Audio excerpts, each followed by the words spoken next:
The Thing Beyond Reason by Elisabeth Sanxay Holding. Chapter 1. The house was very quiet tonight.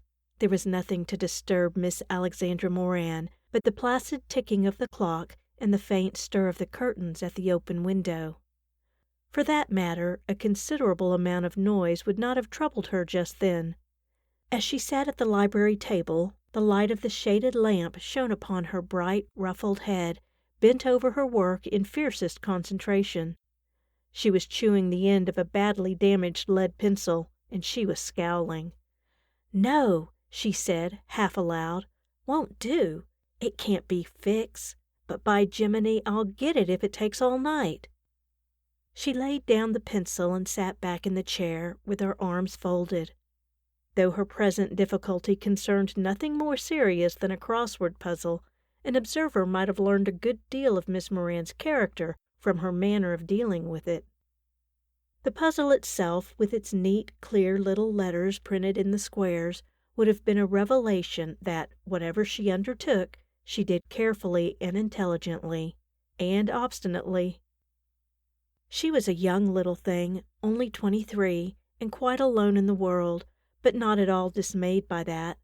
Her father had died some 3 years ago, and instead of leaving the snug little fortune she had been taught to expect, he had left nothing at all.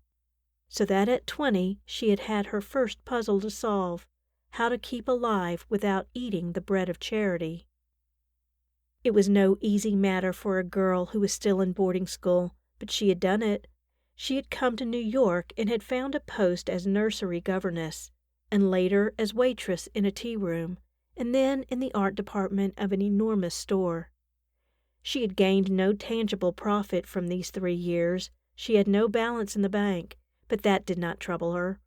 She had learned that she could stand on her own feet, that she could trust herself, and with this knowledge and the experience she had had, and her quick wits and splendid health, she felt herself fully armed against the world.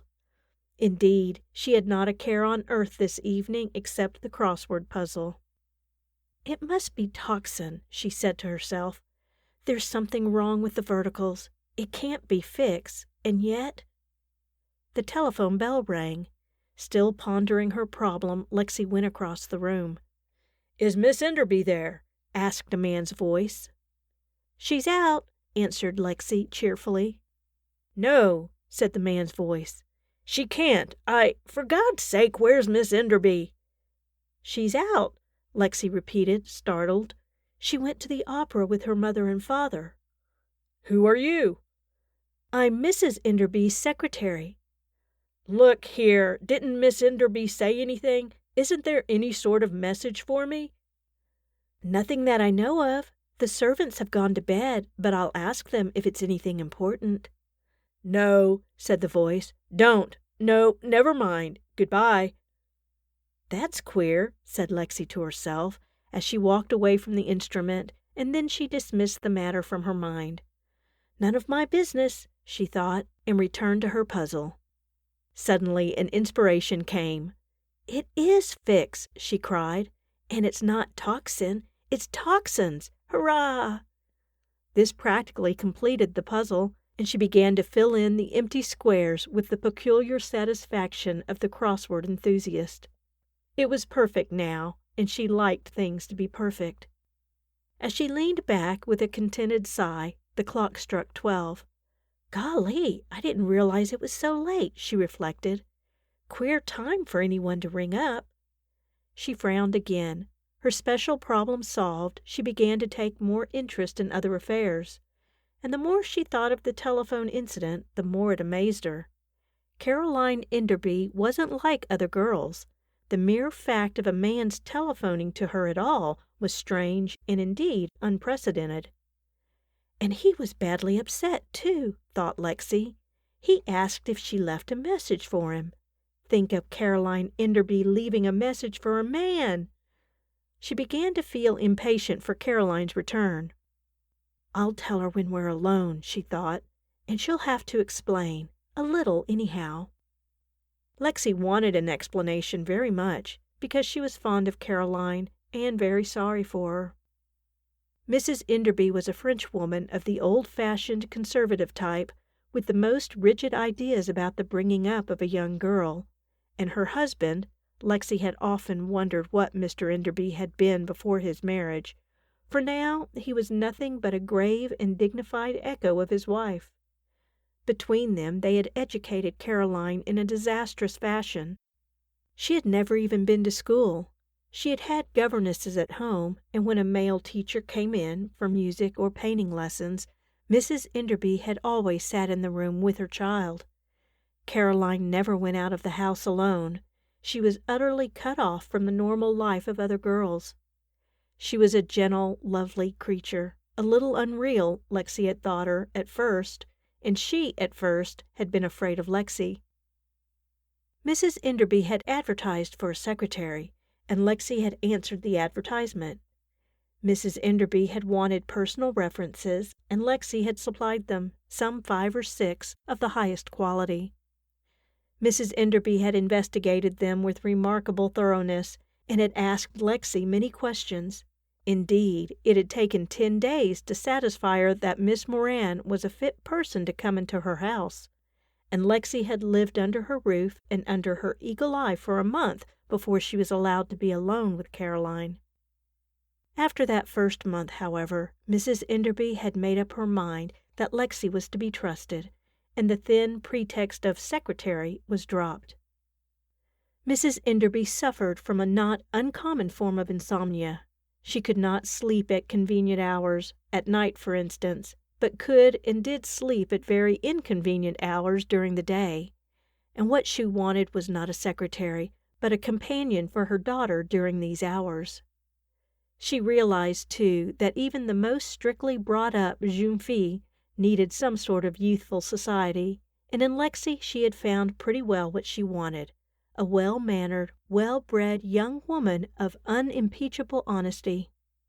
So she had permitted Lexi and Caroline to go shopping alone, and sometimes to a matinee or to a tea-room. She asked them shrewd questions when they came home, and their answers satisfied her perfectly.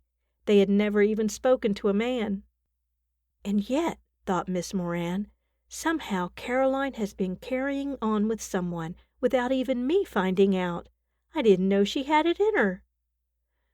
Lexi yawned mightily. She was growing very sleepy, but not for worlds would she go to bed until she had seen Caroline. She lay down on the divan, her hands clasped under her head, and let all sorts of little idle thoughts drift through her mind. Now and then a taxi went by, but this street in the East 60s was a very quiet one. The house was so very still, and there was nothing in her own young heart to trouble her. Her eyes closed. She was half asleep when the sound of Mrs. Enderby's voice in the hall brought her to her feet. It was a penetrating voice with a trace of foreign accent, and it was not a voice that Lexi loved. She went out of the library into the hall. "Did you enjoy?" she began politely, and then stopped short. "But where's Caroline?" she cried. "Caroline? But at home, of course," answered Mrs. Enderby. "At home? Here?" "But certainly. She had a headache. At the last moment she decided not to go with us. You were not here when we left, Miss Moran." "I know," murmured Lexi. "I had just run out to the drugstore, but—" "She went directly to bed," Mrs. Enderby continued. "I thought, however, that she would have sent for you during the course of the evening." "Oh, I see," said Lexi casually. At heart, however, she was curiously uneasy.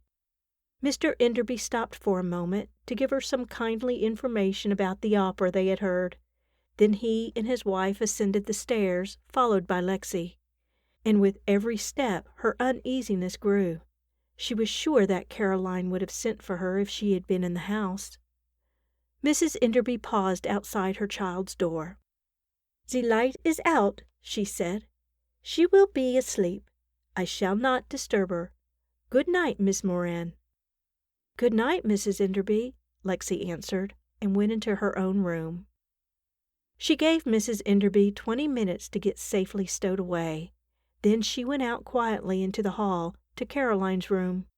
She knocked softly, There was no answer. She turned the handle and went in. The room was dark and very still. She switched on the light. It was as she had expected. The room was empty.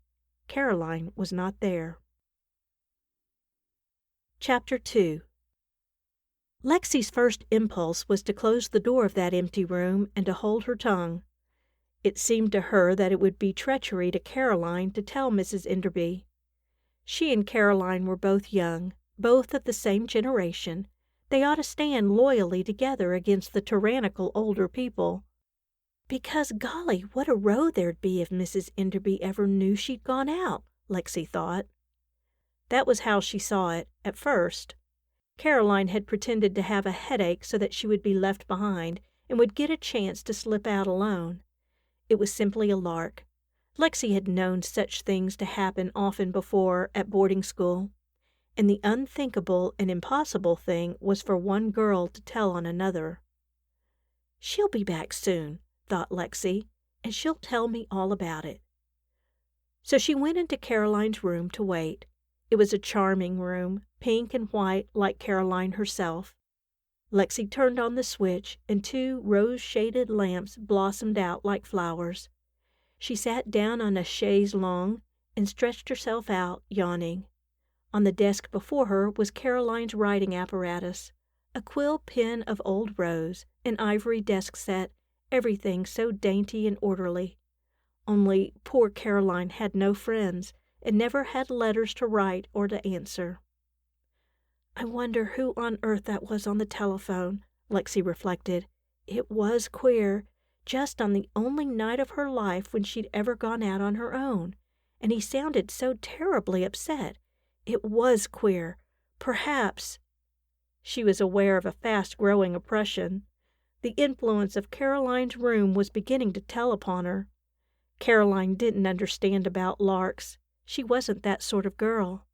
Quiet, shy, impatient, she had never shown any trace of resentment against her restricted life, or any desire for the good times that other girls of her age enjoyed.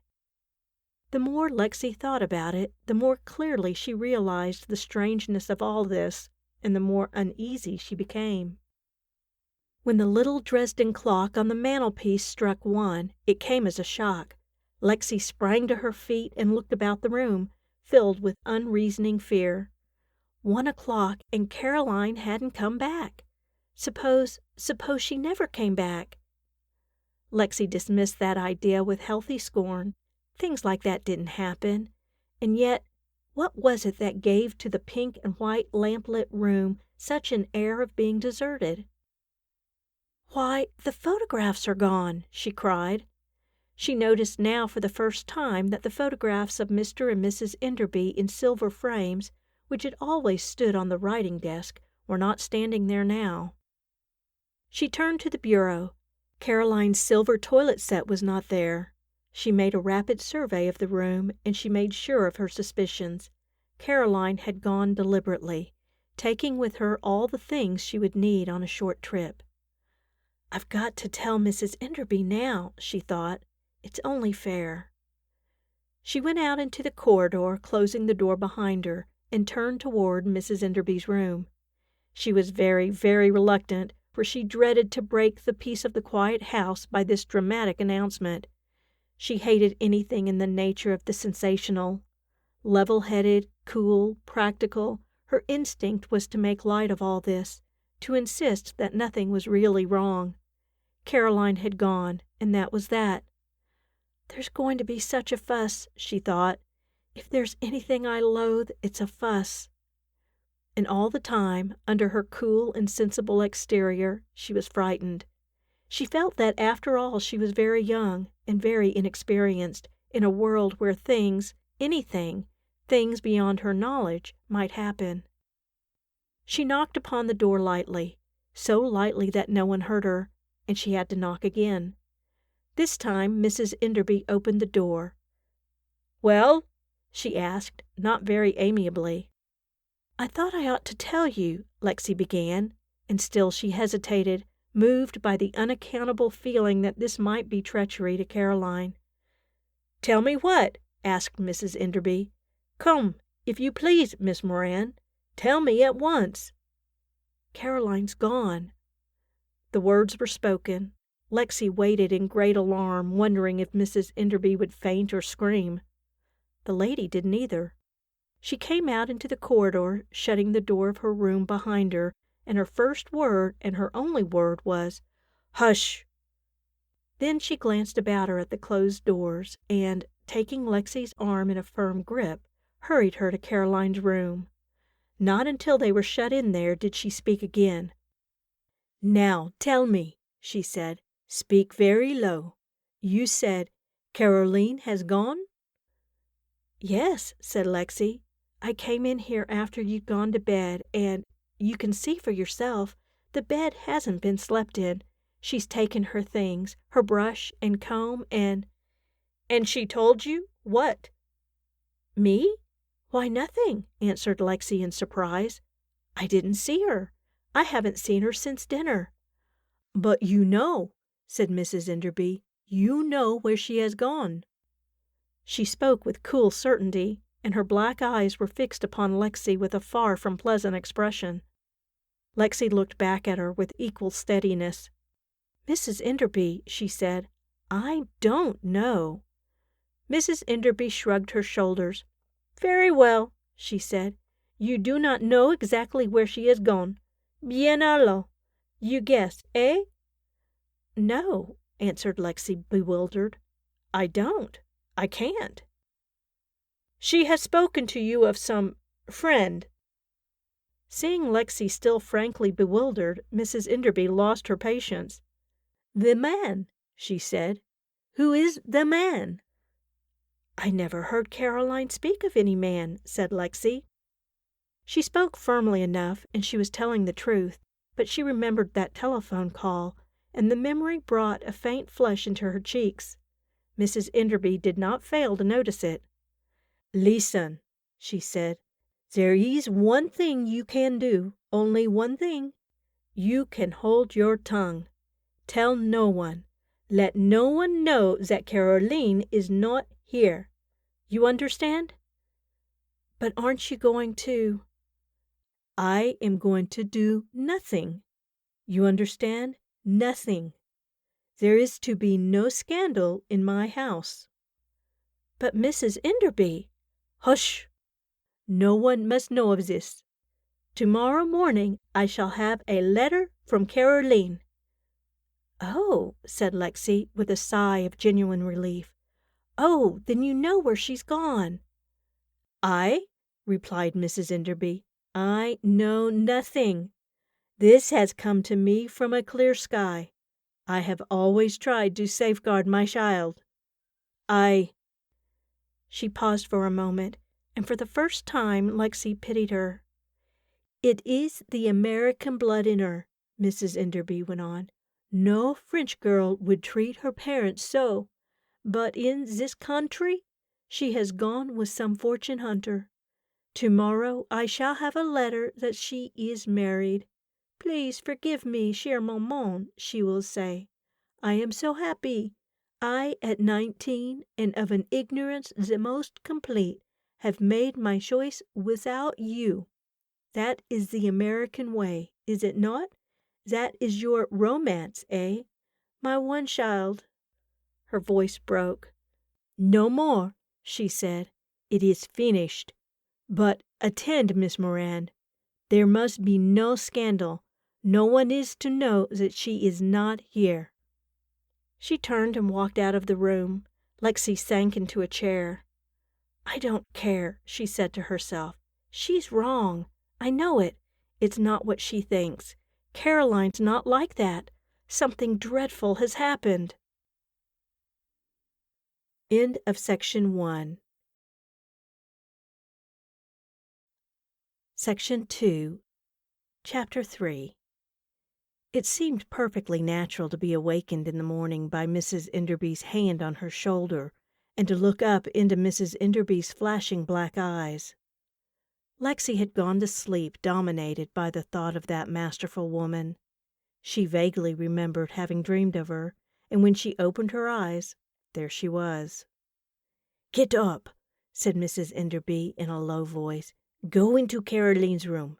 When Annie comes with the breakfast tray, take it from her at the door. I have told her that Caroline is ill with a headache. You understand?" "Yes, Mrs. Enderby," answered Lexi. She sprang out of bed and began to dress, filled with an unreasoning sense of haste. It wasn't a dream then. It was true. Caroline had gone, and there was something Lexi must do for her. She could not have explained what this something was, but it oppressed and worried her. She could not rid herself of the feeling that she was not being loyal to Caroline. And yet, she thought, I had to tell Mrs. Enderby she wasn't there. I suppose I ought to have told her about that telephone call, too, but I hate to do it. I know Caroline wouldn't like me to, and what good can it do anyhow? Whoever it was, he didn't know where she was. It was the queerest thing, a man asking, "For God's sake, where's Miss Enderby?" when she wasn't here. No, Mrs. Enderby is wrong. Caroline hasn't just gone away of her own accord. She's not that sort of girl.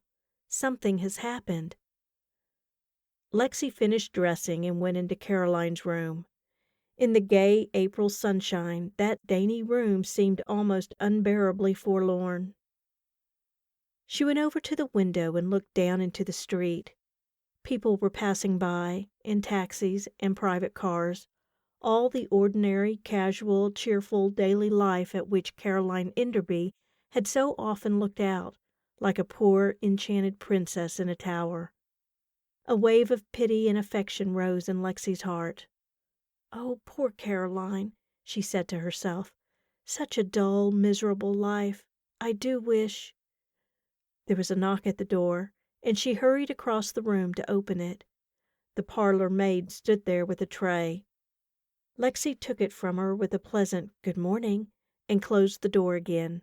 Caroline's breakfast. There was something disturbing in the sight of that carefully prepared tray, ready for the girl who was not there.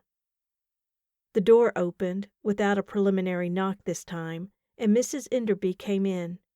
She turned the key behind her and, without a word, went over to the bed and pulled off the covers.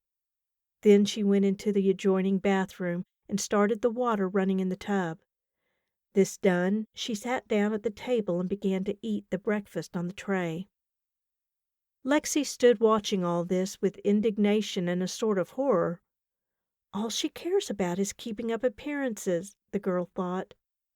The only thing that worries her is that someone might find out. She doesn't know where poor Caroline is, and she can sit down and eat. I'm comparatively a stranger, and even I— Lexi was an honest soul, however. The fragrance of coffee and rolls reached her, and she admitted in her heart that she too could eat if she had a chance. Mrs. Enderby was not going to give her a chance just yet. She finished her meal and rose. "Now," she said, "just what is gone from here? We shall look." So they looked, in the wardrobe, in the drawers, even in the orderly desk. Very little was gone. "And now," said Mrs. Enderby, "you lent her— how much money, Miss Moran?" "I never lent her a penny in my life," replied Lexi. Mrs. Enderby's tone aroused a spirit of obstinate defiance in her. Those flashing black eyes were fixed upon her with an expression which did not please Lexi, and Lexi looked back with an expression which did not please Mrs. Enderby. "So you will not tell me what you know?" said Mrs. Enderby with a chilly smile. It was on the tip of Lexi's tongue to say, with considerable warmth, that she had told all she knew, but the memory of the telephone call checked her. "If I tell her about that," she thought, "she'll just say, 'Oh, I thought so,' and she'll be surer than ever that Caroline has eloped with a fortune hunter, and she won't make any effort to find her. No, I'm not going to tell her until she gets really frightened." Aloud she said, "I'll do anything in the world that I can do, Mrs. Enderby, to help you find Caroline." "It is not necessary," said Mrs. Enderby. "I shall have her letter." There was another tap at the door. Mrs. Enderby closed the door leading into the bathroom and then called, "Come in." The parlor maid entered. "You may take away the tray," her mistress said graciously. "Miss Enderby has finished." Again a feeling that was almost horror came over Lexi. There was the bed Caroline had slept in. There was the breakfast Caroline had eaten. There was Caroline's bath running. And Caroline wasn't there. Lexi wanted to get out of that room and away from Mrs. Enderby. "Do you mind if I go down and get my own breakfast now?" she asked, when the parlor maid had gone out with the tray. "But certainly not," Mrs. Enderby blandly consented. "We shall go down together." She turned off the water in the bath and, following Lexi out of the room, locked the door on the outside. The girl dropped behind her as they descended the stairs and studied the stout, dignified figure before her with indignant interest. A mother, she thought, a mother behaving like this. How long is she going to wait for her letter, I wonder? Well, if she won't do anything, then by Jiminy I will. A fresh example of Mrs. Enderby's remarkable strength of mind awaited them. Mr. Enderby was already seated at the table in the dining room. As his wife entered, he rose with his invariable politeness, and one glance at his ruddy, cheerful face convinced Lexi that he knew nothing of what had happened. "Caroline has a headache," Mrs. Enderby explained. "It will be better for her to rest for a little." "Ah, too bad," said he. "Don't think she gets out in the air enough. Good morning, Miss Moran." Lexi almost forgot to answer him, so intent was she upon watching Mrs. Enderby open her letters. There must, she thought, be some change in that calm, pale face when she didn't find a letter from Caroline. There must be something to break this inhuman tranquillity. But nothing broke it. Mr. Enderby ate his breakfast, and his wife chatted affably with him while she glanced over her mail. The sunshine poured into the room, gleaming on silver and linen, and on the cheerful young parlor maid moving quietly about her duties. It was a morning just like other mornings, and in spite of herself Lexi's feeling of dread and oppression began to lighten. Mr. Enderby was so thoroughly unperturbed. Mrs. Enderby was so serene and majestic. The house was so bright and pleasant in the spring morning that it was hard to believe that anything could be really amiss. "But I don't care," she thought sturdily. "I know there is." Mr. Enderby finished his breakfast and rose, and as usual his wife accompanied him to the front door. Alone in the dining room, Lexi made haste to finish her own meal. Just as she pushed back her chair, Mrs. Enderby returned. "I shall ring, Annie," she told the parlor maid, and the girl disappeared. Then she turned to Lexi. "The letter has come," she said. Lexi stared at her with such an expression of amazement and dismay that Mrs. Enderby smiled. "You are very young," she said. "You wish always for the dramatic. When you have lived as long as I, you will see that such things do not happen." She spoke kindly, and Lexi saw in her dark eyes a look of weariness and pain. "No, my child," she went on. "In this life it is always the same things that happen again and again. At 20, one breaks the heart for a man. At 40, one breaks the heart for one's child. There is only that, and money. Love and money. Nothing else." Lexi felt extraordinarily sorry for Mrs. Enderby, but even yet she couldn't quite believe that Caroline could have done such a thing. "But do you mean that she's," she began. "See then," said Mrs. Enderby. "Here is the letter." Lexi took it from her and read, "Chère Maman, I only beg you and Papa to forgive me for what I have done. But I knew that if I told you, you would not have let me go. When you get this, I shall be married. Tomorrow I shall write again to tell you where I am and to beg you to let me bring my husband to you. Oh, please, dear, dear mother and father, forgive me. Your loving, loving daughter, Caroline." "You see," said Mrs. Enderby, "it is as I told you." There were tears in Lexi's eyes as she put the letter back into the envelope. "It doesn't seem a bit like Caroline, though," she remarked. Mrs. Enderby smiled again, faintly, and held out her hand for the letter. Lexi returned it to her with an almost mechanical glance at the postmark. Wingate, Connecticut. All her defiance had vanished. She was obliged to admit now that Mrs. Enderby was wise, and that she herself was "a little fool," said Lexi candidly to herself. Chapter 4. "Do you mind if I go out for a walk?" asked the crestfallen Lexi, for that was her instinct in any sort of trouble, to get out into the fresh air and walk. "No," answered Mrs. Enderby, "but I shall ask you to return in half an hour. There is much to be done." "Done!" cried Lexi. "But what can be done now?" "That I shall tell you when you return," said Mrs. Enderby. "In the meantime, I trust you to say nothing of all this to any person whatever. You understand, Miss Moran?" Miss Moran certainly did not understand, but she gave her promise to keep silent, and, putting on her hat and coat, hurried out of the house. Mighty glad she was to get out, too. "But why make a mystery of it like this?" she thought. "Everyone has to know, sooner or later, and it's so ghastly, pretending that Caroline's there. Oh, it doesn't seem possible, Caroline running off like that, and I never even dreaming she was the least bit interested in any man. I don't see how she could have seen anyone or written to anyone without my knowing it. It doesn't seem possible." She had reached the corner of Fifth Avenue and was waiting for a halt in the traffic when she became aware of a young man who was standing near her and staring at her. She glanced carelessly at him, and he took off his hat, but he got no acknowledgment of his salute.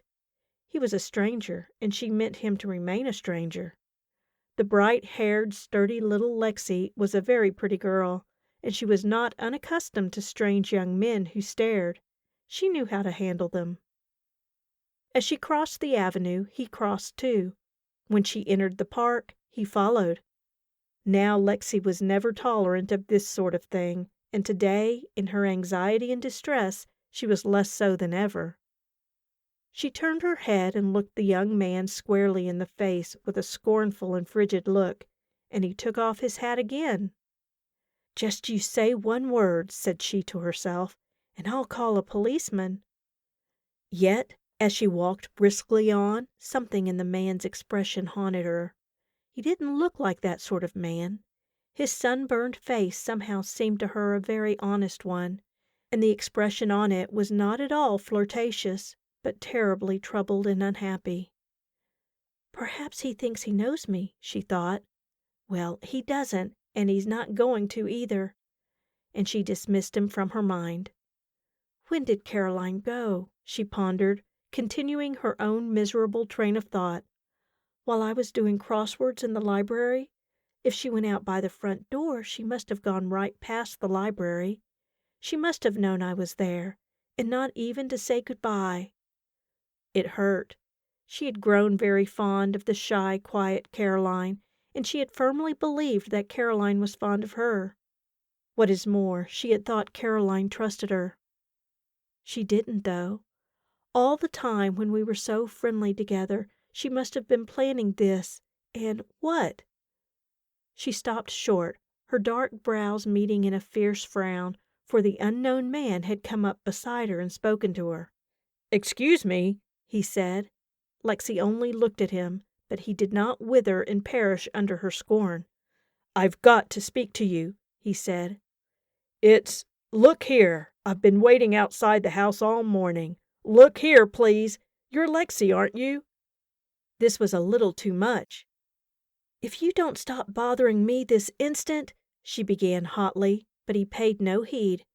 "Where's Miss Enderby?" he cried. Lexi grew very pale.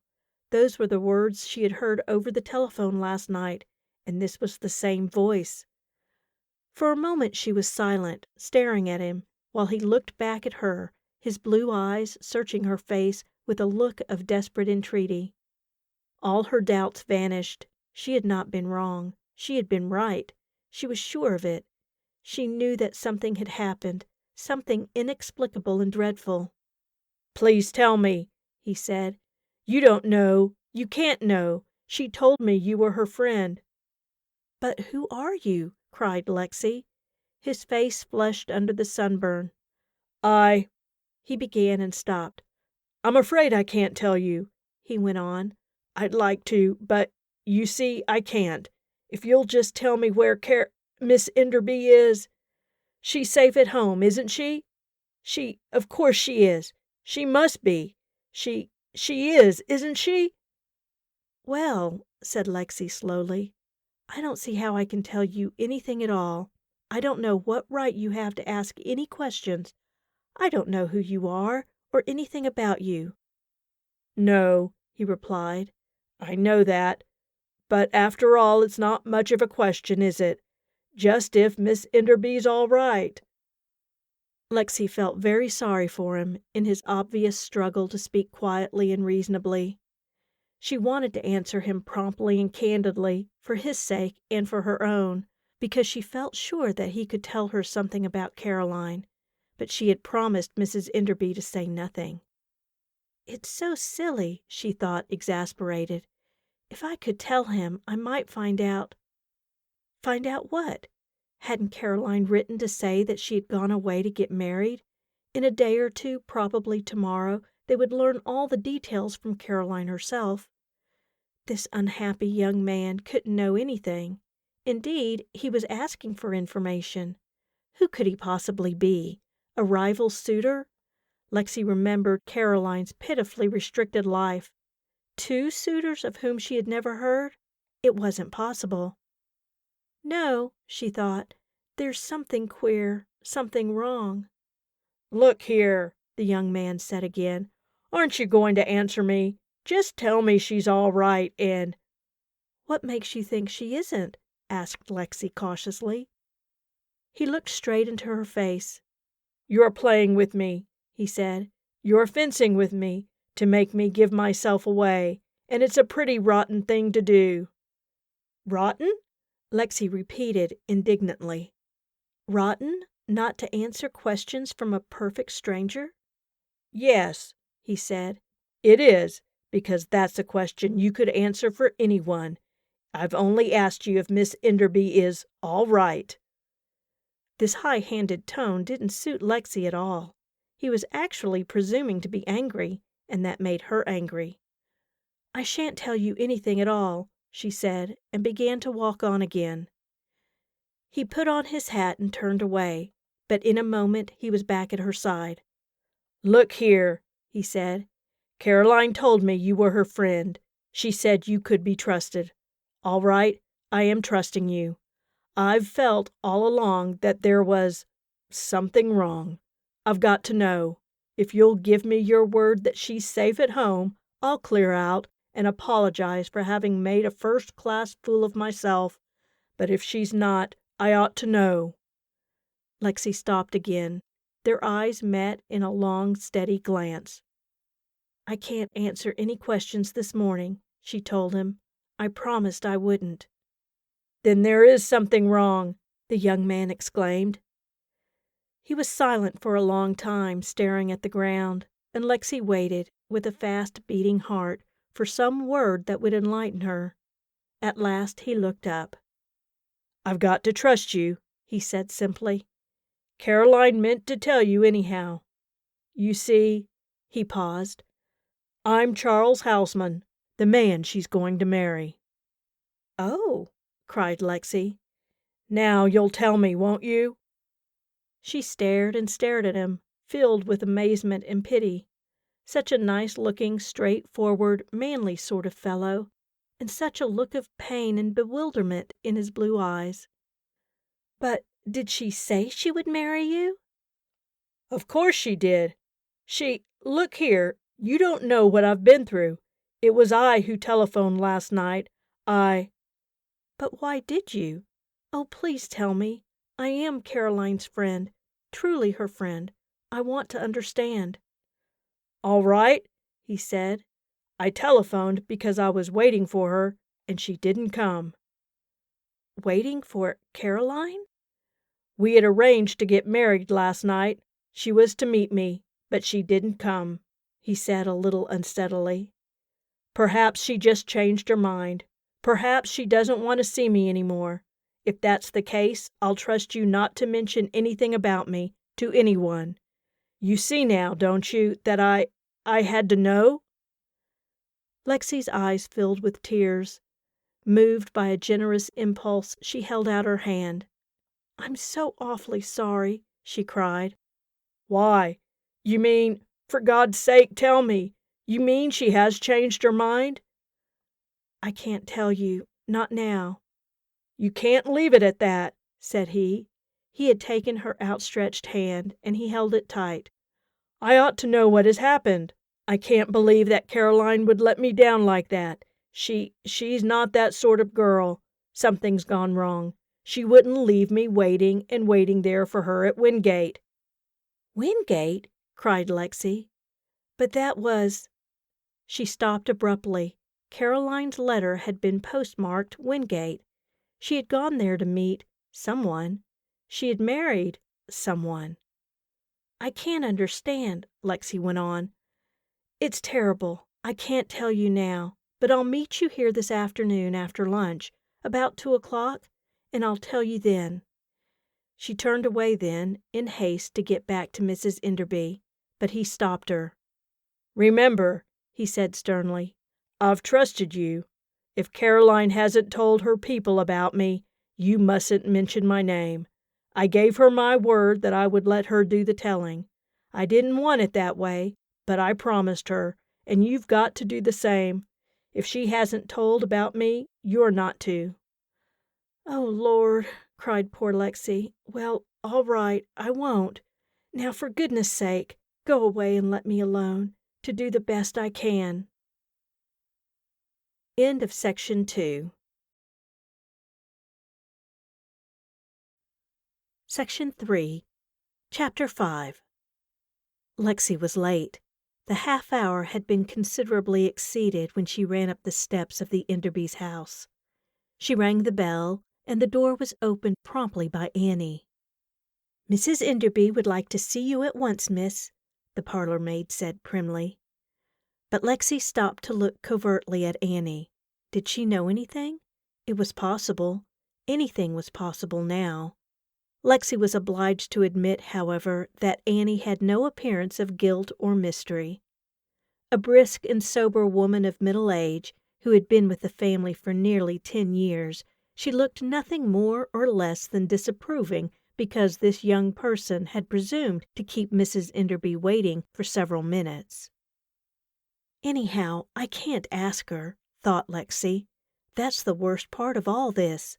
I can't ask anybody anything without breaking a promise to somebody else, and yet everybody ought to know everything." In miserable perplexity, she went upstairs to Mrs. Enderby's sitting room. Only one thing was clear in her mind, and that was that she must be freed from her weak-minded promise not to mention Caroline's absence. "And that's not going to be easy," she reflected. "When I can't explain to her, there'll be a row. Well, I don't care." She did care, however. She respected Mrs. Enderby, and in her secret heart she was a little afraid of her. She felt very young, very crude and blundering in the presence of that masterful woman, and she doubted her own wisdom. "But what can I do?" she thought.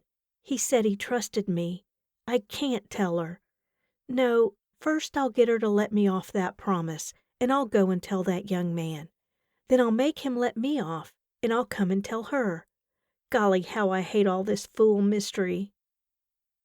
Mrs. Enderby was writing at her desk as Lexi entered the room. She glanced up, unsmiling. "You are late," she said. "I asked you to return in half an hour." "I'm sorry," Lexi replied meekly. "Very well. Now you will please to come with me." She rose, and Lexi followed her down the hall to Caroline's room. Mrs. Enderby unlocked the door, and, when they had entered, locked the door on the inside. "In 15 minutes the car is coming," she said. "I wish you to put on Caroline's hat and coat and a veil, and leave the house with me." "You mean you want me to pretend I'm Caroline?" cried Lexi. "I wish it to be thought that you are Caroline," Mrs. Enderby corrected her.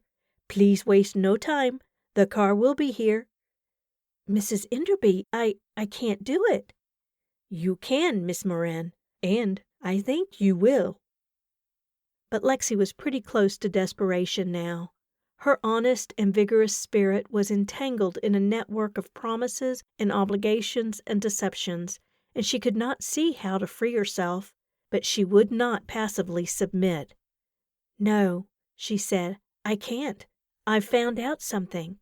I can't tell you about it just now, but this afternoon I hope—" "This afternoon is another thing," said Mrs. Enderby. "In the meantime—" "But it's important. It's—" "You think I do not know? You think this letter sets my mind at rest?" Mrs. Enderby demanded, with one of her sudden flashes of temper. "That is imbecile.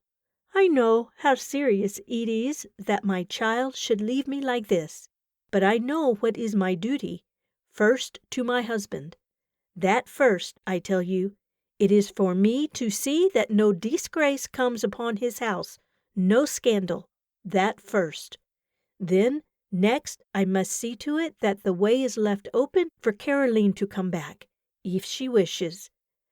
She came close to Lexi and fixed those black eyes of hers upon the girl's face. "I tell you, Miss Moran, there will be no scandal." In spite of herself, Lexi was impressed. "But suppose—" she began. "No, we shall not suppose. I have told the servants that today Miss Enderby goes into the country to visit her old governess for a few days. Very well, they shall see her go. If there is no other letter tomorrow, I shall tell Mr. Enderby." "Doesn't he know?" "Please make haste, Miss Moran," said Mrs. Enderby. As if hypnotized, Lexi began to dress herself in Caroline's clothes. But as she glanced in the mirror to adjust the close-fitting little hat, the monstrousness of the whole thing overwhelmed her. She had so often seen Caroline in this hat and coat. "Oh, I can't!" she cried. "I can't! Suppose something terrible has happened to her and I'm—" "Keep quiet," said Mrs. Enderby fiercely. "I tell you it shall be so. Now, the veil. No, not like that. Not as if you were disguising yourself. So." She unlocked the door, and taking Lexi by the arm, went out into the hall. Together they descended the stairs, Mrs. Enderby chatting volubly in French, as she was wont to do with her daughter. None of the servants would think of interrupting her, or of staring at her companion. It was an ordinary, everyday scene. Annie was crossing the lower hall. "Miss Moran will be out all day," said Mrs. Enderby. "There will be no one at home for lunch." "Yes, ma'am," replied Annie. The maid would not notice when or if Miss Moran went out. There was nothing to arouse suspicion in anyone. They went out to the car. A small trunk was strapped on behind. Everything had been prepared for Miss Enderby's visit to the country. The chauffeur opened the door and touched his cap respectfully. The two women got in, and off they went. "Now, you will please to dismiss this subject from your mind," said Mrs. Enderby. "I do not wish to talk of it." She spoke kindly now. "You will have a pleasant day in the country." "Day?" said Lexi. "But what time will we get back?" "Before dinner." "Oh, I've got to get back this afternoon. I've got to see someone. It's important, terribly important." Mrs. Enderby smiled faintly. "The chauffeur must see you descend at Miss Craigie's house," she said. "Once we are there, I have a hat and coat of your own in the trunk. I shall explain what is necessary to Miss Craigie, who is very discreet, very devoted. You can change then, but you must go home quietly by train, and I think there are not many trains." Lexi had a vision of the young man waiting and waiting for her in the park that afternoon. the young man who had trusted her, who was waiting in such miserable anxiety for some news of Caroline. "Mrs. Enderby," she protested, "I can't come with you. I've got to get back this afternoon." "No," said Mrs. Enderby. Lexi made a creditable effort to master her anger and distress. "It's important to you," she said. "I have to see someone about Caroline, someone who can tell you something." This time Mrs. Enderby made no answer at all. There she sat, stout, majestic, absolutely impervious, looking out of the window as if Lexi did not exist. What was to be done? She couldn't communicate with the chauffeur except by leaning across Mrs. Enderby, and a struggle with that lady was out of the question. "But I'm not going on," she thought. She waited until the car slowed down at a crossing. Then she made a sudden dart for the door. With equal suddenness, Mrs. Enderby seized her arm. "Sit down," she said in a singularly unpleasant whisper. "There shall be no scene. Sit down, I tell you." "I won't," replied Lexi. But just then the car started forward, and she fell back on the seat.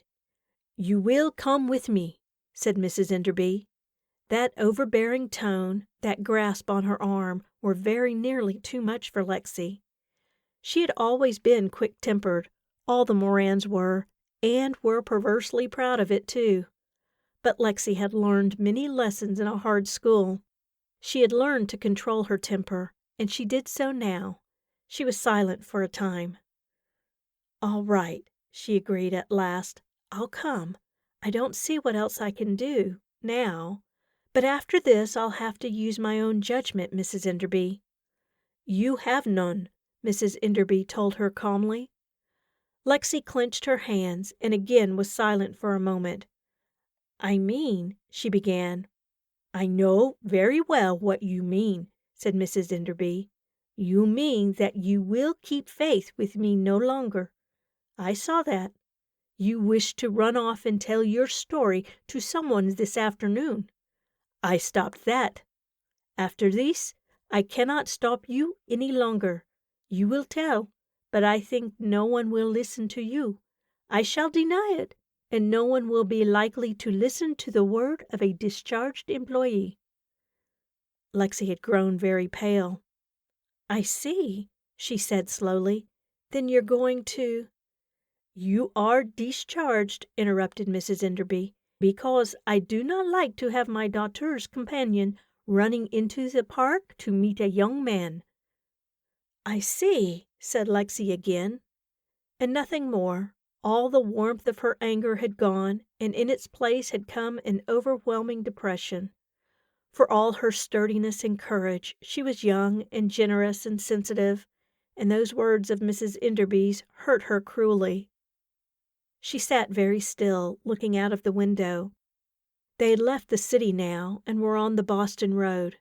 It was a sweet, fresh April day, and under a bright and windy sky the countryside was showing the first soft green of spring. Lexi remembered. She remembered the things she had so valiantly tried to forget, the dear, happy days that were past, spring days like this in her own home, with her mother and father. Early morning rides on her little black mare, and coming home to the old house, to the people who loved her. Her father's laugh, her mother's wonderful smile, the friendly faces of the servants. She was not old enough or wise enough as yet for these memories to be a solace to her.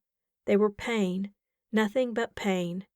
There was no one now to love her, or even to be interested in her. She had cut herself off from her old friends and gone out alone, like a poor, rash, gallant little knight-errant, into the wide world to seek her fortune. Caroline had disappeared, and Mrs. Enderby had dismissed her with savage contempt. She would have to go out now and look for a new job. She straightened her shoulders. "This won't do," she said to herself. "It's disgusting, mawkish self-pity, and nothing else. I'm young and healthy, and I can always find a job. What I want to think about now is Caroline and what I ought to do for her."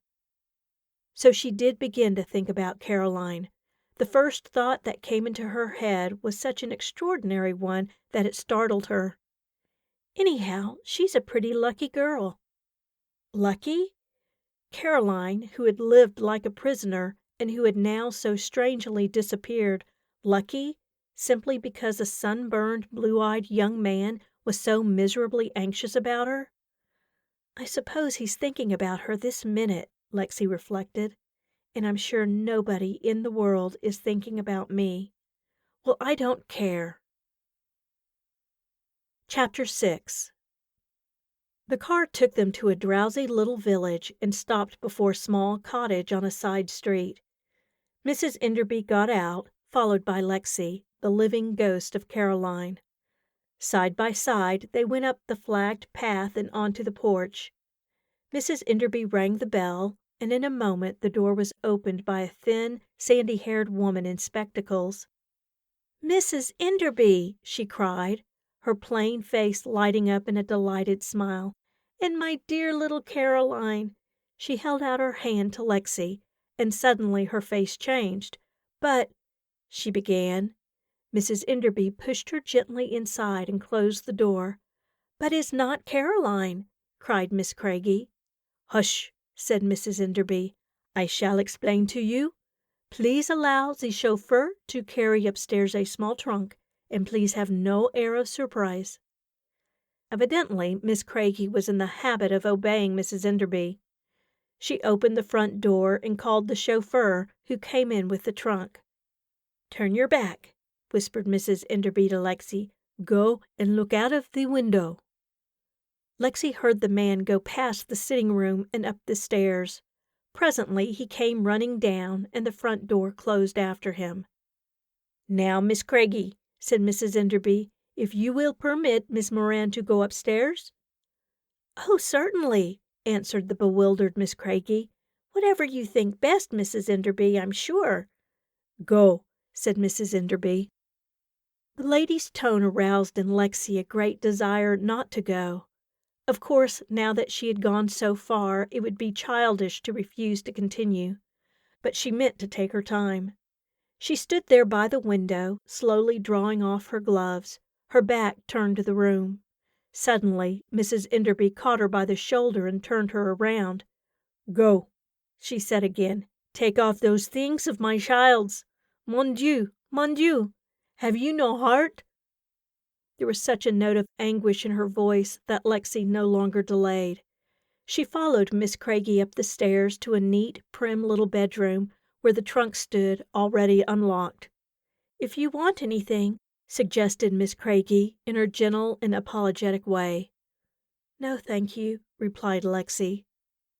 Miss Craigie went out, closing the door softly behind her. Lexi took off Caroline's hat and coat and laid them on the bed. "I wonder if I'll ever see her wearing them again," she thought. For a long time she stood motionless, looking down at the things that Caroline had worn. Most pitifully eloquent, they seemed to her, the hat that had covered Caroline's fair hair, the coat that had fitted her slender shoulders. Lexi looked and looked, grave and sorrowful, and in that moment her resolution was made. "I'm going to find her," she said half aloud. "I don't care what anyone else does or what anyone else thinks. I know she's in trouble of some sort, and I'm going to find her." The last trace of what Lexi had called mawkish self-pity had vanished now. She was no longer concerned with Mrs. Enderby's attitude toward herself. It didn't matter. Finding another job didn't matter either. She had a little money due her, and she meant to use it, every penny of it, in finding Caroline.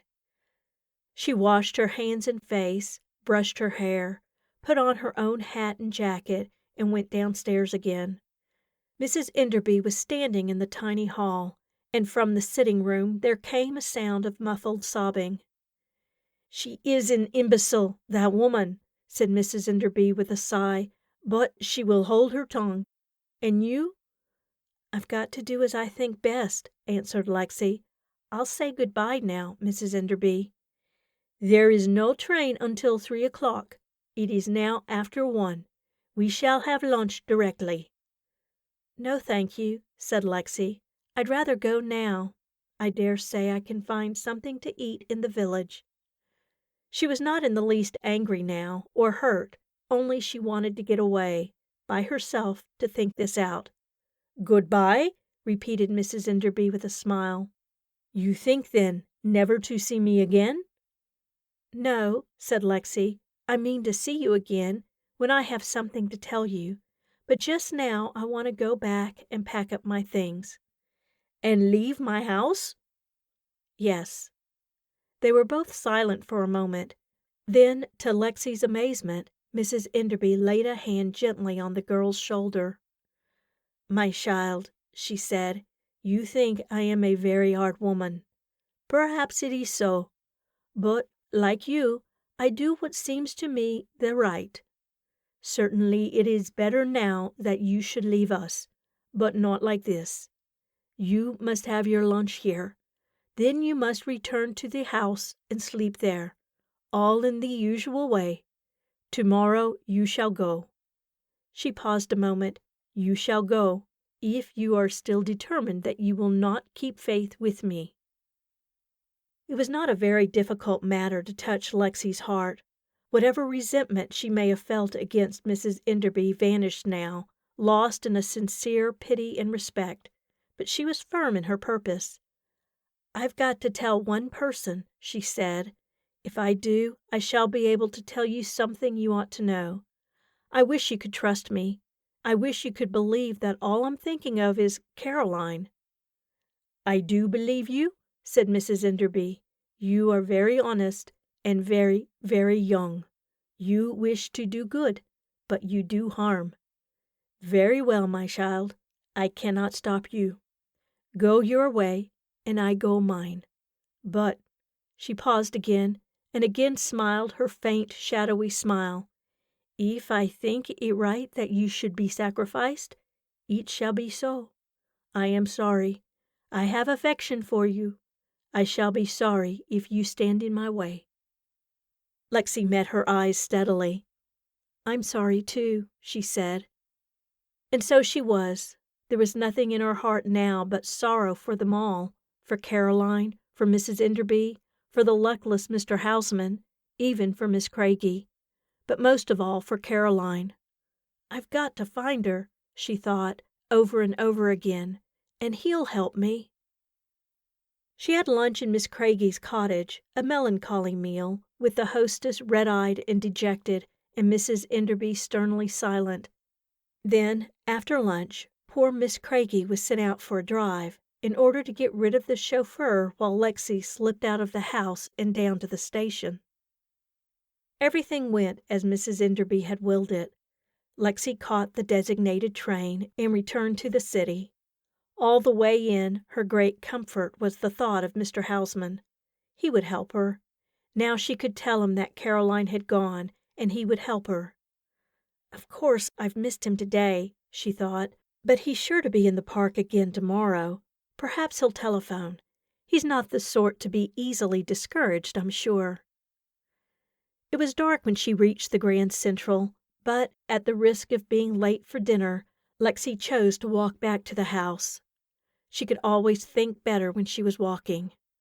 "I want to get the thing in order in my mind," she reflected.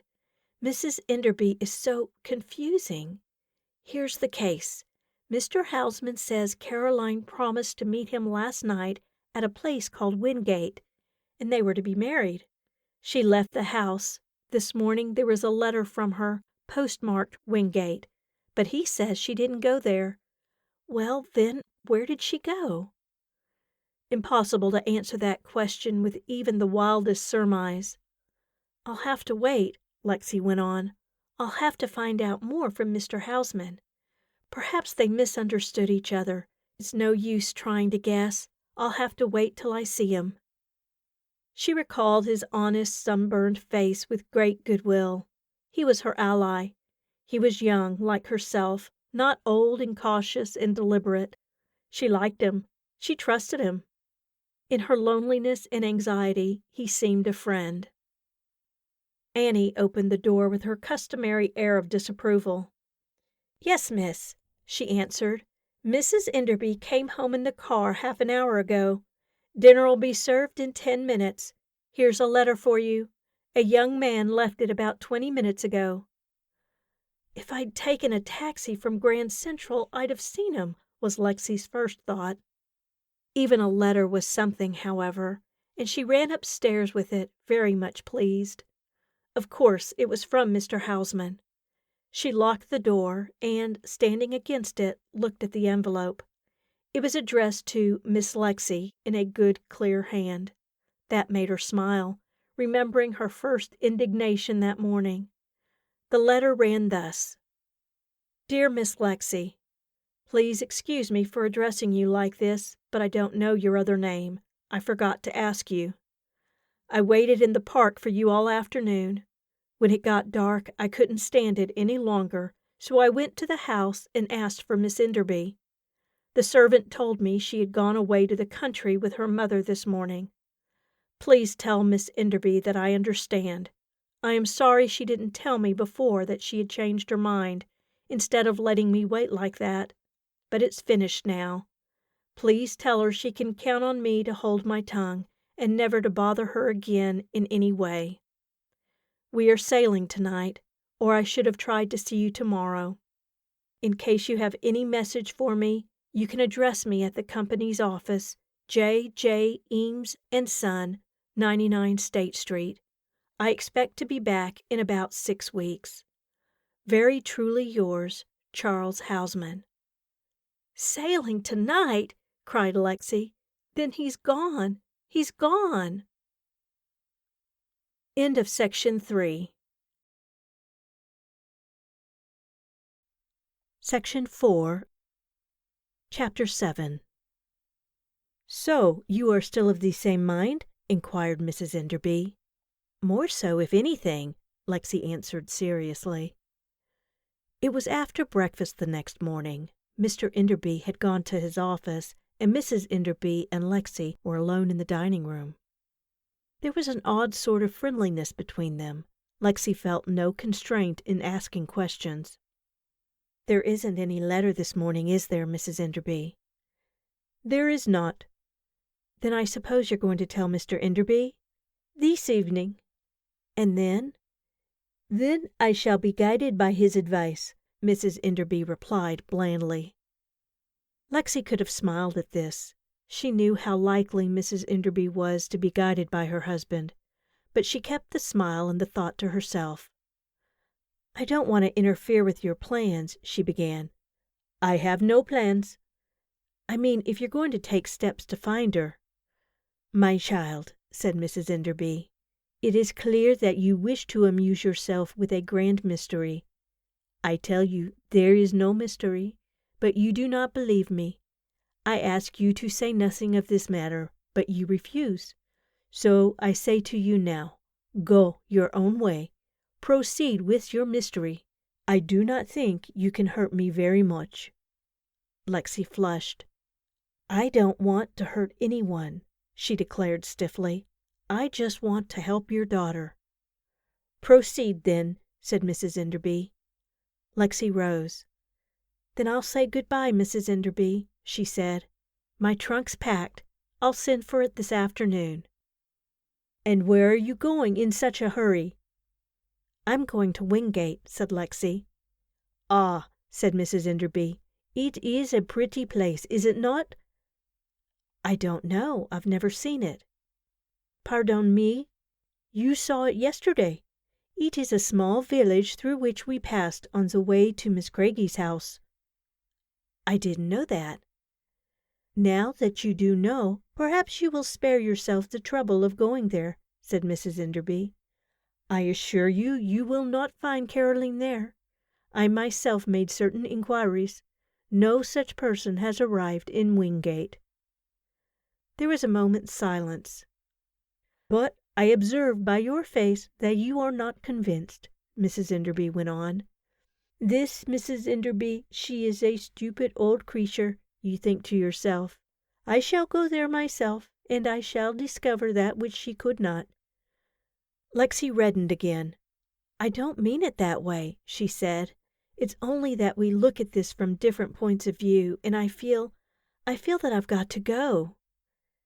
"Very well," said Mrs. Enderby, and she too rose. "You will please to come to my room with me. There is part of your salary to be paid to you." Lexi followed her, still flushed and very reluctant.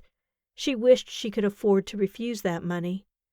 "But I've earned it," she thought, "and goodness knows I'll need it." Mrs. Enderby sat down at her desk and took out her checkbook. While she wrote, Lexi looked out of the window. "The amount due to you, including today, is $32, said Mrs. Enderby. "Here is a check for it." "Thank you," said Lexi. "1 minute more. Here, my child, is another check." Lexi stared at it, amazed. It was for $100. "But Mrs. Enderby, I can't." "You will please take it and say nothing more. I give you this because I shall give you no reference. I shall answer no inquiries about you. You understand?" "But I don't want—" Mrs. Enderby pushed back her chair and rose. She crossed the room to Lexi, put both hands on the girl's shoulders, and then did something far more astonishing than the gift of the check. She kissed Lexi on the forehead. "Goodbye, and God bless you, little honest one," she said with a smile. "I think we shall not see each other again, but I shall sometimes remember you. Go now, and bear in mind that you can always trust Miss Craigie. She is an imbecile, but she can be trusted. Adieu." Lexi's eyes filled with tears. "Au revoir," she said stoutly, and then with one of her sudden impulses she put both arms around Mrs. Enderby's neck and returned her kiss vigorously. "I'm sorry," she said. "I'm awfully sorry." This was their parting. Lexi was thankful that it had been like this, very glad that she could leave the house in goodwill and kindliness. It strengthened her beyond measure. She wanted to help Caroline, and she wanted to help Mrs. Enderby too. "And I will," she thought. "I know that I'm right and she's wrong. She's rather terrible too. Sometimes I think she'd almost rather not find out the truth, if it was going to make what she calls a scandal. She will have it that Caroline's gone away of her own free will to get married, and if it's anything else, she doesn't want to know. She is hard, but there's something rather fine about her." There was no one in the hall when Lexi left, and this was a relief, for she supposed that Mrs. Enderby had told the servants, or would tell them, that Miss Moran had been discharged. She went out and closed the door behind her. A fine, thin rain was falling, nothing to daunt a healthy young creature like Lexi. Yet she wished that the sun had been shining. She wished that she hadn't had to leave the house in the rain under a gray sky. Somehow it made her only too well aware that she was homeless now and alone. As was her habit when depressed, she set off to walk briskly, and by the time she reached the Grand Central, her cheeks were glowing and her heart considerably less heavy. She learned that she had nearly 3 hours to wait for the next train to Wingate, so she bought her ticket, checked her bag, and went out again. In a nearby department store, she bought a little chamois pocket. Then she went to the bank, cashed both her checks, and putting the bills into her pocket, hung it around her neck inside her blouse. It was very comfortable to have so much money. Then, only as a forlorn hope, she rang up the offices of J. Eames & Son on State Street. "I don't suppose they keep track of their passengers," she thought, "but it can't do any harm." So, when she got the connection, she asked politely, "Could you possibly tell me where Mr. Charles Houseman has gone?" "Certainly," answered an equally polite voice at the other end of the wire. "Just a moment, please. You mean Mr. Houseman, second officer on the Moselle?" "I don't know," said Lexi, surprised. "Has he blue eyes?" There was an instant's silence. Then the voice spoke again, a little unsteadily. I believe so." "He's laughing at me," thought Lexi indignantly, and her voice became severely dignified. "Can you tell me where the Moselle has gone?" "Lisbon and Gibraltar. We expect her back in about 5 weeks." "Thank you," said Lexi. And that's that, she added to herself. So he's a sailor. I rather like sailors. Well, anyhow, he's gone. She sighed. Carry on, she said. She went into a tea room on 42nd Street and ordered herself a very good lunch. Much better than I can afford, she thought. Goodness knows what's going to happen to me. Here I am without visible means of support. I suppose I'm an idiot. Lots of people would say so. They'd say I ought to be looking for a new job this instant. But I don't care. I'm not going back on Caroline. Mrs. Enderby won't do anything, and Mr. Houseman's gone away, and there's nobody but me. Perhaps I can't do very much, but by Jiminy, I'm going to try. There was still an hour to spare, and she passed it in a fashion she had often scornfully denounced. She went shopping without buying. She wandered through a great department store, looking at all sorts of things. Some of them she wanted, but she resolutely told herself that she was better off without them. Then, at the proper time, she went back to the Grand Central, recovered her bag, bought herself 2 or 3 magazines and a bar of chocolate, and boarded the train. For all that she tried to be so cool and sensible, she could not help feeling a queer little thrill of excitement. Her quest had begun, and she could not in any way foresee the end. Chapter 8. Now it certainly was not Lexi's way to take any great interest in strange young men. There was not a trace of coquetry in her honest heart, and she had always looked upon the little flirtations of her friends with distaste and wonder. "I'm not romantic," she had said more than once. She believed that. She would have denied indignantly that her present mission was romantic. She thought it a matter-of-course thing which she was in honor bound to do for her friend, Caroline Enderby. She felt that she was very cool and practical about it, and a mighty sensible sort of girl altogether. Certainly she saw the young man on the train, for her alert glance saw pretty well everything.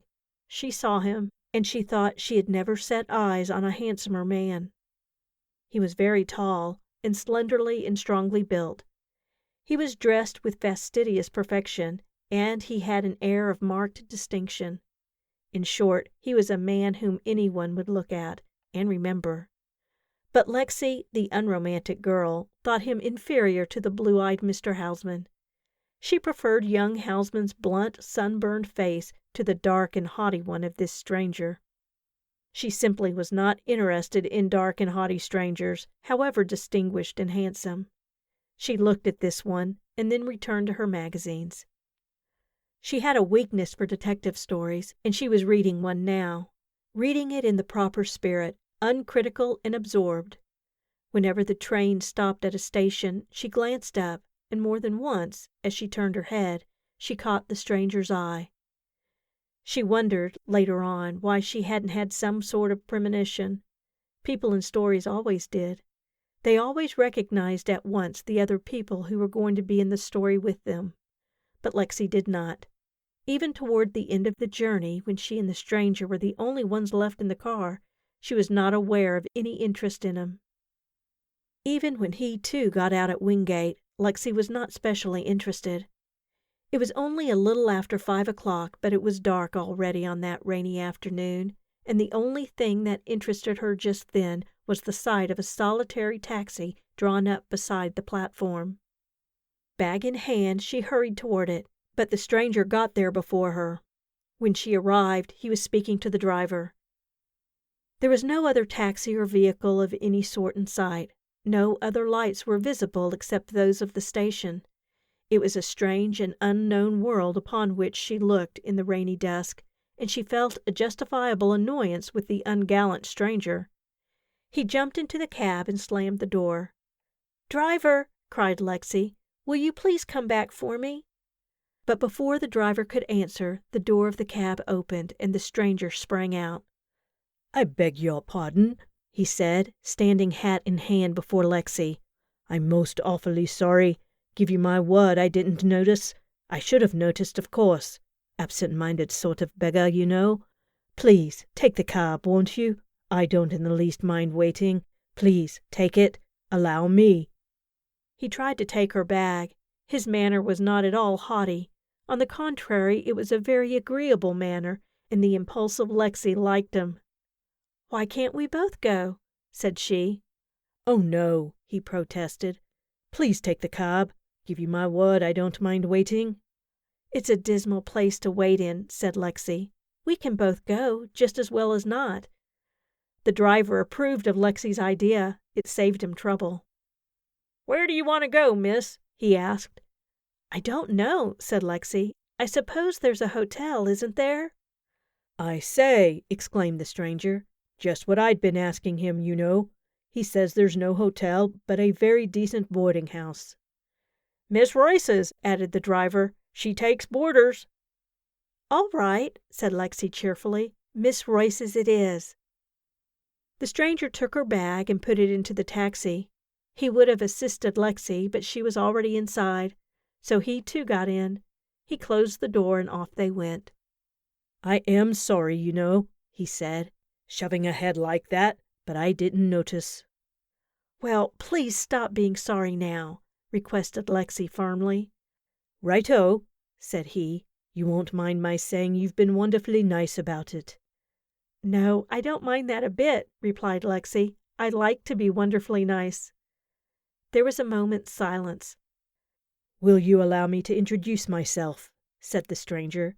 "Gray, you know. George Gray. Captain Gray, you know." "Captain of a ship?" asked Lexi with interest. She thought she would like to talk about ships.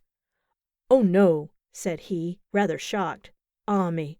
British Army. Stationed in India." "I knew you were an Englishman." "Did you really?" said he, as if surprised. "People do seem to know. My first visit to your country, 6 months' leave. So I've come here to see my sister, Mrs. Quelton. She's married to an American doctor." Lexi thought there was something almost pathetic in his chivalrous anxiety to explain himself. "I'm Alexandra Moran," she said. "Thank you," said Captain Gray. "Thank you very much, Miss Moran." There was no opportunity for further polite conversation, for the taxi had stopped and the driver came around to the door. "Better make a run for it," he said. "I'll take your bags." So Captain Gray took Lexi's arm, and they did make a run for it, through the fine, chilly rain, along a garden path and up on a veranda. The door was opened at once. "Miss Royce?" asked Captain Gray. "Mrs. Royce," said the other. "Come right in. My, how it does rain." They followed her into a dimly lit hall. She opened a door on the right and lit the gas in what was obviously the best parlor, a dreadful room, stiff and ugly and smelling of camphor and dampness. Captain Gray remained in the hall to settle with the driver, and Lexi decided to let her share of the reckoning wait for a more auspicious occasion. She went into the parlor with Mrs. Royce. "You and your husband just come from the city?" inquired the landlady. "He's not my husband," replied Lexi with a laugh. "I never set eyes on him before. There was only one taxi, and we were both looking for a hotel. The driver said you took boarders, and that's how we happened to come together." "I don't take boarders much, 'cept in the summertime," said Mrs. Royce. She was a stout, comfortable sort of creature, gray-haired and very neat in her dark dress and clean white apron. She had a kindly, good-humored face, too, but she had a landlady's eye. "People don't come here much this time of year," she went on. "Nothing to bring 'em here." These last words were a challenge to Lexi to explain her business, and she was prepared. "I passed through here the other day in a motor," she said, "on my way to Adams Corners, and I thought it looked like such a nice, quiet place for me to work in. I'm a writer, you know, and I thought Wingate would just suit me." "I was born and raised out to Adams Corners," said Mrs. Royce. "Guess there's no one living out there that I don't know." "Then perhaps you know Miss Craigie?" "Miss Margaret Craigie? I should say I did, if you're a friend of hers." "Only an acquaintance," said Lexi cautiously. "Set down," suggested Mrs. Royce, very cordial now. "I'll light a nice wood fire. A writer, are you? Well, well. And the gentleman, I wonder now what brings him here." "He told me he'd come to see his sister," said Lexi. "Mrs. Quelton, I think he said." "Quelton?" cried the landlady. "You didn't say Quelton, not the doctor's wife?" "Yes," said the captain's voice from the doorway. Nothing happened to her, has there? Nothing gone wrong?" Mrs. Royce stared at him with the most profound interest, and he stared back at her somewhat uneasily. "No," said she at last. "No, only, well, I'm sure." There was a silence. "Could we possibly have a little supper?" asked Lexi politely. "Yes, indeed you can," said Mrs. Royce. "Right away." But still she lingered. "Mrs. Quelton's brother," she said. "Well, I never." Then she tore herself away, leaving Lexi and Captain Gray alone in the parlor. "Seems to bother her," he said. "I wonder why." Lexi was also wondering and longing to ask questions, but she felt that it wouldn't be good manners. "People in small places like this are always awfully curious," she observed. "Yes," said he, "and Muriel may be a bit eccentric, you know. I rather imagine she is from her letters. I've never seen her."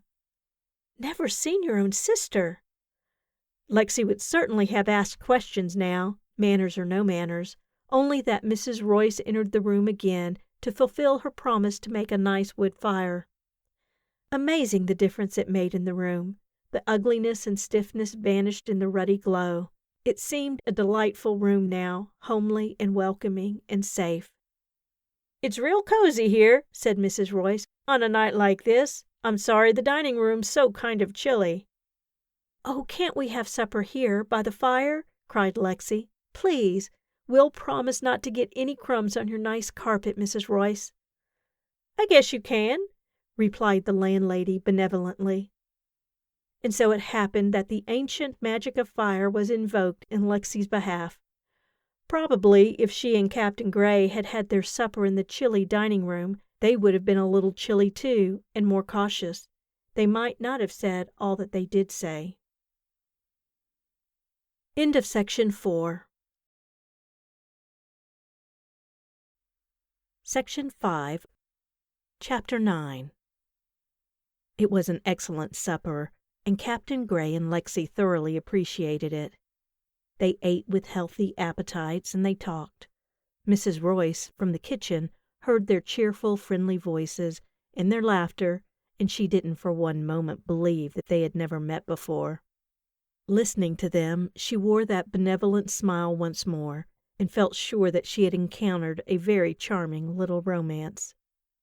It was all Lexi's doing. It was Lexi's beautiful talent to be able to create this atmosphere of honest and happy camaraderie. Before the meal was finished, Captain Gray was talking to her as if they had known each other since childhood, and he didn't even wonder at it. It seemed perfectly natural. Mrs. Royce came in to take away the dishes. "Going to sit here a while?" she asked, looking at the two young people with a smile of approval. "I'll bring in some more wood." She hesitated a moment, and the landladyish glimmer again appeared in her eyes.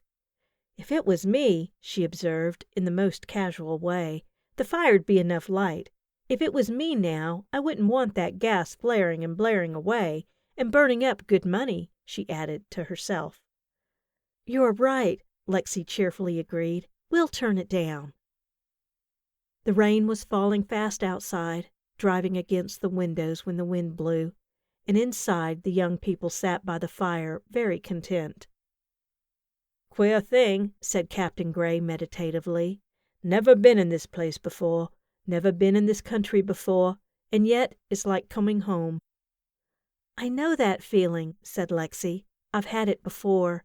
I think only people who haven't any real homes of their own ever have it."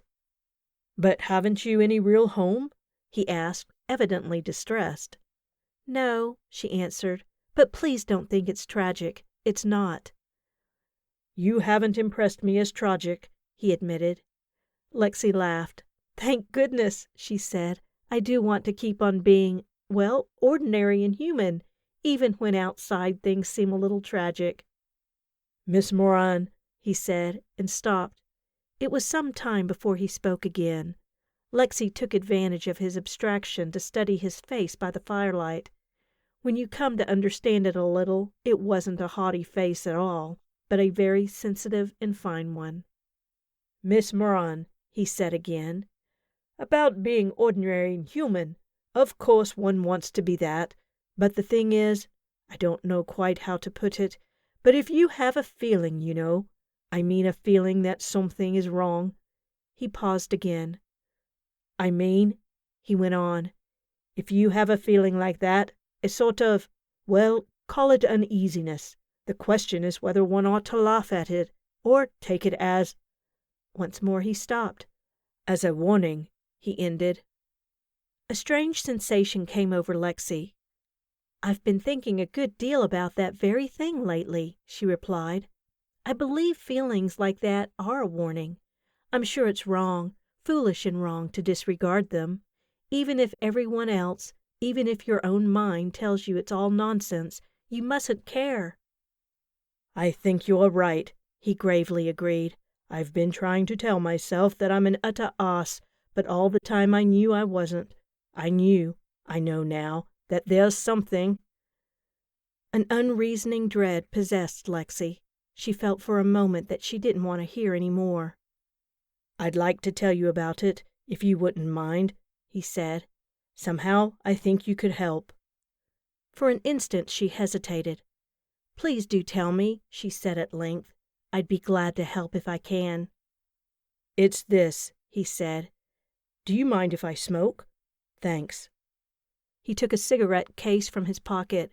As he struck a match, she could see his face very clearly in the sudden flame, and for no reason at all she pitied him. "It's this," he said again. "It's about my sister." "The sister you've never seen?" The sensation of dread had gone, and she felt only the liveliest interest. She wanted very much to hear about Captain Gray's sister. "It wasn't quite true to say I'd never seen her," he explained in his painstaking way. "I have, you know, but not since I was 6 years old and she was a baby. Our mother died when Muriel was born, out in India. An aunt took the poor little kid to the States with her, and I stayed out there with my father." He drew on his cigarette for a minute. "She's 21 now," he said. "Last picture I had of her was when she was 14 or so. A pretty kid, a bit more than pretty, what you'd call lovely." He was silent for a little, staring into the fire. "When I was at school in England, it was arranged that she was to come over, but she didn't, and we've never met again. 21 years. It's a long time." "Yes, it is," said Lexi gently, for something in his voice touched her. "We've written to each other, on and off. I'm not much good at that sort of thing, but I thought her letters were, well, rather remarkable, you know. But I dare say I'm prejudiced. She's the only one of my own people left." "You poor dear thing," thought Lexi, with ready sympathy, but she did not say anything. "Anyhow," he presently continued, "I got an impression from her letters that she was rather an extraordinary girl. She was studying music, said she was going on the concert stage, awfully enthusiastic about it, and then she married this doctor chap. She never said much about him, only that she was very happy. But, well, I don't believe that." "Why?" "I don't know. Anyhow, she was married about 2 years ago, and a few months after her marriage she began writing oftener, almost every mail.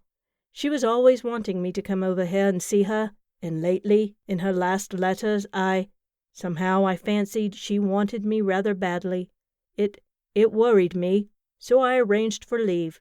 On the very day when I wrote that I would be coming over this month, I had a letter from her, asking me not to make any plans for coming this year. She said she'd taken up her concert work again and would be too busy to enjoy the visit, and so on. I'd already made my plans, you see, so I went ahead.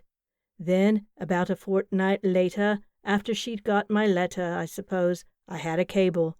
'Don't come,' it said. I cabled back, but she didn't answer." He looked anxiously at Lexi, but she said nothing. She sat very still, curled up in a big chair, staring into the fire with an odd look of uncertainty on her face.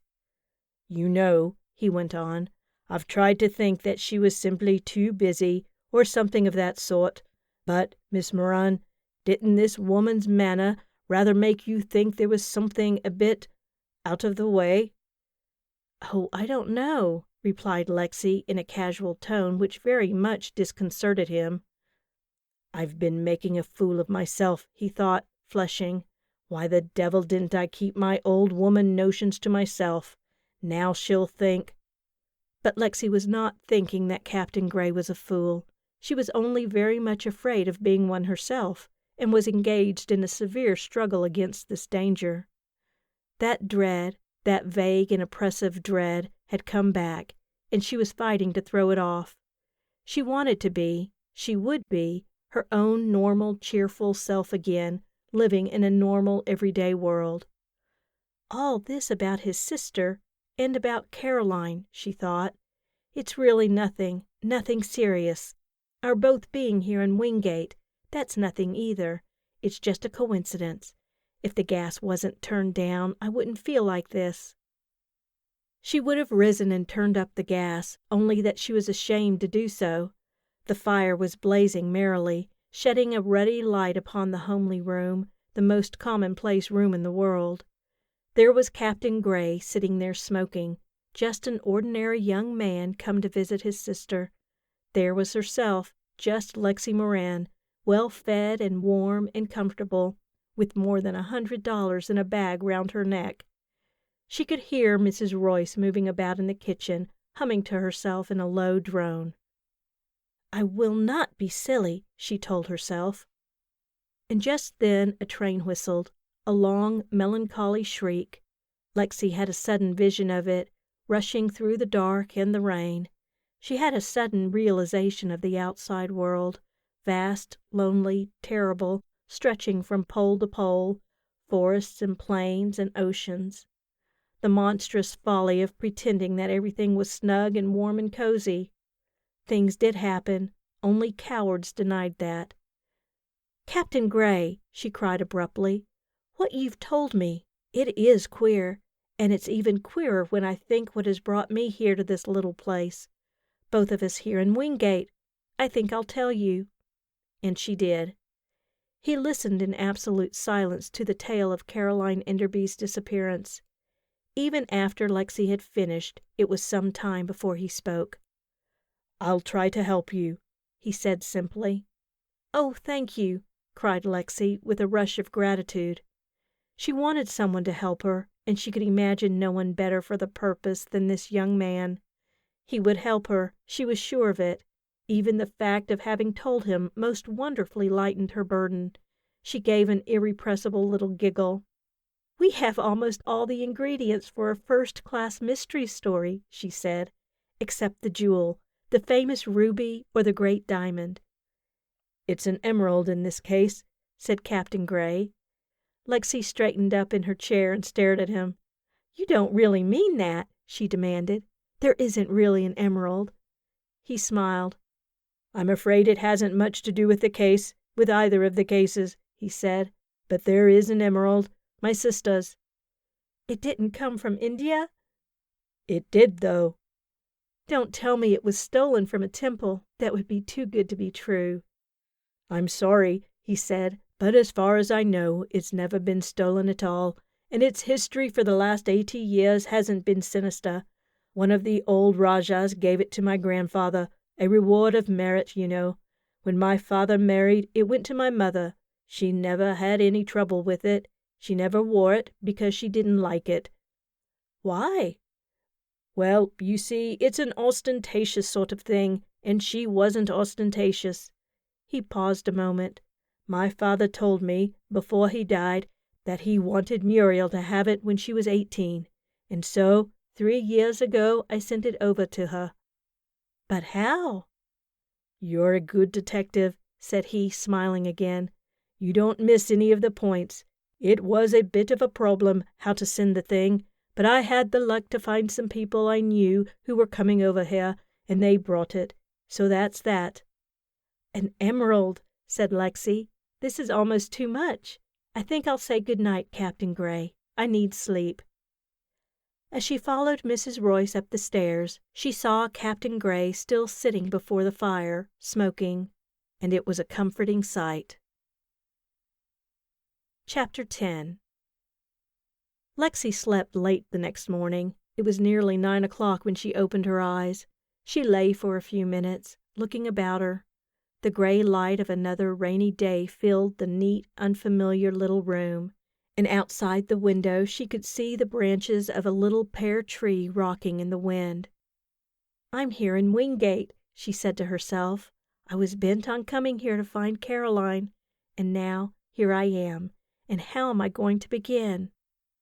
She got up and washed in cold water in a queer old-fashioned china basin painted with flowers. She brushed her shining hair and dressed, feeling more hopeful every minute. One step at a time, she thought. The first step was to come here, and the next step, well, I'll think of it after breakfast. Perhaps Captain Gray will have thought of something. But Captain Gray had gone out. "Just a few minutes ago," Mrs. Royce informed her. "He was down real early, around 7, and he waited and waited for you. At 8:30 he ate and off he went." "Did he say when he'd be back?" "No," said Mrs. Royce. "He didn't say much of anything. He's a kind of quiet young man, ain't he? Well, he'd ought to get on with his sister then." "Is she very quiet?" asked Lexi. "Quiet," repeated Mrs. Royce. "Sit down and begin to eat, Miss Moran. I've fixed a real nice tasty breakfast for you, if I do say it as shouldn't. Corn gems, too. Miss Quelton quiet? I should say she was. Quiet as—" She paused. "As the dead," she went on, and the phrase made an unpleasant impression upon Lexi. "And her husband, too. I never saw the like of them. They never come into the village, and nobody ever goes out there to the tower. About twice a week the doctor drives into Limewell, the town below here, and he buys a lot of food and all, and he goes home. I can see him out of my front winder, and the sight of him driving along in that black buggy of his, it gives me the shivers." "But if he's a doctor—" "Don't ask me what kind of doctor he is, Miss Moran. He don't go to see the sick, that's all I know."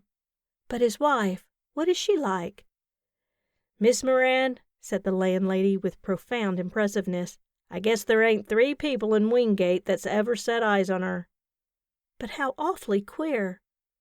"You may well say queer," said Mrs. Royce. "There she stays, out in that lonely place, never seeing a soul from one month's end to another. She's a young woman, too, young and just as pretty as a picture."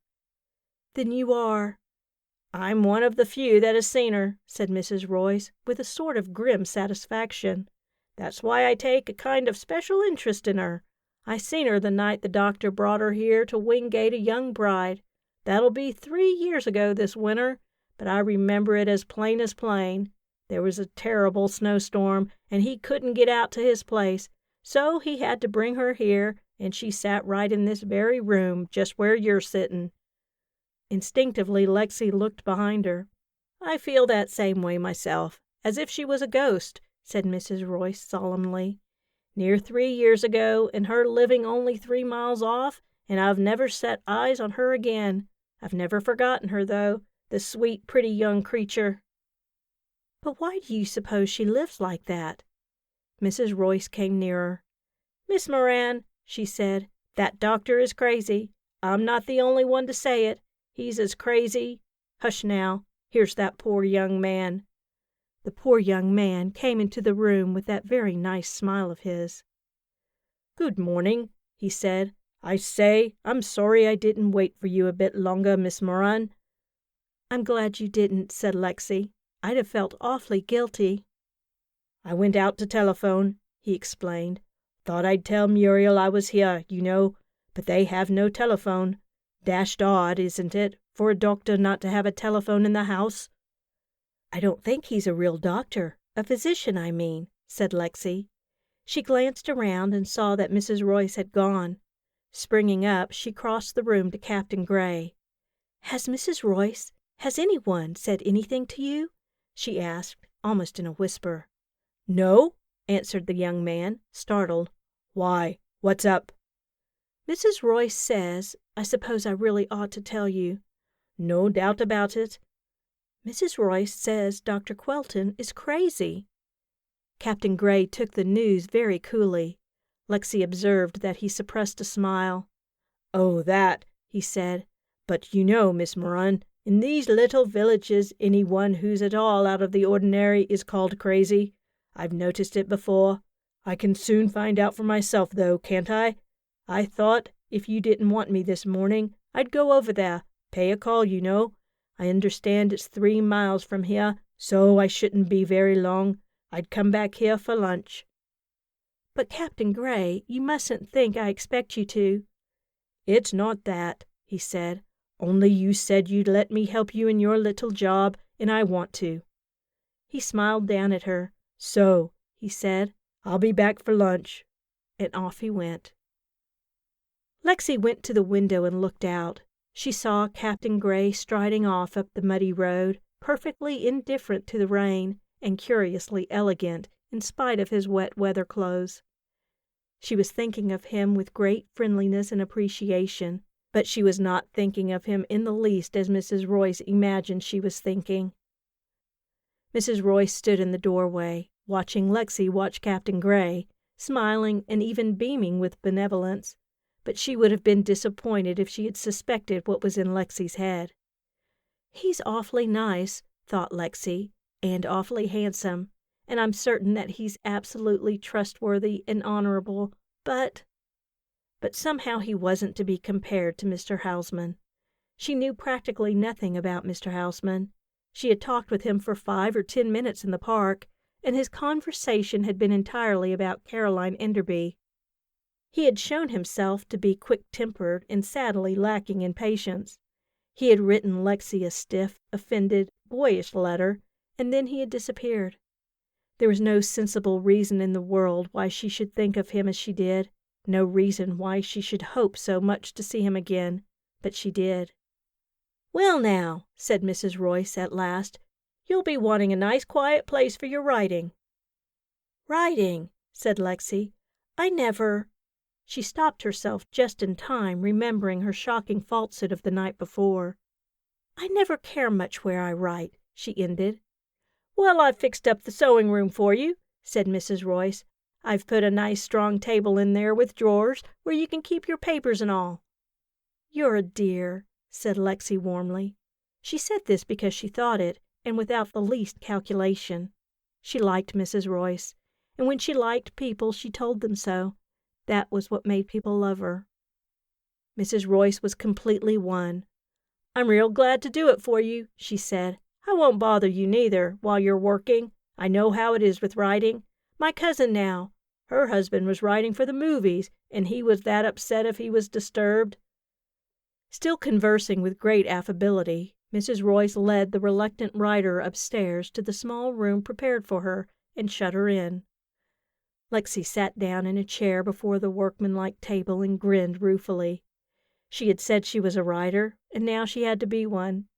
"Well," she reflected, "here's a chance to write to Mr. Houseman anyhow." She never had the least difficulty in writing letters.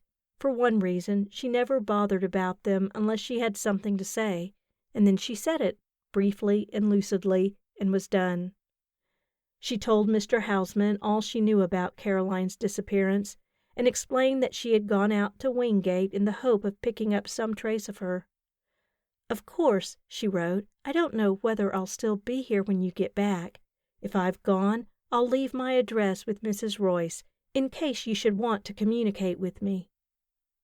This was admirable so far, but reading it over, Lexi was not satisfied. She remembered the misery, the trouble and anxiety in Mr. Houseman's blue eyes. She imagined him sailing the seas, bitterly hurt because he thought Caroline had changed her mind. She thought of him coming back and getting this letter to revive all his alarm for Caroline. This wasn't, after all, a business letter.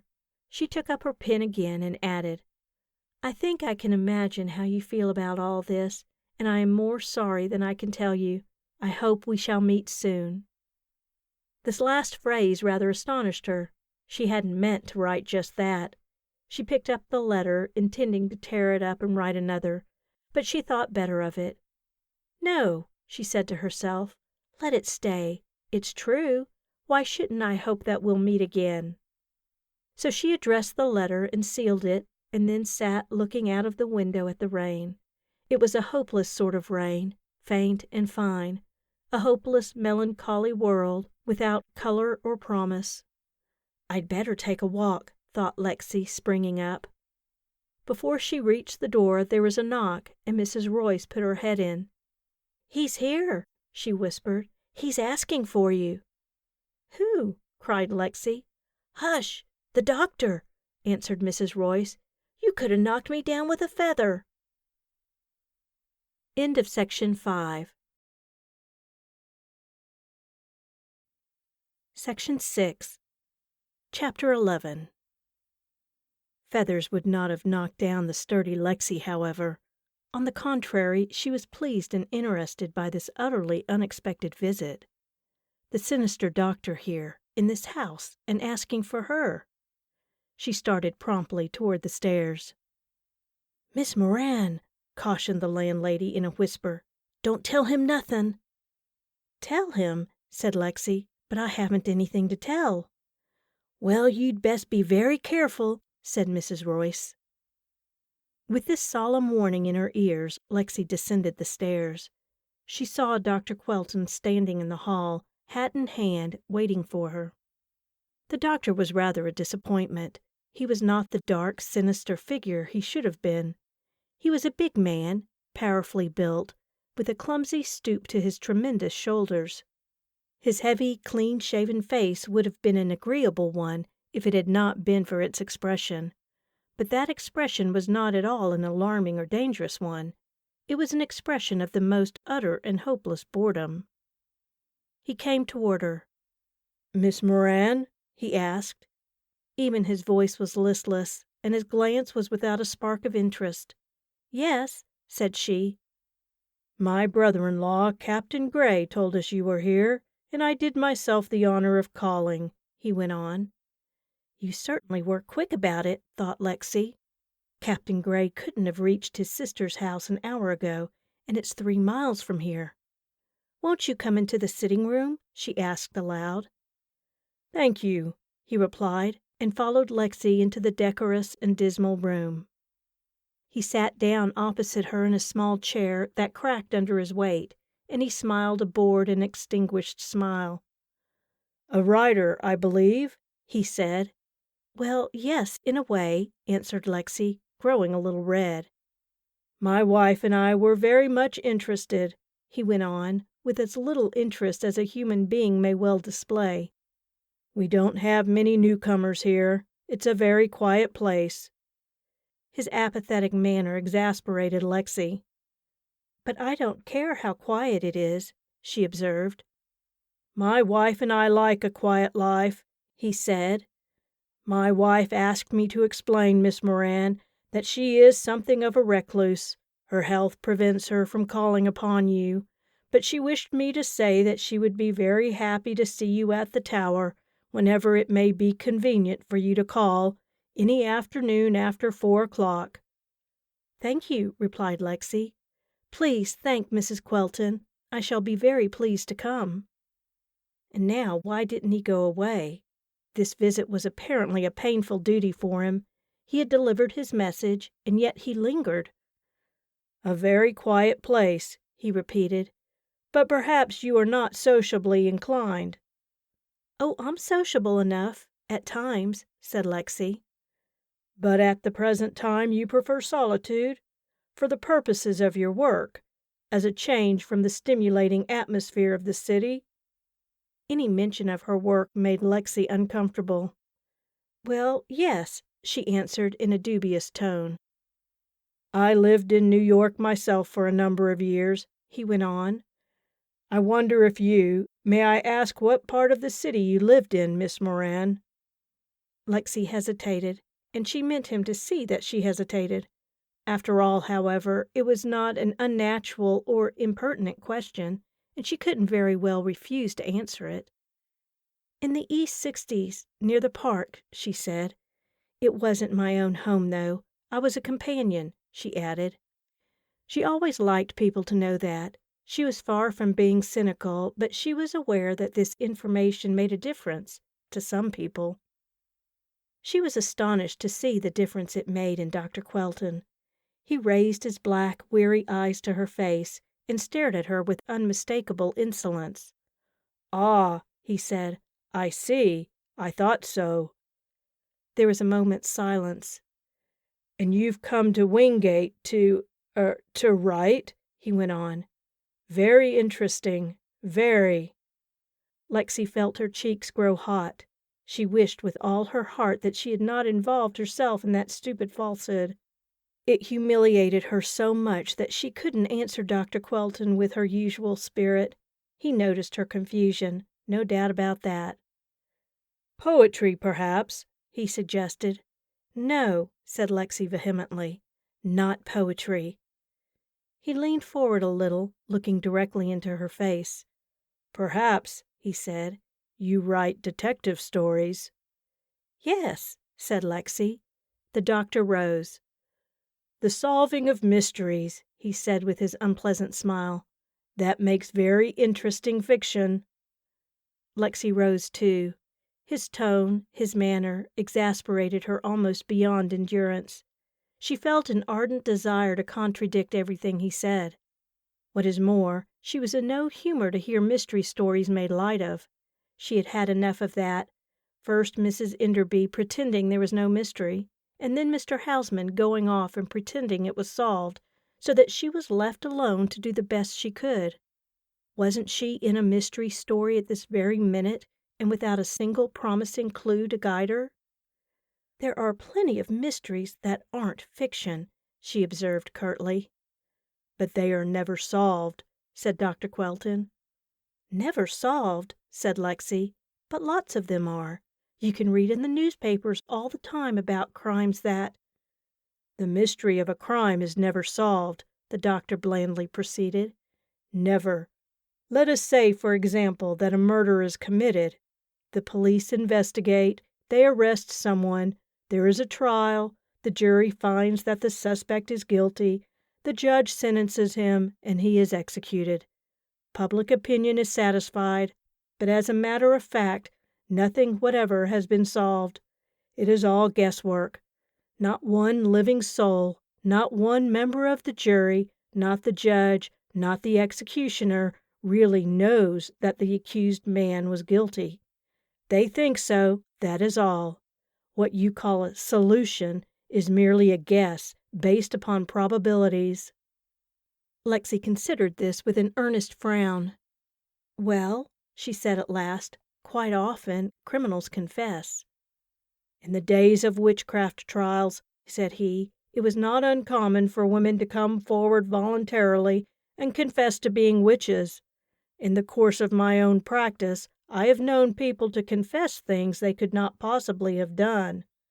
No," he shook his head and smiled faintly, "an acquaintance with the psychology of the diseased mind makes one very skeptical about confessions, Miss Moran." This idea, too, Lexi took into her mind and considered for a few minutes. "Even an eyewitness," Dr. Quelton went on, "is entirely unreliable. Any lawyer can tell you how completely the senses deceive one. 3 persons can see the same occurrence, and each one of the 3 will swear to a quite different impression. Each one may be entirely honest, entirely convinced that he saw or heard what never took place."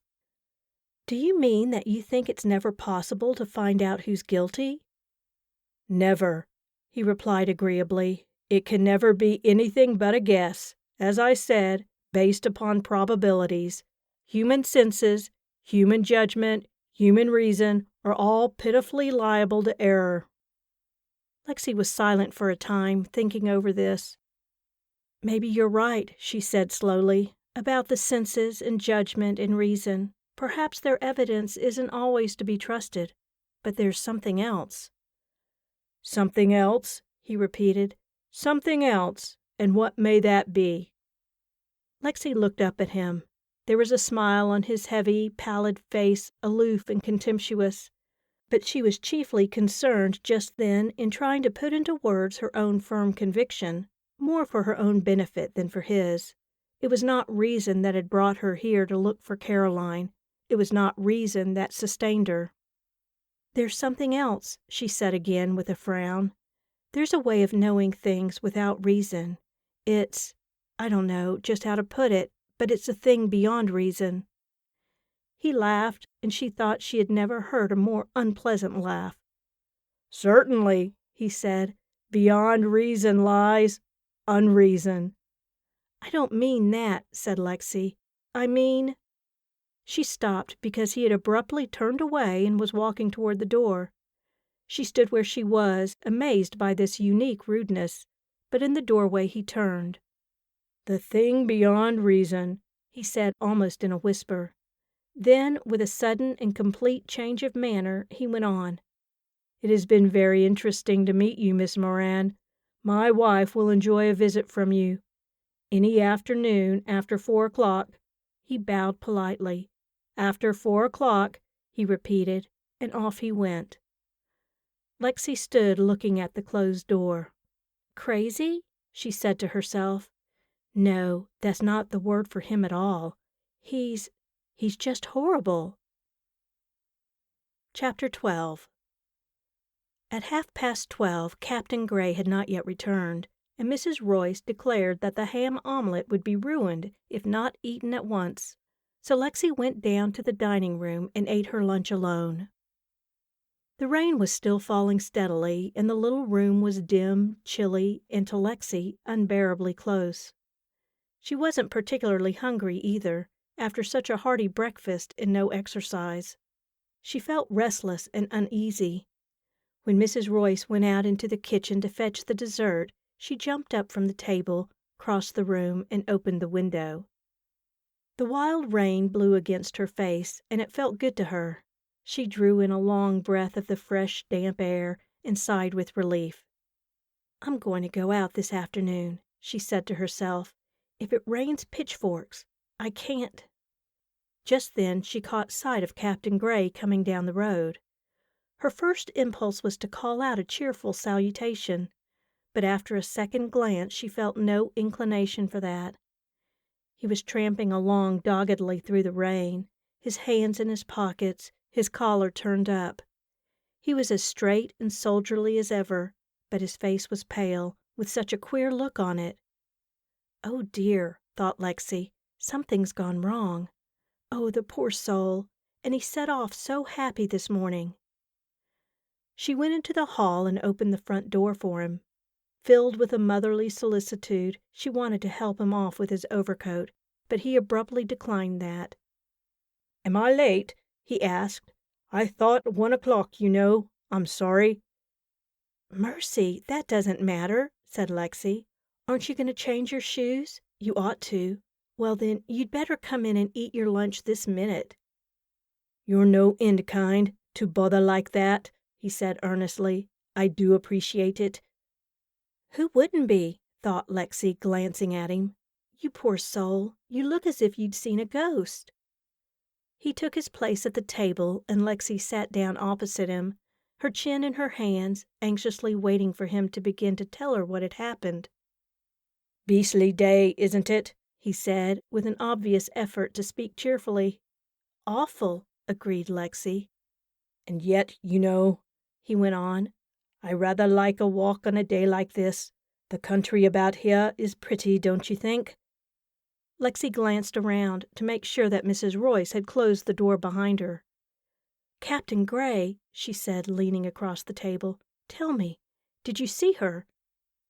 He did not meet Lexi's eyes. He was looking down at his plate with that curious, dazed expression in his face.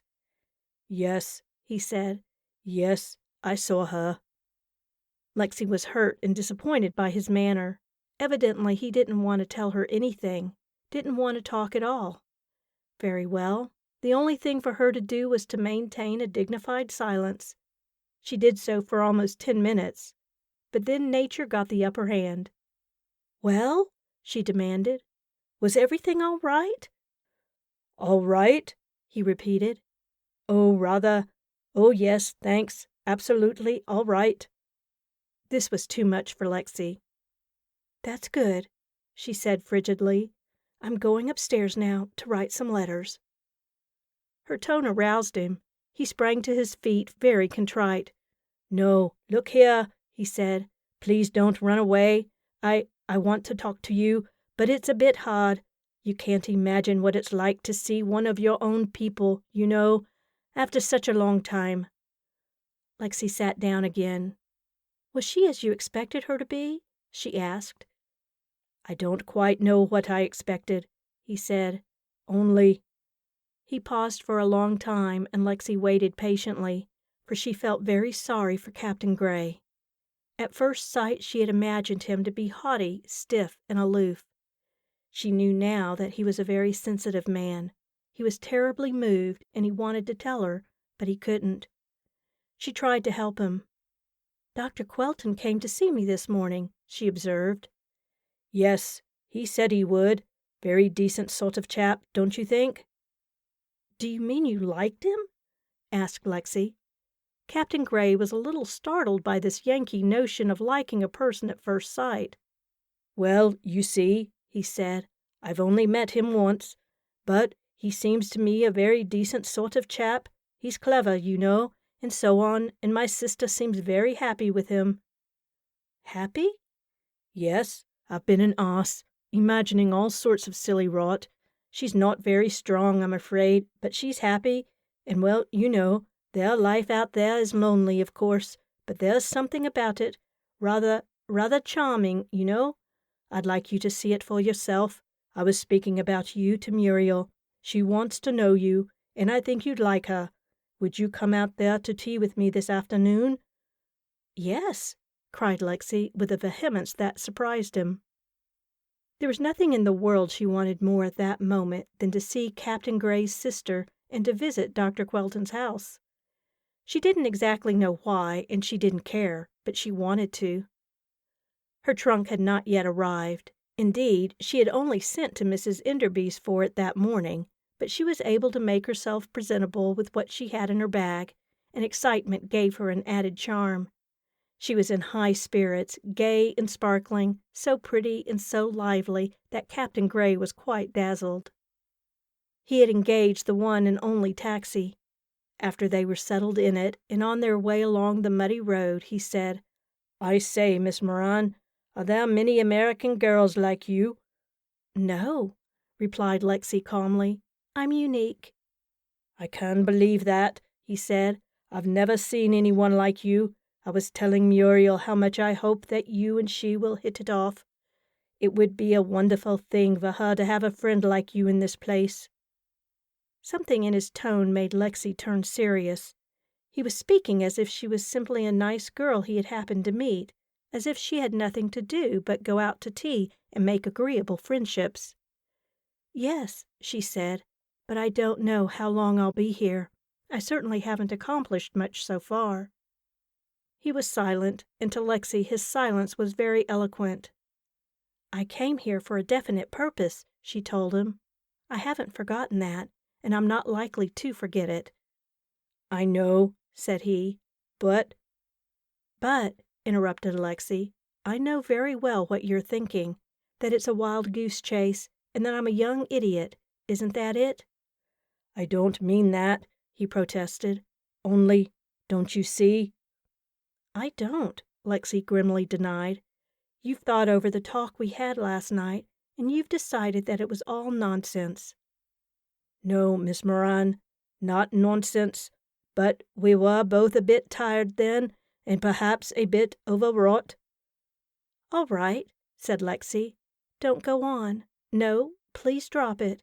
I've talked too much anyhow. From now on, I'm not going to talk to anyone about my little job. I'm going to go ahead in my own way, alone." "You can't," said Captain Gray firmly. "I'm here, you know." This did not appease Lexi, and she remained curt and silent all the rest of the way. For a couple of miles the taxi went on along a broad, smooth highway. Then it turned off down a rough lane, bordered by dark woodland and entirely deserted.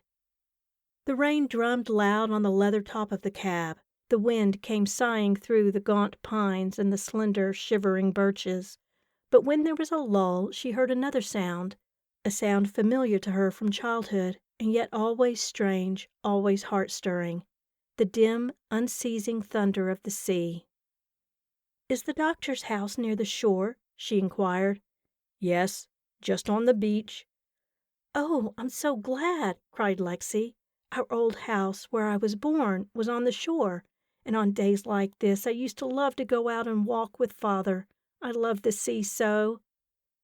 Captain Gray gave her an odd look, which she didn't understand. Perhaps that was just as well, for her words and her voice had troubled the young man to an unreasonable degree. He wished he could say something to comfort her. He wished he could offer her the sea as a gift, for instance, and that would have been a mistake, because Lexi did not like to be pathetic. Just at that moment, however, the taxi turned into a driveway, and there was the house, the tower. Lexi was disappointed. The name had called up in her mind the picture of a gloomy edifice of gray stone, more or less medieval, and altogether somber and forbidding. And this was nothing in the world but a rather shabby old house, badly in need of paint, and forlorn enough in the rain, but very ordinary and very ugly. Even the tower which had given the place its romantic name was only a wooden cupola with a lightning rod on top of it. "Can you get a good view of the sea from the windows?" Lexi demanded. "Well, not from the library where I was," he answered, "but perhaps—" "Captain Gray, I want to get out. I want to run down on the beach for one instant." "In this rain?" he protested. "You can't." "I'm not made of sugar," said Lexi scornfully. "I've got to run down there just for an instant before I go in." "But I say, your nice little hat, you know." Lexi pulled off the nice little hat and laid it on his knee. Then she rapped on the window, the driver stopped, and Lexi opened the door. "No, look here, please, Miss Moran," cried Captain Gray. "Very well, then, if you will go, I'll go with you." "I'd rather you didn't," said Lexi. "I feel as if I'd like to go alone, just for one look. You know how it is sometimes. I haven't had even a smell of the sea for so long, and it reminds me—" She looked at him with a shadowy little smile, and he did understand. "All right," he said, "then slip on my coat."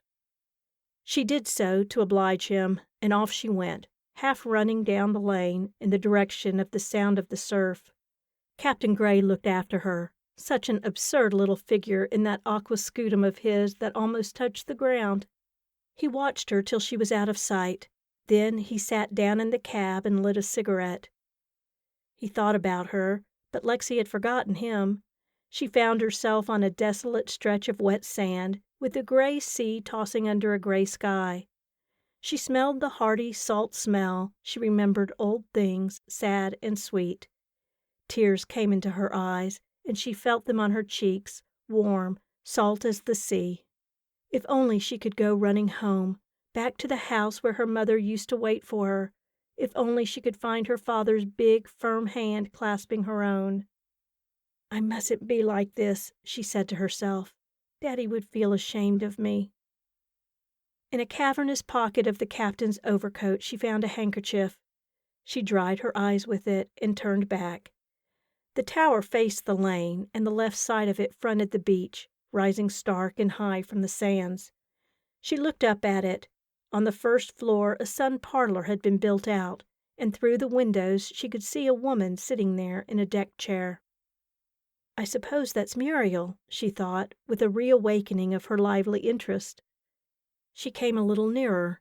The woman was wearing a negligee and a coquettish little silk cap. Her back was turned toward Lexi. She lay there motionless, as if she were asleep. Lexi drew closer.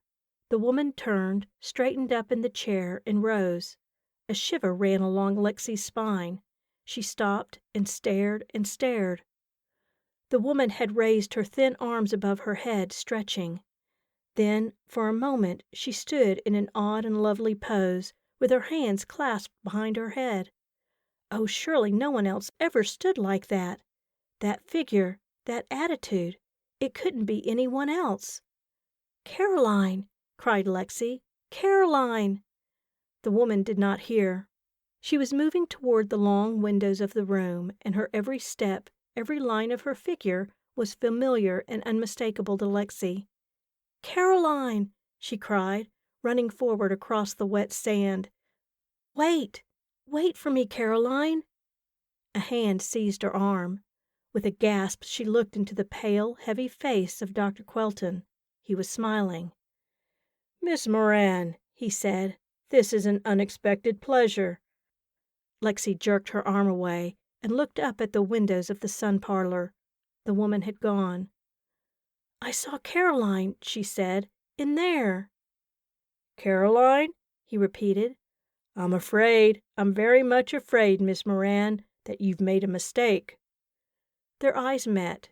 In that instant Lexi knew. He was still smiling with an expression of bland amusement at this extraordinary little figure in the huge coat. But he was her enemy, and she knew it. "Suppose we go on," he suggested. "I believe it's raining." They turned and walked side by side around the house to the front door, where Captain Gray stood waiting. "I say," he exclaimed anxiously, "your hair, your shoes, you'll take a chill, Miss Moran." "I feel anxious about Miss Moran myself," said Dr. Quelton. "I'm afraid she's a very imprudent young lady." But Lexi said nothing. End of section 6. Section 7, Chapter 13. The doctor's library had a charm of its own. It was a big room, careless, a little shabby, but furnished in fastidious taste and with a friendly sort of comfort. A great wood fire was blazing on the hearth, and Dr. Quelton drew up an armchair before it for Lexi. "There," he said, "now you'll soon be warm and dry. Anna?" "Yes, sir," the parlor maid responded from the doorway. "Please tell Mrs. Quelton that Miss Moran is here." "Yes, sir," repeated the maid, and disappeared. Lexi sat down. Captain Gray stood, facing her, leaning one elbow on the mantelpiece. Dr. Quelton paced up and down, his hands clasped behind him. He looked like a dignified middle-aged gentleman in his own home. A door opened somewhere in the house, and for a moment Lexi heard the homely and familiar sound of an egg-beater whirring and a cheerful Irish voice inquiring about "them potatoes." It was surely a cheerful and pleasant enough setting, but Lexi did not find it so. "I saw Caroline," she insisted to herself. "I don't care what anyone says. I saw Caroline." A strange sensation of pain and dread oppressed her. What should she do? Whom should she tell? Captain Gray, she thought, but not now. It's no use now. Dr. Quelton would deny it. I'll have to wait until we get out of here, and then, perhaps, it'll be too late. He knows I saw her. Something horrible may happen. A shiver ran through her. "Miss Moran is nervous," said the doctor with solicitude. "I'm not," replied Lexi sharply. "I hope it's not a chill," said Captain Gray. "I should be inclined to think it nervousness," said Dr. Quelton. "Our landscape here is lonely and depressing, and Miss Moran has the artist's temperament, impressionable, high-strung." "Not I," declared Lexi in a tone that startled Captain Gray. "Lonely places don't bother me. I don't believe in ghosts." "Oh," said the doctor. "But here's Mrs. Quelton. Muriel, this is Miss Moran, the young writer of fiction." Mrs. Quelton was coming down the long room, a beautiful woman, dark and delicate, with a sort of plaintive languor in her manner. She held out her hand to Lexi. "I'm so glad you've come," she said. "George has told me so much about you, the first American girl he's known." She glanced at her brother with a little smile. Lexi glanced at him too, and she was surprised and very much touched by the look on his face. He couldn't even smile. His face was grave, pale, almost solemn, and he was regarding his sister with something like reverence. "Oh, poor fellow," thought Lexi. "Poor, lonely fellow. It's such a wonderful thing for him to find his sister, someone of his own. I only hope she's as nice as she looks." This thought caused her to turn toward her hostess again. She was beautiful, and in a gentle and gracious fashion, and yet I don't know, thought Lexi. There's something. She doesn't look ill. Perhaps she's just lackadaisical, but certainly she's not simple and easy to understand. She must know about Caroline Enderby. The thing is, would she help me, or would Mrs. Quelton also be her enemy? Lost in her own thought, Lexi sat silent. She had indeed certain grave faults in social deportment. The head mistress of the finishing school she had attended had often said to her, "Alexandra, it is absolutely inexcusable to give way to moods in the company of other people." In theory, Lexi admitted that this was true, but it made no difference. If she didn't feel inclined to talk, she didn't talk. It was so this afternoon. She merely answered when she was spoken to, which was not often, for Dr. Quelton was asking his brother-in-law questions about India, and Mrs. Quelton seemed no more desirous to talk than Lexi was. What is more, Lexi felt certain that the doctor's wife was not listening to the talk between the two men, but, like herself, was thinking her own thoughts. The parlor maid wheeled the tea-cart in, and Mrs. Quelton roused herself to pour the tea and to make polite inquiries, in her plaintive tone, as to what her guests wanted in the way of cream and sugar. The maid vanished again, and Dr. Quelton passed about the cups and plates. "It's China tea," he observed. "I import it myself. It has quite a distinctive flavor, I think." Captain Gray praised it, and Lexi herself found it very agreeable. She sipped it, staring into the fire, glad to be let alone.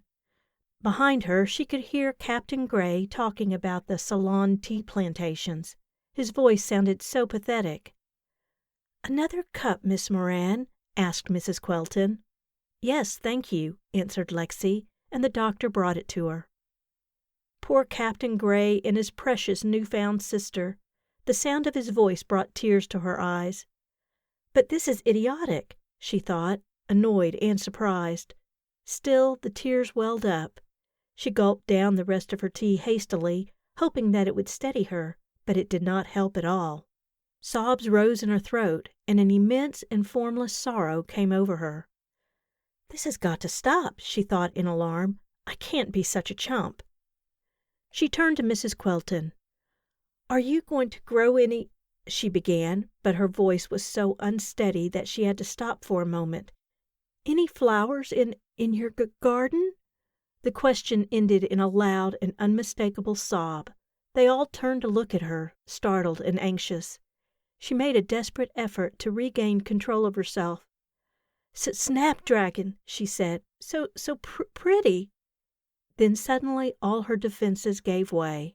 The teacup fell from her hand and was shattered on the floor, and burying her head in her arms, she cried as she had never cried in her life. Mrs. Quelton stood beside her, one hand resting on Lexi's shoulder. Captain Gray was bending over her, profoundly disturbed. She tried to speak, but she could not. "Miss Moran," said Dr. Quelton solicitously, "will you allow me to give you a mild sedative?" "No," she gasped. "No, I want to go home." "I'll telephone for the taxi," suggested Captain Gray. "He wasn't coming back until 5:30. "Unfortunately, we have no telephone," said the doctor, "but I'll drive Miss Moran home." "No, I want to walk." "Not in this rain," the doctor protested, "and in your overwrought condition." "I must." She got up, the tears still streaming down her cheeks. "I must," she said wildly. "Let me go. Please let me go." The doctor turned to Captain Gray. In the midst of her unutterable misery and confusion, Lexi still heard and understood what he was saying. "In a case of hysteria, better to humor her. The exercise and the fresh air may help her." The doctor's wife helped Lexi with her hat and coat. She was very gentle, very kind, and genuinely concerned for her unhappy little guest. Lexi remembered afterward that Mrs. Quelton kissed her. But at the moment nothing mattered except to get away, to get out of that house into the fresh air. Without one backward glance she set off at a furious pace, splashing through the puddles, almost running. Captain Gray kept easily by her side with his long, lithe stride. Now and then he spoke to her, but she could not trust herself to answer just yet. The storm within her was subsiding. From time to time a sob broke from her, but the tears had stopped. And now she was beginning to think. Twilight had come early on this rainy day, and it was almost dark before they reached the end of the lane. Lexi slackened her pace. Then, as they came to the corner of the highway, she stopped and laid her hand on her companion's sleeve. "Captain Gray," she said. He looked down at her, but it was too dark to see what expression there was on her pale face. He was vastly relieved, however, by the steadiness of her voice. "Captain Gray," she said again, "if I told you something very important, would you believe me?" Yes, yes, of course," he answered hastily. "Of course, I would always believe you. But I wish you wouldn't try to talk about anything important just now, you know. Let's wait a bit, eh?" Lexi smiled to herself in the dark, a smile of extraordinary bitterness. He wouldn't believe her if she told him about Caroline. He would think she was hysterical. She saw quite plainly that by this strange outburst she had lost his confidence. She could in no way explain her sudden breaking down. Such a thing had never happened to her before. She could not understand it, but she was in no doubt about the unfortunate consequences of it. She was discredited. Chapter 14. Lexi sat on the edge of the bed, her hands clasped loosely before her, her bright head bent, her eyes fixed somberly upon nothing, and she could see nothing, not one step of the way that lay ahead of her. She could not think what she ought to do next. For the first time in her life she had a feeling of utter confusion and dismay. "It's because I'm so tired," she said to herself. "I've never been really tired out before."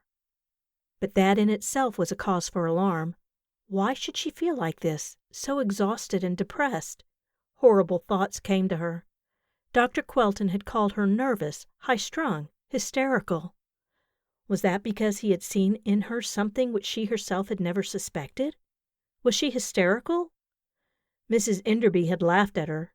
Mr. Houseman had gone away, satisfied with his own solution. Captain Gray, chivalrous and kindly as he was, had obviously lost interest in her affairs. Nobody believed in her.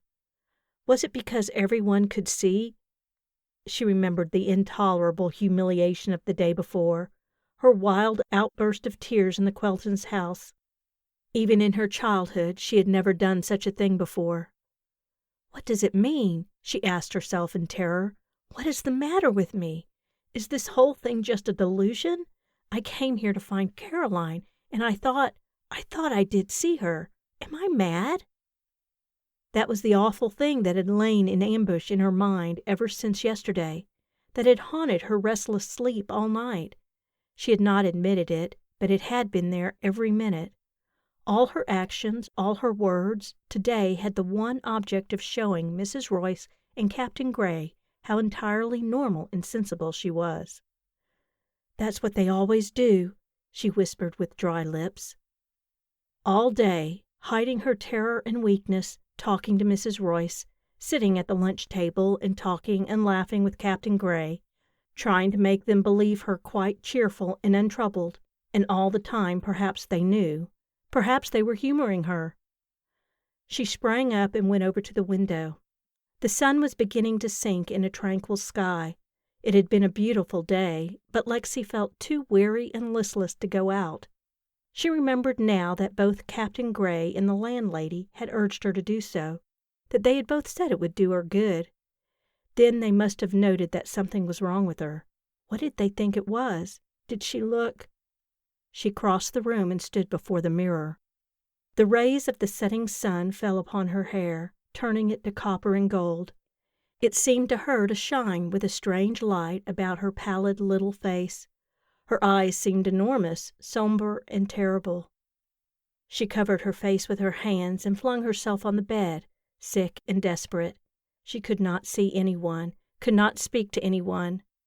When a knock came at her door, she thrust her fingers into her ears and lay there, with her eyes shut tight, trembling from head to foot. But the knocking went on until she could endure it no longer. "Yes," she said, sitting up. "Supper's all on the table," said Mrs. Royce's cheerful voice. "I don't want any supper tonight, thank you," replied Lexi. Mrs. Royce expostulated and argued for a time, but she could not persuade Lexi even to unlock the door, and at last, with a worried sigh, she went downstairs again. The room was quite dark now, and the wind blowing in through the open window felt chill, but Lexi was too tired to close the window or light the gas. She was not drowsy.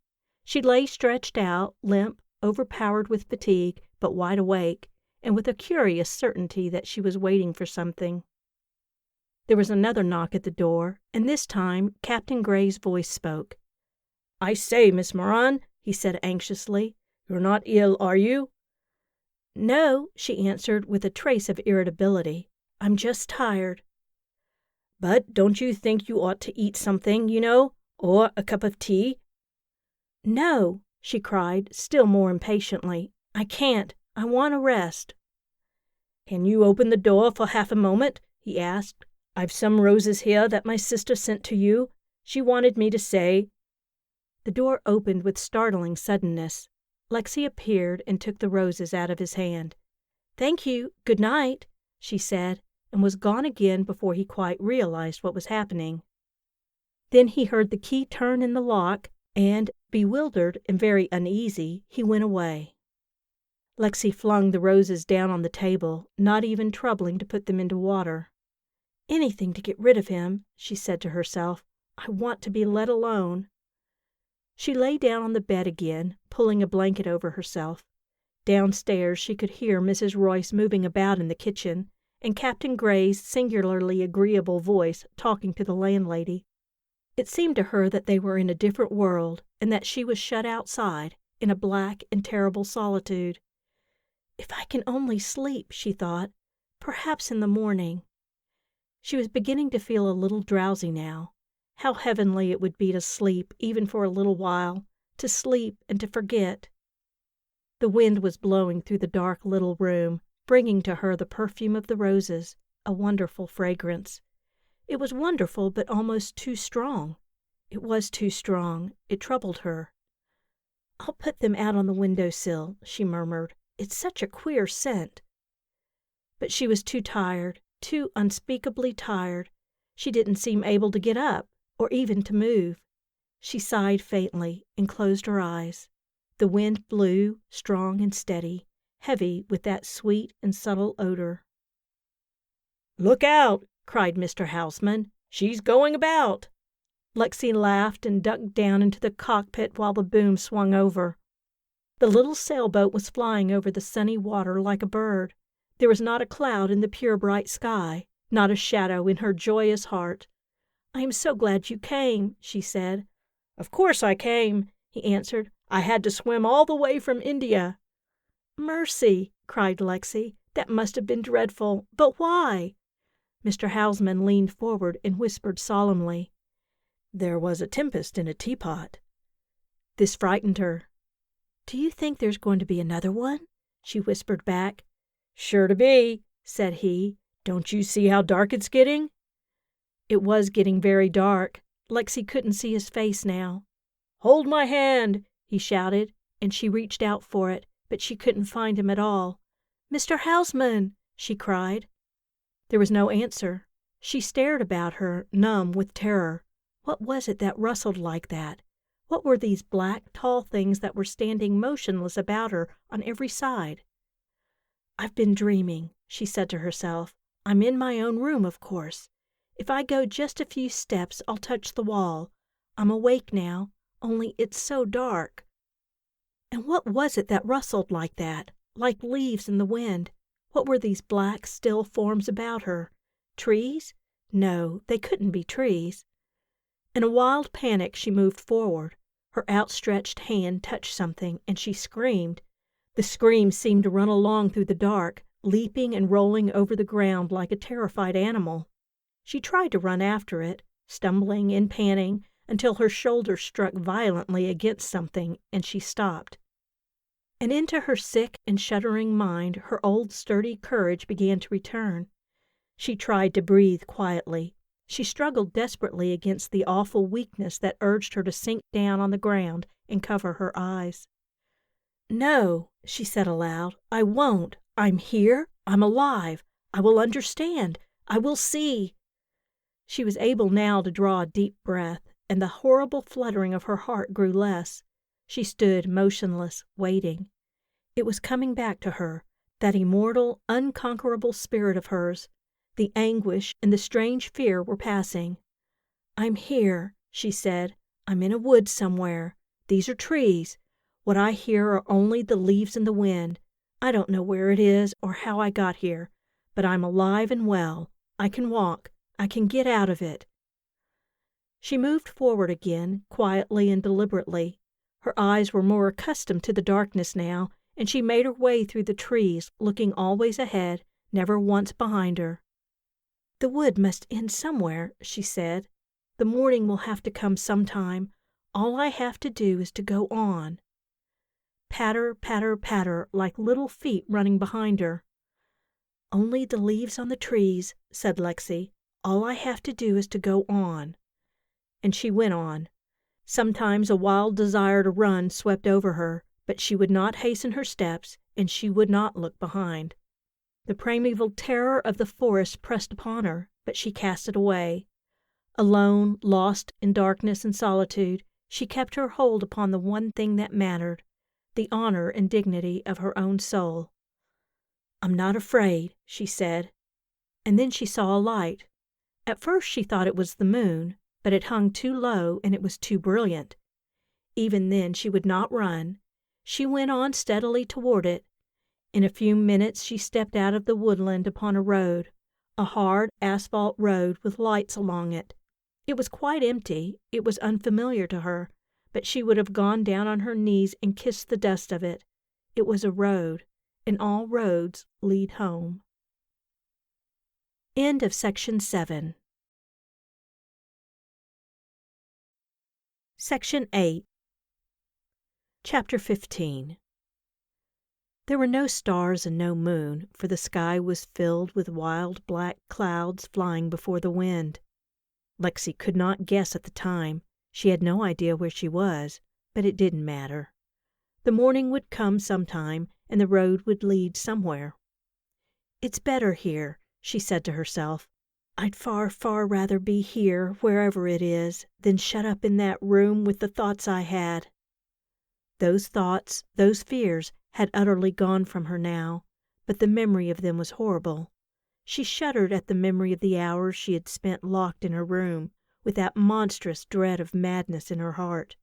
Thank God it had passed now.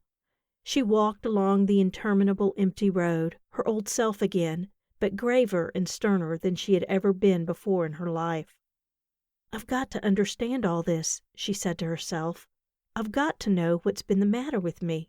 That breakdown at the Queltons, that awful time yesterday afternoon, and this. I suppose I've been walking in my sleep.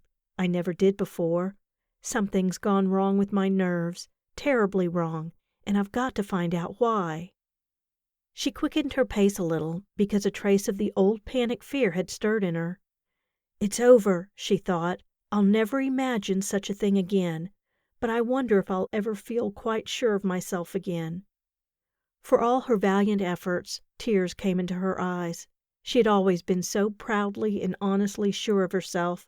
She had always trusted herself, and now she knew how weak, how untrustworthy she could be. Now she would always have that knowledge, and would fear that the weakness might come again. I don't know whether I really did see Caroline. I can't feel certain of anything. Perhaps I ought to give up all this and go away and rest. Only I've no place to go. There isn't anyone I can tell. She straightened her shoulders and looked up at the vast dark sky, where black clouds ran before a wind that snapped at their heels like a wolf, and the sight assuaged her. This world that lay under the open sky, the woods, the hills, and above all the sea, was her world. It belonged to her equally with all God's creatures.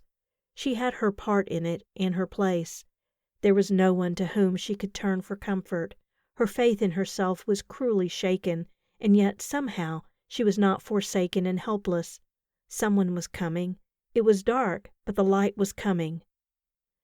She went on, her brisk footsteps ringing out clearly in the silence. The road was bordered on both sides by woods, where the leaves whispered, and there was no sign anywhere of another human being. But the road must lead somewhere. It began to go steeply uphill, and she became aware for the first time that she was very tired and very hungry, and that one of her shoes was worn through. But she had her precious money in the bag around her neck, and, if she kept on going, she couldn't help reaching some place where she could get food and rest. At the top of the hill I'll be able to see better, she thought. It was a long, long hill, and the stones began to hurt her foot in the worn shoe, but she got to the top, and then below her she saw the lights of a railway station. She went down the hill at a lively trot, and it was as if she had come into a different world. Dogs barked somewhere not far off, and she passed barns standing black against the sky. It was a human world, where people lived. When she reached the platform, the door of the waiting room was locked, but inside she could see a light burning dimly in the ticket booth, and a clock, 1:30. With a sigh of relief, she sat down on the edge of the platform. She wouldn't in the least mind sitting here until morning, in a place where there were lights and a clock, and she could hear a dog barking. She took off her shoe and rubbed her bruised foot, and sighed again with great content. In 4 hours or so somebody would come, and then she would find out where she was, and how to get back to Mrs. Royce, and Mrs. Royce's comfortable breakfast, coffee, ham and eggs, and hot muffins. She started up and hastily put on her shoe again, for in the distance she heard the sound of a motor. She told herself that it would be the height of folly to stop an unknown car in this solitary place, for there were evil men abroad in the world. But there were a great many more honest ones, and if she could only get back to Mrs. Royce's now. She crossed the road and stood behind a big tree. The purr of the motor was growing louder and louder, filling the whole earth. Her heart beat fast. She kept her eyes upon the road, excited, but not sure what she meant to do. It was a taxi. She sprang out into the road and waved her arms. "Taxi!" she shouted joyously. The car stopped with a jolt and the driver jumped out. "Now then, what's up?" he demanded suspiciously. From a safe distance the light of an electric torch was flashed in her face. "Well, I'll be gosh darned," said he. "Ain't you the boarder up to Mrs. Royce's?" "Yes, I am," cried Lexi, overwhelmed with delight. "Can you take me there?" "I can," he replied, "but what on earth are you doing out here?" "I got lost," said Lexi. "Where is this, anyhow?" "Wingate Station," said he. "I'll be gosh darned. I never. Lost!" "Yes," said Lexi. "Aren't you the driver who took me up the day I came here?" "That's me. Only taxi in Wingate. Took you out to the Queltons, too. Hop in, miss." His engine had stalled, and he set to work to crank it, while Lexi stood beside him. "Drive awfully fast, will you?" she asked. He was too busy to answer for a moment. Then, when his engine was running again, he straightened up and looked at her.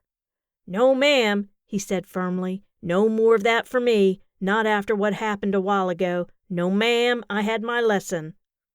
"An accident?" inquired Lexi politely. "Well," he said slowly, "I suppose it was. But the more I think it over, the more I dunno." In the brightness cast by the headlights, Lexi could see his face very well, and the look on it gave her a strange little thrill of fear. It was not a handsome or intelligent face, but it was a very honest one, and she saw, written plain upon it, a very honest doubt and dismay. Like herself, he wasn't sure. "It was this way," he went on. "About 3 miles up Carterstown way there's a bad piece of road. There's a steep hill, and a crossroad cuts across the foot of it, and it's too narrow for 2 cars to pass. It's a bad piece, and I always been careful there. I was careful that night. I was coming along the crossroad, and I heard another car somewhere, and I sounded the horn 2 or 3 times before I come to the foot of the hill. Just as I got there and was turning up the hill, down comes another car, full tilt. I couldn't get out of the way. There's stone walls on both sides. I tried to back, but he crashed into me. I kind of fainted, I guess. My cab was all smashed up, and I was cut pretty bad with glass. They found me lying there about an hour after. The other fellow, he was killed." He stopped for a minute. "If it hadn't been for his license number, nobody could have known who he was so smashed up. Seems he was from New York, driving a taxi belonging to one of them big companies." "Poor fellow," said Lexi. "Yes," said the other solemnly. "I can say that, too, whatever he meant to do." "Meant to do?" The countryman came a step nearer. "I keep thinking about it," he said in a half-whisper. "This is the queer thing about it, miss, that their car didn't start till I got to the foot of the hill. The engine was just racing, and the car wasn't moving along. I know that. It was as if he'd been waiting up there for me, and then down he came as if he meant—" The speaker paused again. "To kill me," he ended. "But—" Lexi began, and then stopped. She had a very odd feeling that this story was somehow of great importance to her, but that she must put it away, that she must keep it in her mind until later. This wasn't the time to think about it. "Joe," she said, "I want to hear more about this, all about it, but not now. I'm too tired." He gave himself a shake, like a dog. Then he turned to her with a slow, good-natured smile.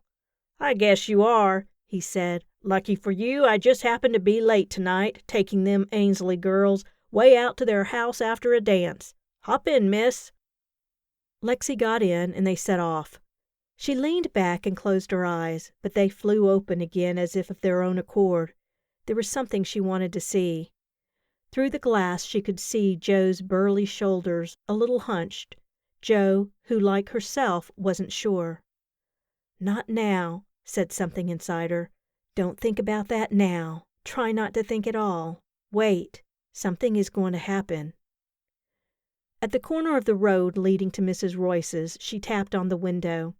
Joe stopped the cab with a jerk, sprang down from his seat, and ran around to open the door. "What's the matter, miss?"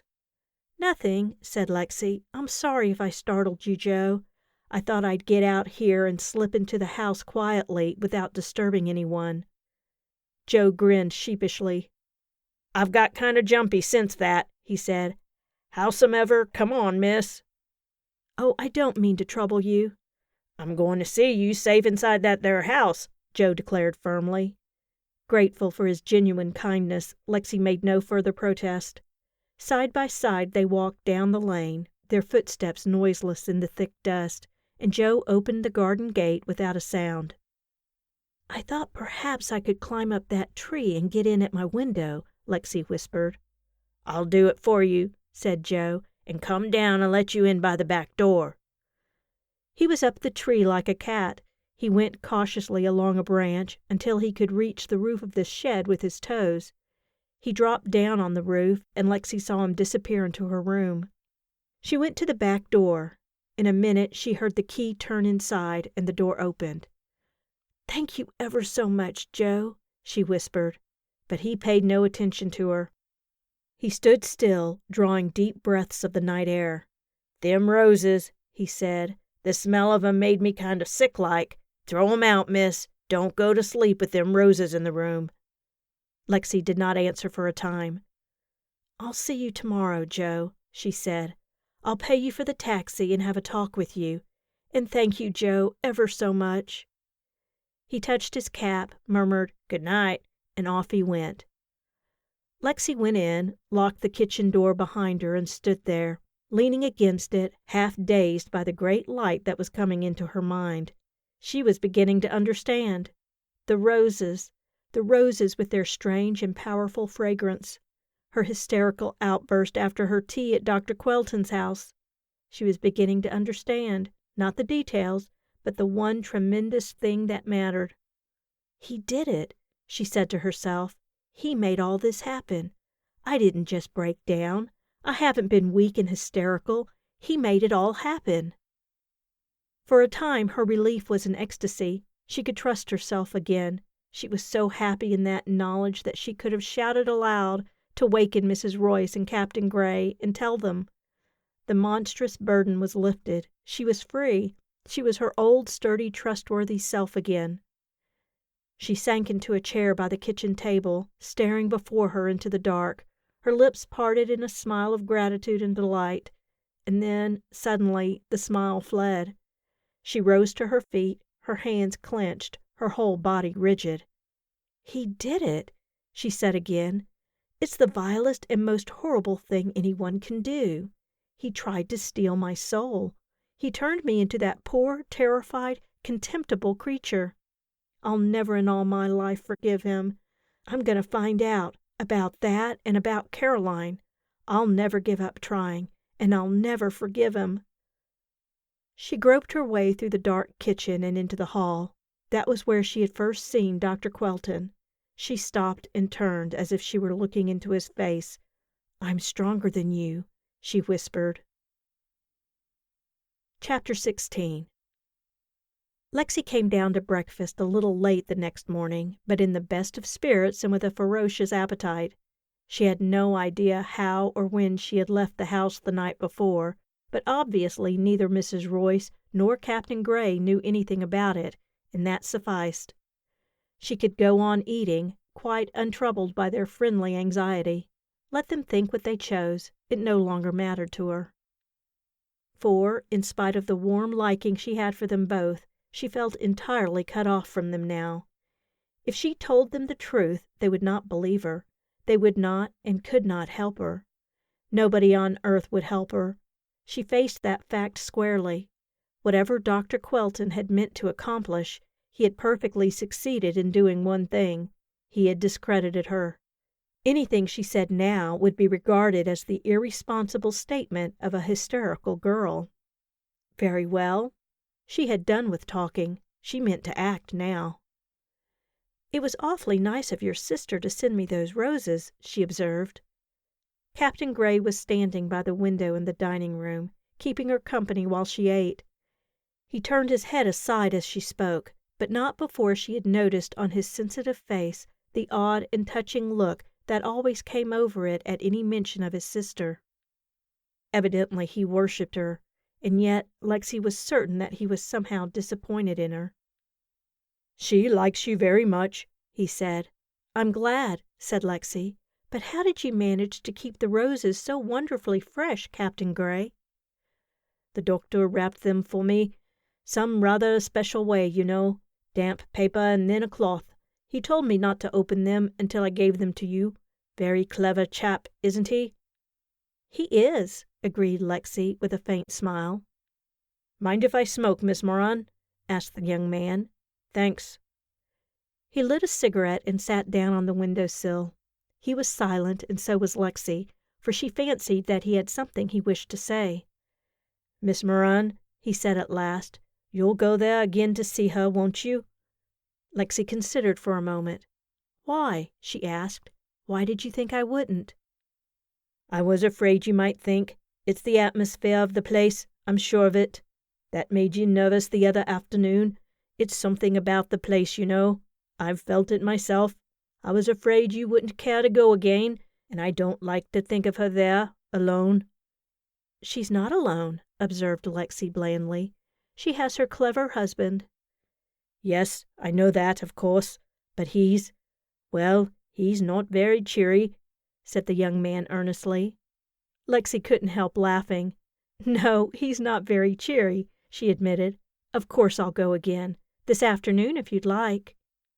"I say, you are good," he cried. "I know jolly well that you don't want to go." "I do, though," declared Lexi. "Shall we walk over?" "If you don't mind," said Lexi, "I'll go by myself. There's something I want to attend to first. I'll meet you there at 4:00. "Right-o," said he. "Then you won't mind if I go there for lunch?" She assured him that she wouldn't. "You poor dear thing," she added to herself. His solicitude touched her. He seemed to feel himself responsible for her, as if she were a very delicate and rather weak-minded child.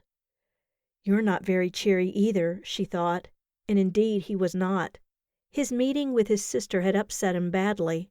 Ever since he had first seen her, he had been troubled and anxious and downcast. "And that's because she's not human," thought Lexi. "She's beautiful and gentle and all that, but she's like a ghost. Of course it bothers him." She did not give much more thought to Captain Gray, however. As soon as he left the house, she went upstairs into the little sewing room, and until lunchtime she was busy writing the clearest and briefest account she could of what had occurred. This she put into an envelope, which she addressed to Mr. Charles Houseman, and laid it on her bureau. "If anything happened, I suppose they'd give it to him," she said to herself. "I'd like him to know." Somehow this gave her a good deal of comfort. Not that she expected anything to happen, or was at all frightened, but she did not deny that Dr. Quelton was a singularly unpleasant sort of enemy to have. And he was her enemy, she was sure of it. Just because he had made such a point of her arriving after 4 o'clock, she had made up her mind to reach the house well before that hour, which would not please him. Directly after lunch she walked down to the village. She found Joe taking a nap in his cab outside the station, and, regardless of the frightful curiosity of the villagers, she stood there talking to him for a long time.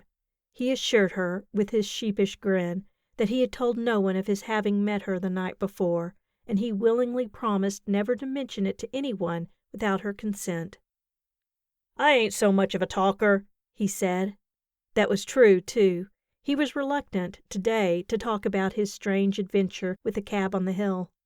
But Lexi made him answer her questions, and he wavered in no respect from his first version.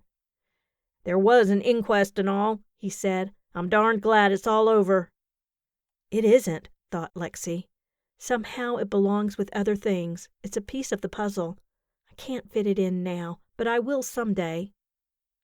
So she thanked Joe and paid him for last night's trip, though he made miserable and embarrassed efforts to stop her. Then she set off on her way. It was 4 o'clock by her watch when she reached the garden gate. She stopped for a moment with her hand on the latch, and in spite of herself a little shiver ran through her. The battered old house in the tangled garden looked more menacing today in the tranquil spring sunshine than it had in the rain. It was utterly lonely and quiet. Lexi could hear nothing but the distant sound of the surf, which was like the beating of a tired heart.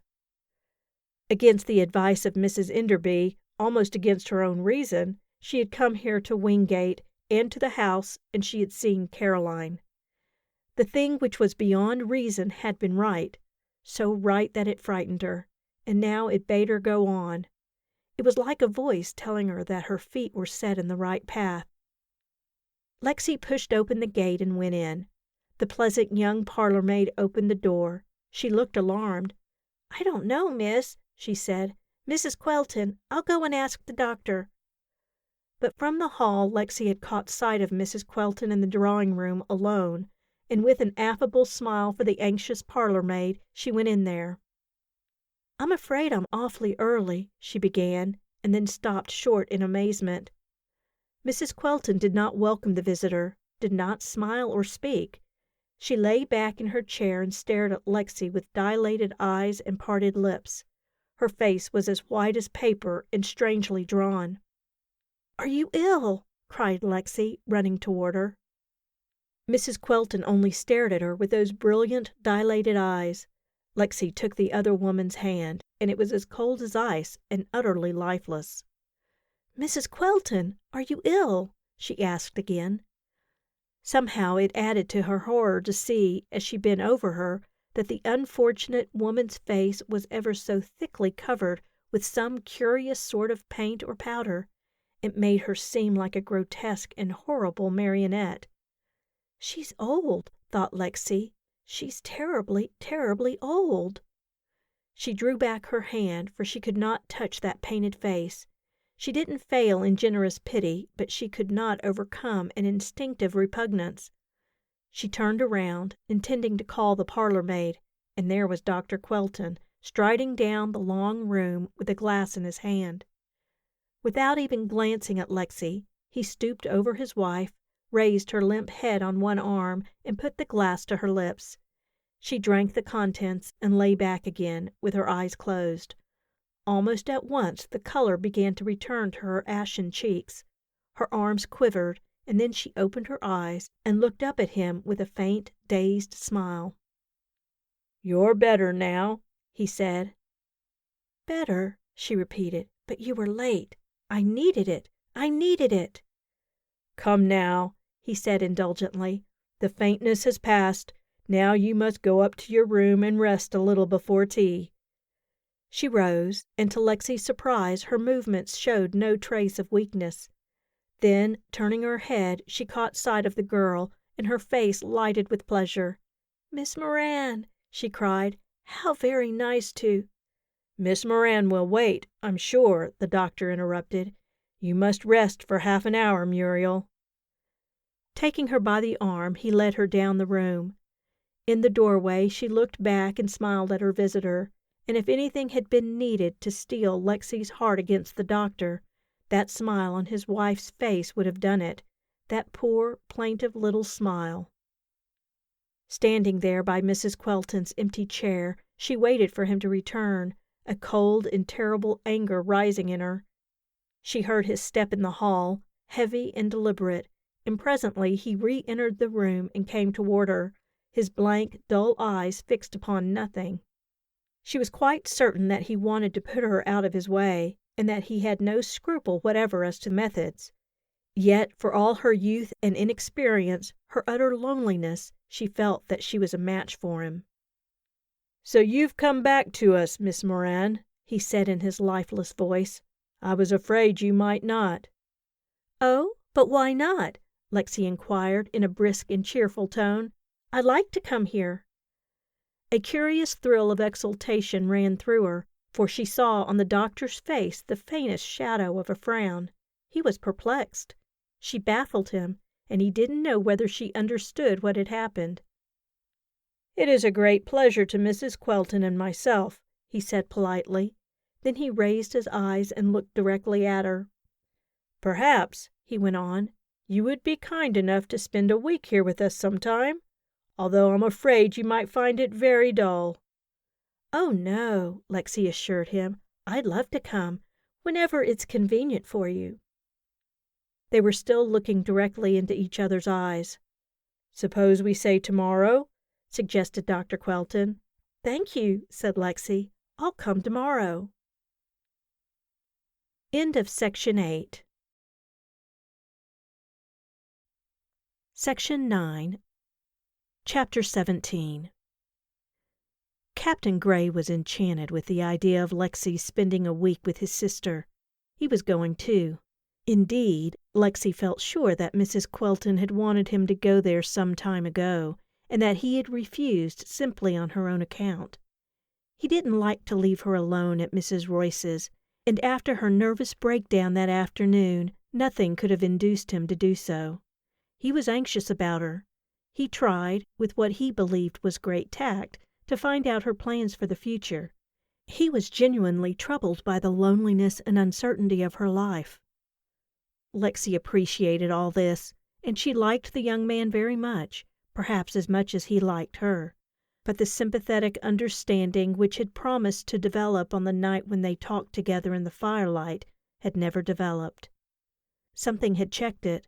They were the best of friends, but Captain Gray never again referred to what Lexi had told him about Caroline Enderby, and about her reason for coming to Wingate.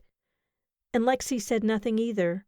Evidently he thought that it had been a far-fetched romantic notion of hers, and hoped that she had forgotten all about it.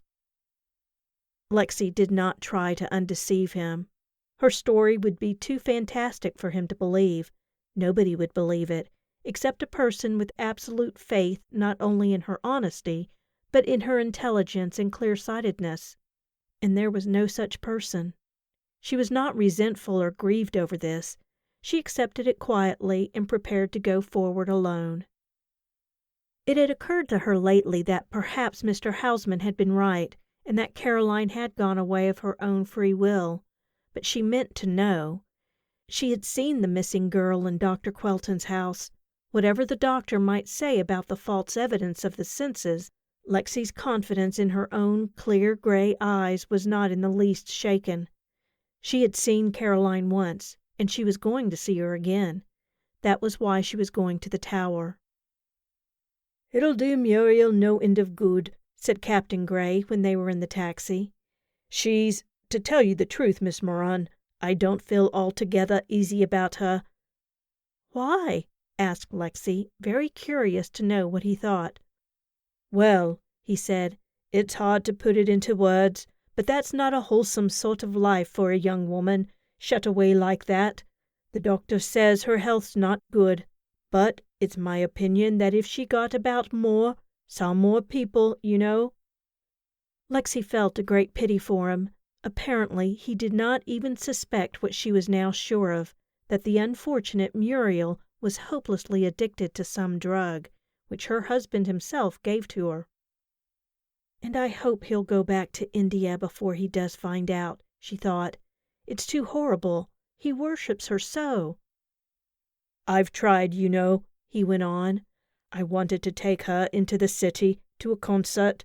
Seems confoundedly queer, doesn't it, the way she's lost interest in her music? She didn't want to go. Then, about the emerald—" "Oh," said Lexi, who had forgotten about the emerald. "Chap I know designed a setting for it. It's unset now, you know, and I thought I'd like to do that for her while I was here, but she doesn't seem interested. I can't even get her to let me see the thing. I've asked her 2 or 3 times, but she always puts me off. Do you think it bores her?" "Perhaps it does," replied Lexi. "Well," said the young man, "when a woman's bored by a jewel like that, she's in a bad way. I wish you could see it." "I wish I could," said Lexi, and added to herself, "but I don't think I ever shall. Probably her husband's got it." They had now reached the tower. The parlor maid opened the door for them and at once conducted Lexi upstairs to her room. It was a big room with 4 windows and very comfortably furnished, but even a fire burning in the grate and 2 or 3 shaded electric lamps could not give it a homelike air. There was a musty smell about it, and there was an amazing amount of dust. It was neat, but it wasn't clean. Dust rose from the carpet when she walked, and from the chair cushions when she sat down. She saw fluff under the bed and under the bureau. "Not much of a housekeeper, poor soul," thought Lexi. "It's a pity. One could do almost anything with a house like this, and all this beautiful old furniture." But this, after all, was a minor matter. She took off her hat, washed her hands and face, brushed her hair, and left the room, closing the door quietly behind her. "The house is strange to me," she said to herself with a grin. "I shouldn't wonder if I turned the wrong way and got lost." That was what she intended to do.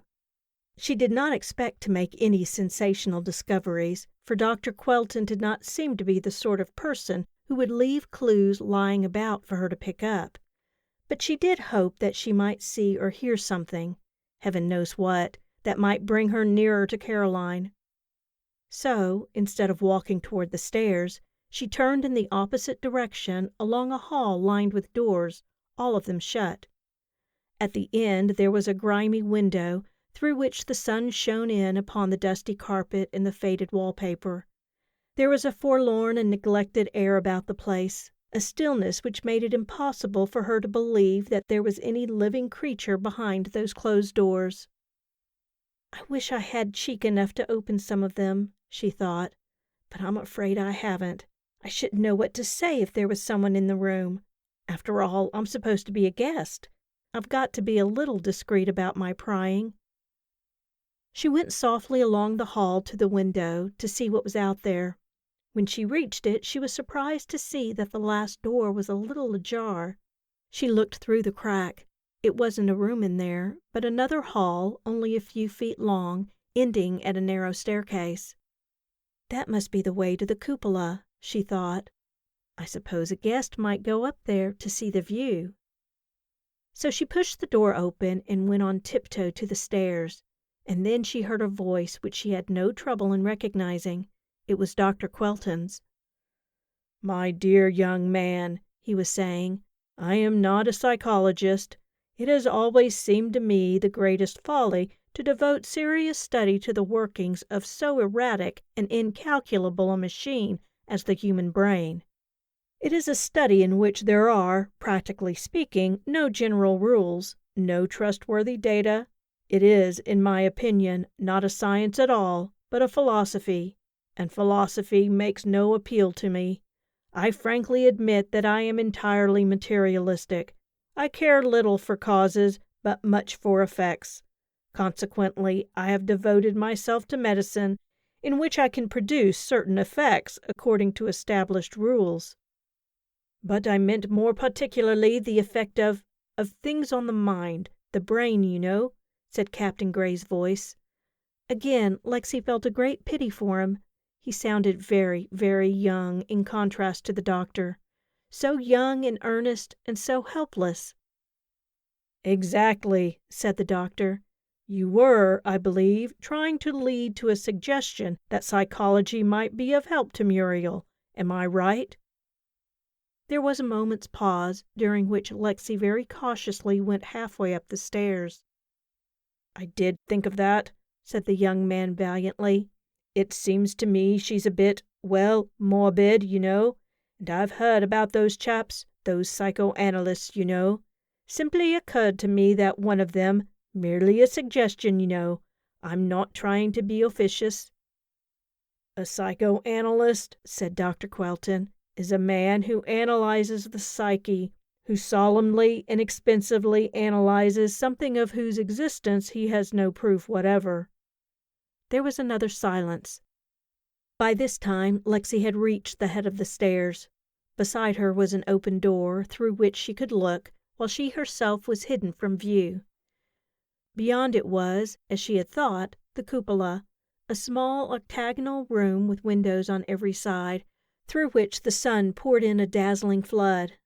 There was nothing in the room except a white enamel table, a stool, a porcelain sink, and an open cabinet, upon the shelves of which stood rows and rows of bottles, each one labeled. Facing this cabinet, and with their backs toward the door, stood the two men. The doctor with his shoulders hunched and his hands clasped behind him, and Captain Gray, tall, slender, straight as a wand. "Materia medica, that is my art," said the doctor. "I have devoted my life to it, and I have learned a little. I have made experiments. A psychologist will offer to tell you why a man has murdered his grandmother. I can't pretend to do that, but I can give that man a tablet which will make it practically certain that he will kill his grandmother if they are left alone together for 10 minutes. "But I say," protested Captain Gray. "I can assure you that I have never made the experiment," said Dr. Quelton with a laugh, "but I could do it. I have learned that certain states of mind can be produced by certain drugs." Captain Gray turned his head, so that Lexi could see his handsome, sensitive face in profile. "That seems to me a pretty risky thing to do," he said with a trace of sternness. "I hope, sir, that you don't—" "Don't give Muriel drugs that make her disposed to murder her grandmother," interrupted the doctor with another laugh. But he must have noticed that his companion was unresponsive, for he at once changed his tone. "No," he said gravely, "I have made a particular study of Muriel's case. She seriously overtaxed herself in her musical studies. Don't be alarmed, my dear fellow. There is no permanent injury. It is simply a profound mental and nervous lassitude, obviously a case where artificial stimulation is required until the tone of the lethargic brain is restored. I am able to do for her what, I feel certain, no one else now living could do. In this bottle," he tapped one of them with his forefinger, "I have a preparation which would make my fortune if I had the least ambition in that direction. 5 drops of that in a glass of water, and her depression and apathy are immediately dispelled. There is an instantaneous improvement in—" Lexi waited to hear no more. She slipped down the stairs as quietly as she had come up, hurried along the hall, and went into her own room again. Her knees gave way, and she collapsed into a chair, staring ahead of her with the most singular expression on her face. She was, in fact, looking at a new idea, and it was not a welcome one. "No," she said to herself, "it's out of the question. It's too dangerous. I can't do it." But the idea remained solidly before her, and the more she contemplated it, the more was her honest heart obliged to admit the possibilities in it. "It can't do any real harm," she said, "and it might do good, so much good. All right, I'm going to do it." Half an hour before dinner she went down into the library, a polite and quiet young guest, even a little subdued. Dr. Quelton took Captain Gray out for a stroll on the beach. He asked Lexi to go with them, but she said she would prefer to stay with Mrs. Quelton. It was very peaceful and pleasant there in the library. The late afternoon sun shone in through the long window, touching with a benign light the shabby and graceful old furniture, picking out a glitter of gold on the binding of a book, a dull gleam of silver or copper in a corner. A mild breeze blew in, fluttering the curtains and bringing a wholesome breath of the salt air. Mrs. Quelton was at her best. To be sure, she was not very interesting. She talked about rather banal things, about the weather, about a kitten that had run away, about the flowers in the conservatory. But Lexi, as she watched her and listened to her, could understand better than ever before what it was in Captain Gray's sister that had so seized upon his heart. Languid and aloof as she was, there was nevertheless an undeniable charm about her, something sweet and kindly and lovable. She said more than once how very glad she was to have Lexi with her, and Lexi believed she meant it. The two men had strolled out of sight.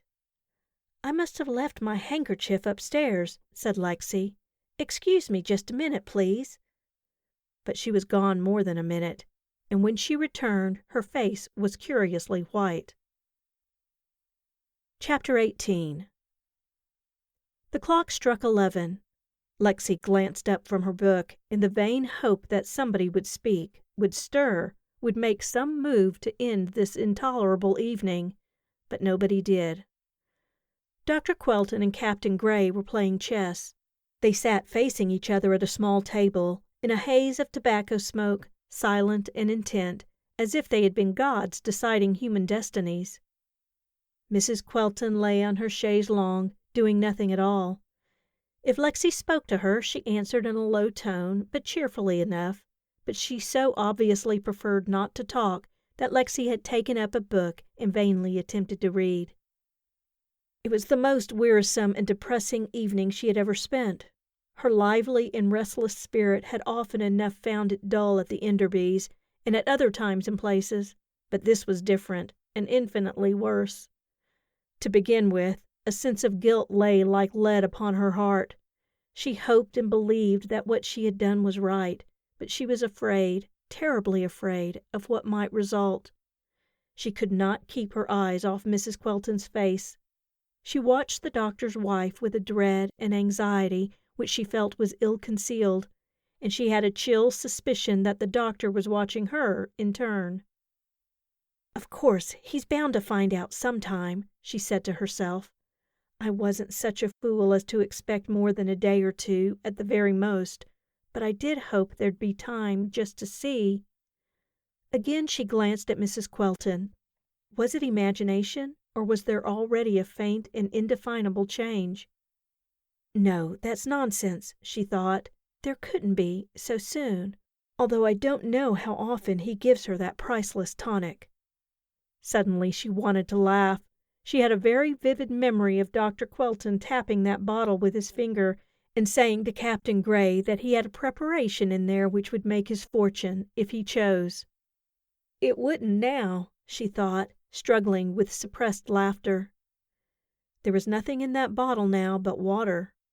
Just before dinner she had run up to the cupola, emptied its contents into the sink, and filled it from the tap. The idea had come to her when she overheard the two men talking. It had seemed to her then a plain and obvious duty to destroy the drug that so horribly affected Mrs. Quelton. Fate had allowed her to see which bottle it was. Fate gave her an undisturbed half-hour when the doctor and Captain Gray were out. And, to make her plan quite perfect, the liquid in the bottle was colorless and almost without odor. She had thought it possible that the doctor would not notice the substitution until his unhappy wife had had at least a chance to return to a normal condition. Lexi had meant to wait and to watch, and, when the moment came, to speak to Mrs. Quelton. She had thought that she could warn the doctor's wife and implore her not to submit to that hideous domination.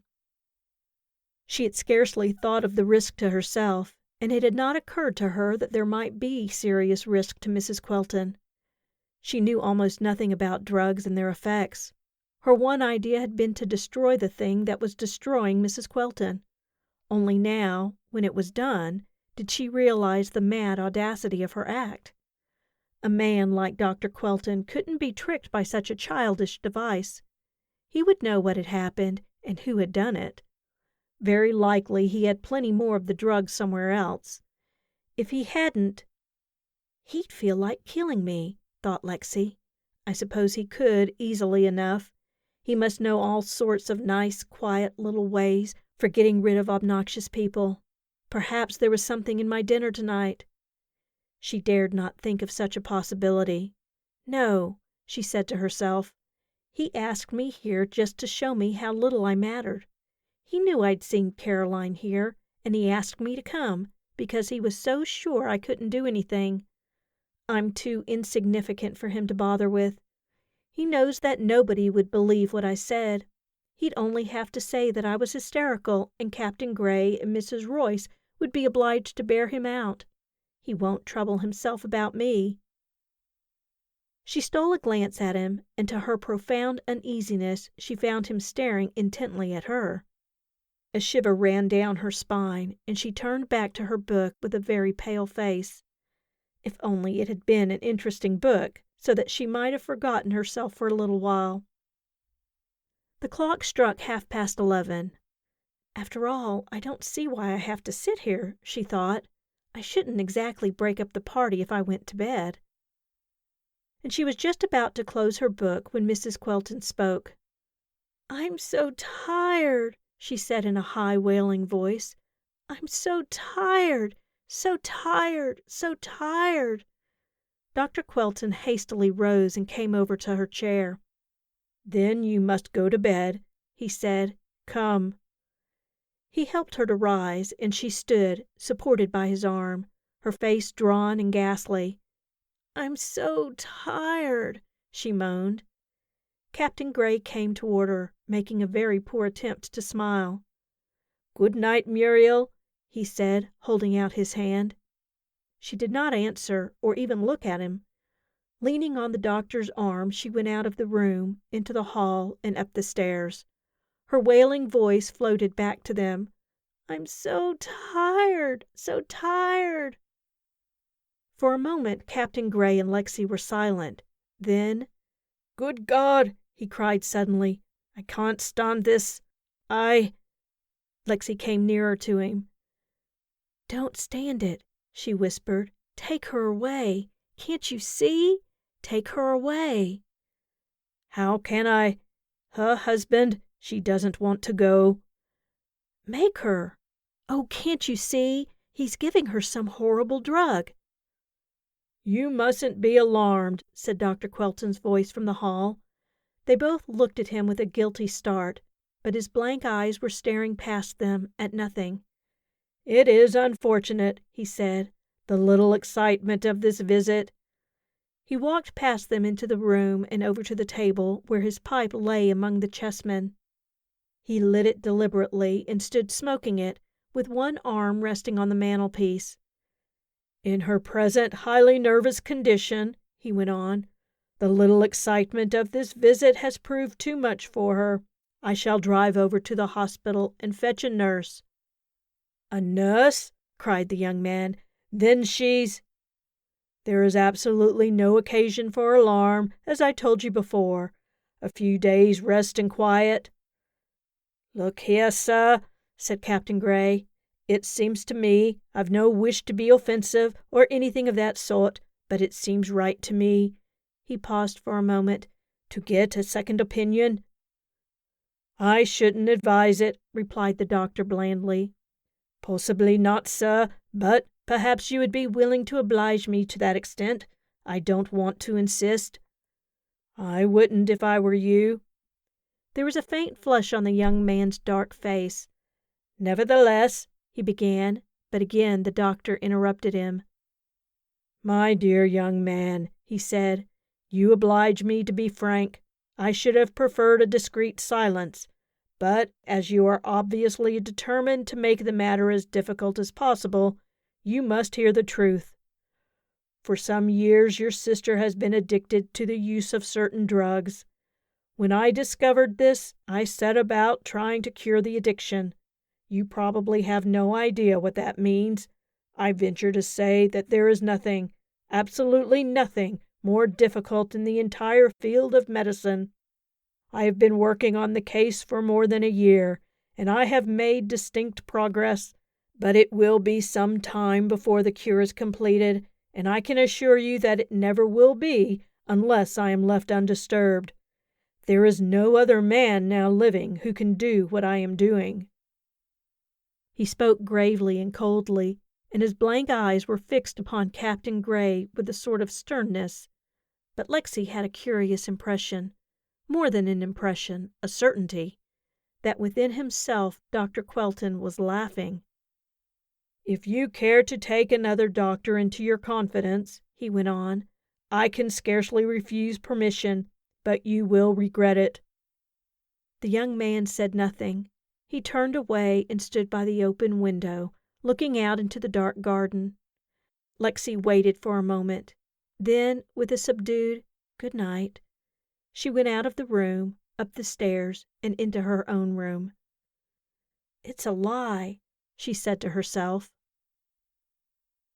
End of section 9. Section 10. Chapter 19. "Then you're not going to do anything?" asked Lexi. "My dear Miss Moran, what in the world can I do?" returned Captain Gray with a sort of despair. They were sitting together on the veranda in the warm morning sunshine. They had had breakfast in the dining room with the doctor, an excellent breakfast. The doctor had been at his best, courteous, affable, very attentive to his guests. Everything in his manner tended to reassure the young soldier. Everything in the world seemed to tend in that direction, Lexi thought. A Sunday tranquility lay over the country. Church bells were ringing somewhere in the far distance. The windows of the library stood open, and the parlor maid was visible in there, flitting about with broom and duster. Everything was peaceful and ordinary, and Captain Gray had come out on the veranda and attempted to begin a peaceful and ordinary conversation. But Lexi had no intention of allowing him to enjoy such a thing. She felt pretty sure that her time in this house would not be long. She had caused Dr. Quelton an anxiety that he could not conceal. She had got in his way. She could not tell whether he had discovered her trick yet, but the effects were manifest, and if he didn't know now, he would very soon, and then Captain Gray must carry on when she was gone. "You're properly satisfied with everything?" she went on mercilessly. "You're not allowed even to see your sister. No one can see her. You're not allowed to call in another doctor." "Even if I'm not properly satisfied," he answered, "what can I do? In her husband's house, you know, I can't make a row." "Why can't you?" He looked at her, startled and uneasy. Her question was ridiculous. Why couldn't he make a row? Simply because he couldn't. Because he wasn't that sort. Because it wasn't done. Because almost anything was preferable to making a row. "Of course, if you have a blind faith in Dr. Quelton," she persisted. "Well, I haven't," he admitted, "but—" "Then let's go upstairs and see her. The doctor has gone out." "But the nurse—" "Put on your best commanding officer's air," said Lexi. "You can be awfully impressive when you like. If I were you, there's nothing I'd stop at." "Yes, but look here. What can I say to Quelton when he hears about it?" "Laugh it off," said Lexi. The idea of Captain Gray trying to laugh off anything made her grin from ear to ear. "Not much of a joke, though, is it?" he said rather stiffly. "Suppose he hoofs us out of the house?" "Oh, dear," cried Lexi, "you're not a bit resourceful. Let's try it anyhow. It's horrible to think of her shut up like that. Perhaps she's longing to see you." He rose. "Right-o," he said. "Let's try it." Together they went up the stairs and down the hall of the other wing, opposite that in which Lexi's room was. Captain Gray knocked on a door, and a quiet, middle-aged little nurse came out. "I'll just pop in to see how my sister's getting on," said the young man, and Lexi silently applauded his toploftical manner. "I'm sorry," said the little nurse, "but Dr. Quelton has given strict orders." Yes, quite so," he interrupted suavely. "I shan't stop a minute." He came nearer, but the nurse drew back and stood with her back against the door. "Dr. Quelton has given strict orders," she repeated. "No more of that, please," he said with a frown. "I'm going to see Mrs. Quelton for a moment. Stand aside, please." He did not raise his voice, but the quality of it was oddly changed. Lexi felt a thrill of pleasure in its cool assurance and authority. Perhaps he objected very much to making a row, but what a glorious row he could make if he chose. If he would only once face Dr. Quelton like this. "Stand aside, if you please," he repeated, and the poor little nurse, very much flustered, did so. "I'm afraid Dr. Quelton will be—" she began, but Captain Gray had already entered the room. The nurse followed him, closing the door after her. Lexi opened it at once and went in after them. She caught a glimpse of the young man and the nurse vanishing through one of the long windows that led out to the balcony. For a moment she hesitated, looking about her at the big, dim room. The dark shades were pulled down, and not a trace of the spring's brightness entered here. Then she heard Captain Gray's voice speaking. My dear," he said, "can I do anything in the world for you? My dear." There was no answer. Lexi crossed the room to the window and looked out. The balcony, too, was dim, with Venetian blinds drawn down on every side, and on a narrow cot lay Muriel Quelton. There was a bandage over her forehead and covering her hair, and under it her face had a mystic and terrible beauty. She was as white as a ghost, with great dark circles beneath her eyes, and she was so still, so utterly still, that Lexi was stricken with terror. Captain Gray was sitting beside her in a low chair, holding one of her lifeless hands, and Lexi saw on his face such anguish as she had never looked upon before. "My dear," he said again. Her weary eyes opened and looked up at him. Then the shadow of a smile crossed her face. "Stay," she whispered. Lexi drew nearer. Tears were running down her cheeks. She tried to read the nurse's face, but she could not. "How is she getting on?" she asked, speaking very low. "Lexi," came a voice from the cot, almost inaudible. "Take it, the top drawer of the bureau, for you." "But do you mean? I don't understand," cried Lexi. "Hush, please," said the nurse severely. "Mrs. Quelton is not to be excited." Lexi was silent for a moment. Then, just as she was about to speak, her quick ear caught a very unwelcome sound, the sound of a horse's trot. She turned away and went back through the window into the room. Dr. Quelton was coming home. She couldn't wait to find out what Muriel Quelton had meant. Once more she was compelled to do the best she could amid a fog of misunderstanding. "Lexi, take it, the top drawer of the bureau, for you." That was what she thought Mrs. Quelton had said, and she acted upon that premise. She crossed the room to the bureau and opened the top drawer. In the dim light that filled the shuttered room she could not see very clearly, but as far as she could ascertain, there was nothing in the drawer except some neatly folded silk stockings, a satin glove case, some little odds and ends of ribbons, and a pile of handkerchiefs. She looked into the glove case. Nothing there but gloves. There was nothing hidden away among the stockings, nothing among the ribbons. She heard the front door close and a step begin to mount the stairs, deliberate and heavy, in the quiet house. In haste she went to the pile of handkerchiefs. There were dozens of them, all of fine white linen, all with a "to" embroidered in one corner. Very uninteresting handkerchiefs, Lexi thought. But halfway through the pile she came upon one that she had seen before. It was so familiar to her that at first she was not startled or even surprised. It was a handkerchief that she had embroidered for Caroline Enderby. She took it up and looked at it with a frown. Then she heard Dr. Quelton's step in the hall outside. She tucked the handkerchief in her belt and tried to close the drawer, but it stuck. Her heart was beating wildly. Her knees felt weak. He would find her there, like a thief. But the footsteps went on past the door.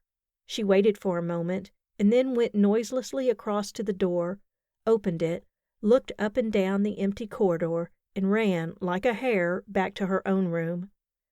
Caroline's handkerchief! Was that what Mrs. Quelton had meant her to find, or had she discovered it by accident?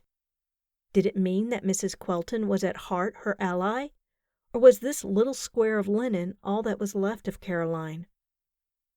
Lexi took it out of her belt and looked at it again, and her tears fell on it. Whatever else it might imply, it told her clearly enough that her friend had been there. Poor Caroline! The helpless little captive who had left her prison to be lost in the strange world outside, had come here, and she had brought with her the handkerchief that Lexi had embroidered for her. It had come now into Lexi's hand, a mute and pitiful emissary, whose message she could not understand. "What shall I do?" she thought. "Oh, what must I do? Perhaps it's time for the police. Perhaps if I show this to Captain Gray he'll believe me. There must be someone, somewhere, who'll believe me and help me." There was a knock at the door. "Yes," she said. "Open the door," ordered Dr. Quelton's voice. "No," Lexi promptly replied. She put the handkerchief inside her blouse and stood facing the closed door with her hands clenched. Now he knew. She heard him laugh quietly.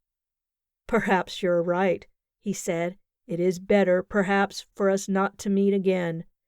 Even making every allowance for your hysterical, unbalanced mind, I find it difficult to excuse this latest manifestation, which I have just this moment discovered. It was you, of course, who filled that bottle with water?" She did not answer. "Why you did it, I don't know," he went on, "and probably you don't know yourself. It was the wanton mischief of an irresponsible child, but the consequences in this instance are serious, very serious. Mrs. Quelton will suffer for them. I doubt if she will recover. No, Miss Moran, you are too troublesome a guest. You had better go. At once." "All right," said Lexi in a defiant but trembling voice. "At once," he repeated. "I shall send your bag this afternoon." Chapter 20. "I don't care," said Lexi to herself. "I'll come back." She did not wish to have her bag sent after her. She packed it in great haste, put on her hat and coat, and, opening the door of her room, stepped out cautiously and looked up and down the corridor. There was no one in sight, so she picked up her bag and set forth. She was running away. Worse than that, she was being driven away. But just at the moment she could see no other course open to her. She could not appeal to Captain Gray while he was in such distracting anxiety about his sister. It would be cruel, and it would be useless. What could he do? If Dr. Quelton did not want her in his house, certainly his brother-in-law could not insist upon her staying. "No," she reflected, "he would only think it was his duty as a gentleman to leave with me, and he would be miserable, not knowing what became of his sister. I've got to go, that's all. But by Jiminy, I'll come back, and then we'll see how much more wanton mischief this irresponsible child can manage." There was in her heart a steady flame of anger. Hatred was not natural to her, but her feeling for Dr. Quelton came dangerously near to it. For Caroline's disappearance, for Mrs. Quelton's pitiful state, for her own humiliation and suffering, she held him responsible, and she meant to settle that score. She met no one on her way through the house. She went down the stairs, opened the door, and stepped out into the dazzling sunshine. It was a warm day, her bag was very heavy, and the 3-mile walk to Mrs. Royce's was not inviting. It had to be done, however, and off she started. The lane was thick with dust, and it was hard walking with that heavy bag, but she went on at a smart pace as long as she thought anyone could possibly see her from the cupola. Then she sat down the bag and rested for a moment.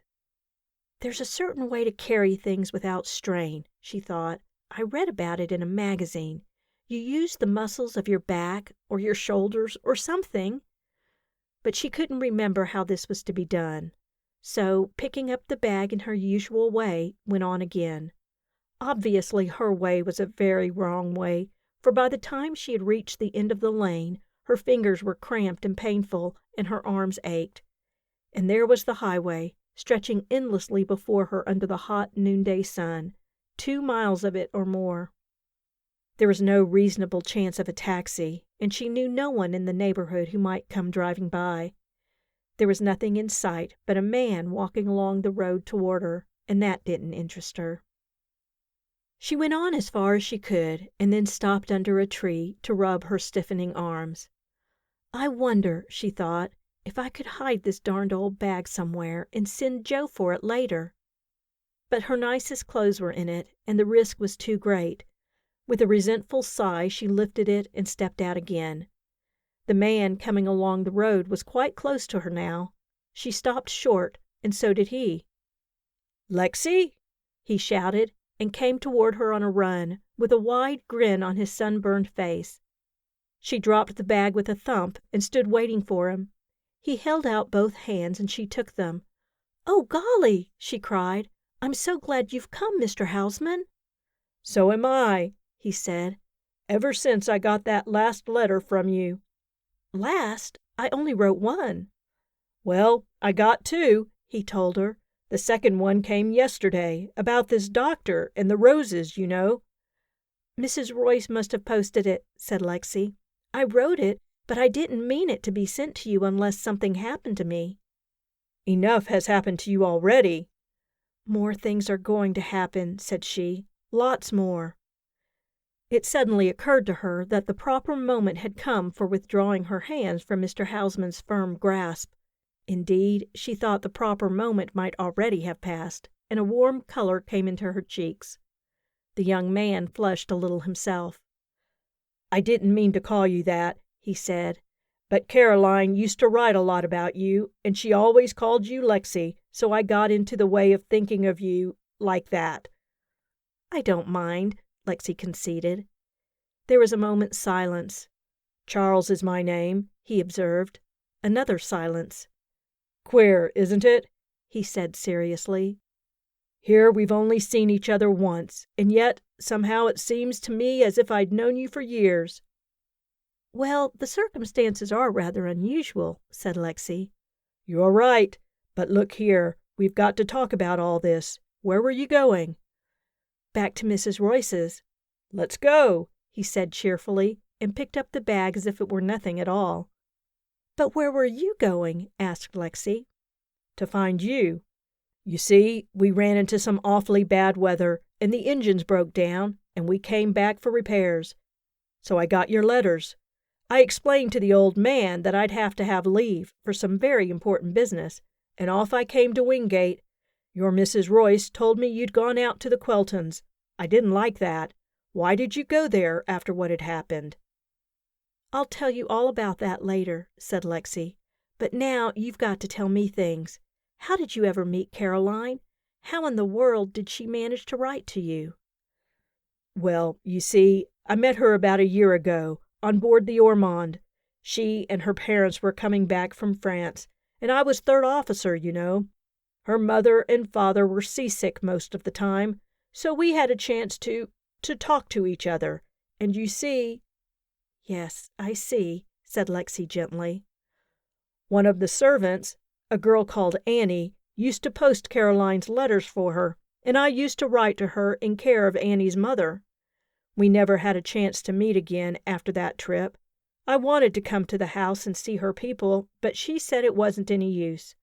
And from what I saw of them on the Ormond, I dare say she was right. I wouldn't have suited them. I haven't any money, you know. Nothing but my pay. But it was enough for us to live on.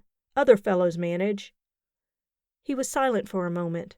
"After all," he said, "I'm not a beggar. I can hold my own pretty well in the world, and I could look after a wife." "I know it," cried Lexi with vehemence. She felt curiously touched by his words, and quite indignant against the Enderbys and anyone else who did not appreciate him.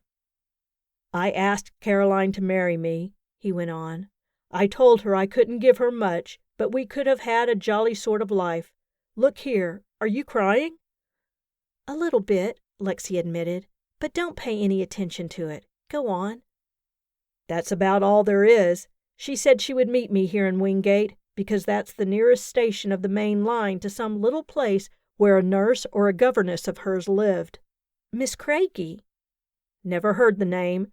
Anyhow, she wanted to go there after we got married, and I wish you wouldn't look like that." "But I'm so awfully sorry for you." "It was pretty hard at first," he said. "But, well, you see, I've thought a bit about it, and after all, I'm glad we didn't get married." "Oh!" cried Lexi, profoundly shocked. "But that's—" "Because you see, she didn't, well, I don't think she really liked me very much." Lexi was astounded. "Fact," said he. "What she wanted was romance and all that sort of thing. She wanted to get away from home, and I was the only chance she had. So there you are." "That wasn't very fair to you." "I don't blame her," he said thoughtfully. "We were both. But what's the sense of talking about all that? The thing is to find her." Lexi agreed to that promptly. "Now I'll tell you everything that's happened," she said. He listened to her with alert attention. He interrupted her often to ask questions, but they were always questions that she could answer. He wanted all the facts, and what Lexi told him he unquestioningly accepted as fact. When she said she had seen Caroline at the doctor's house, he believed her. He didn't suggest that her eyes might have deceived her. He trusted her, not only her good intentions, but her good sense. At last she came to the part of her story about which she was most doubtful, the episode of the emptied bottle. She told it with reluctance. "I don't know now," she said. "Perhaps I did wrong. Perhaps that really was wanton mischief. I did so hate that horrible drug that changed her so. When I did it, it seemed right. But now—" "It was right," said he. "Anyone's better off dead than being drugged. Everything you've done was right and splendid. You're the pluckiest girl I ever heard of, the best and most loyal little pal to poor Caroline. There's no one like you." After Mrs. Enderby's cold and skeptical smile, after Dr. Quelton's parting sneer, after Captain Gray's doubts and uncertainties, this speech rather went to Lexi's head. The world seemed a different place. She glanced at the young man, and he happened at that moment to be looking at her. They both looked away hastily. "This fellow, this Captain Gray," said Charles, "he seems to me to be rather a chump." "Oh, he's not," protested Lexi. "He's as nice as can be." Charles Houseman, who had believed everything that Lexi had said, did not appear convinced of this, and, for some inexplicable reason, Lexi was not greatly displeased by his lack of belief. End of section 10. Section 11. Chapter 21. Mrs. Royce was very much pleased to see her pet Miss Moran return. She was well disposed toward Mr. Houseman, too, and willingly agreed to put him up for a few days. She set to work at once to cook a good lunch for them, but she did not hum under her breath as was her usual habit. In fact, she was greatly perplexed and worried. When her guests were seated at the table, she retired, leaving them alone. But she did not go very far. She remained close to the door so that she could look through the crack. She observed that Miss Moran seemed very lively and cheerful with this newcomer, though she had been quite as lively and cheerful with Captain Gray. "Well, I don't know, I'm sure," said Mrs. Royce to herself with a sigh. "It beats me." For the question which so troubled her was, which young man was the young man. "Both of 'em as nice, polite young fellers as you'd want to see," she repeated. "T'other one's handsomer, but he's kind of foreign-like and gloomy. This one's got more gumption. The way he walked in here, smart as a whip, and asked for Miss Moran, and when I says she's gone to visit the Queltons, why, off he went after her. I like a man with gumption." So did Miss Moran. Charles Houseman seemed to her the only living, vigorous creature in a world of ghosts, the only one whom she could really understand. There were no shadowy corners about him. He was altogether honest, direct, and uncomplicated. He had no tact and no caution. He had come now, in the midst of this wretched tangle, and she completely believed that he would cut the Gordian knot. He had suggested that they should let the subject drop for a time. "I think I've got the facts straight," he said, "and now I want to think them over a bit. Let's take a walk and talk about something else." Lexi agreed to the entire program. If she was tired, she either didn't know it, or she forgot it in the joy of this beautifully careless companionship. She could say exactly what came into her head to Charles Houseman. He understood her. He was interested in every word she spoke, and what is more, she was aware of the profound admiration that underlay his interest. He thought she was wonderful, and that made her strangely happy.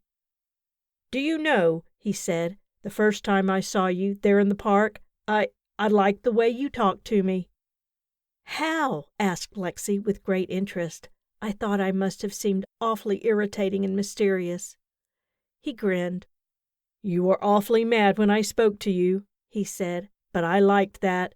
I don't know. Somehow you made me think of Joan of Arc." "Me?"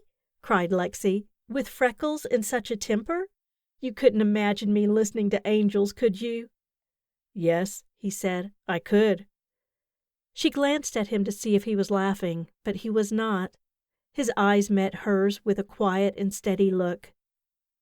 "I didn't need to imagine much," he said.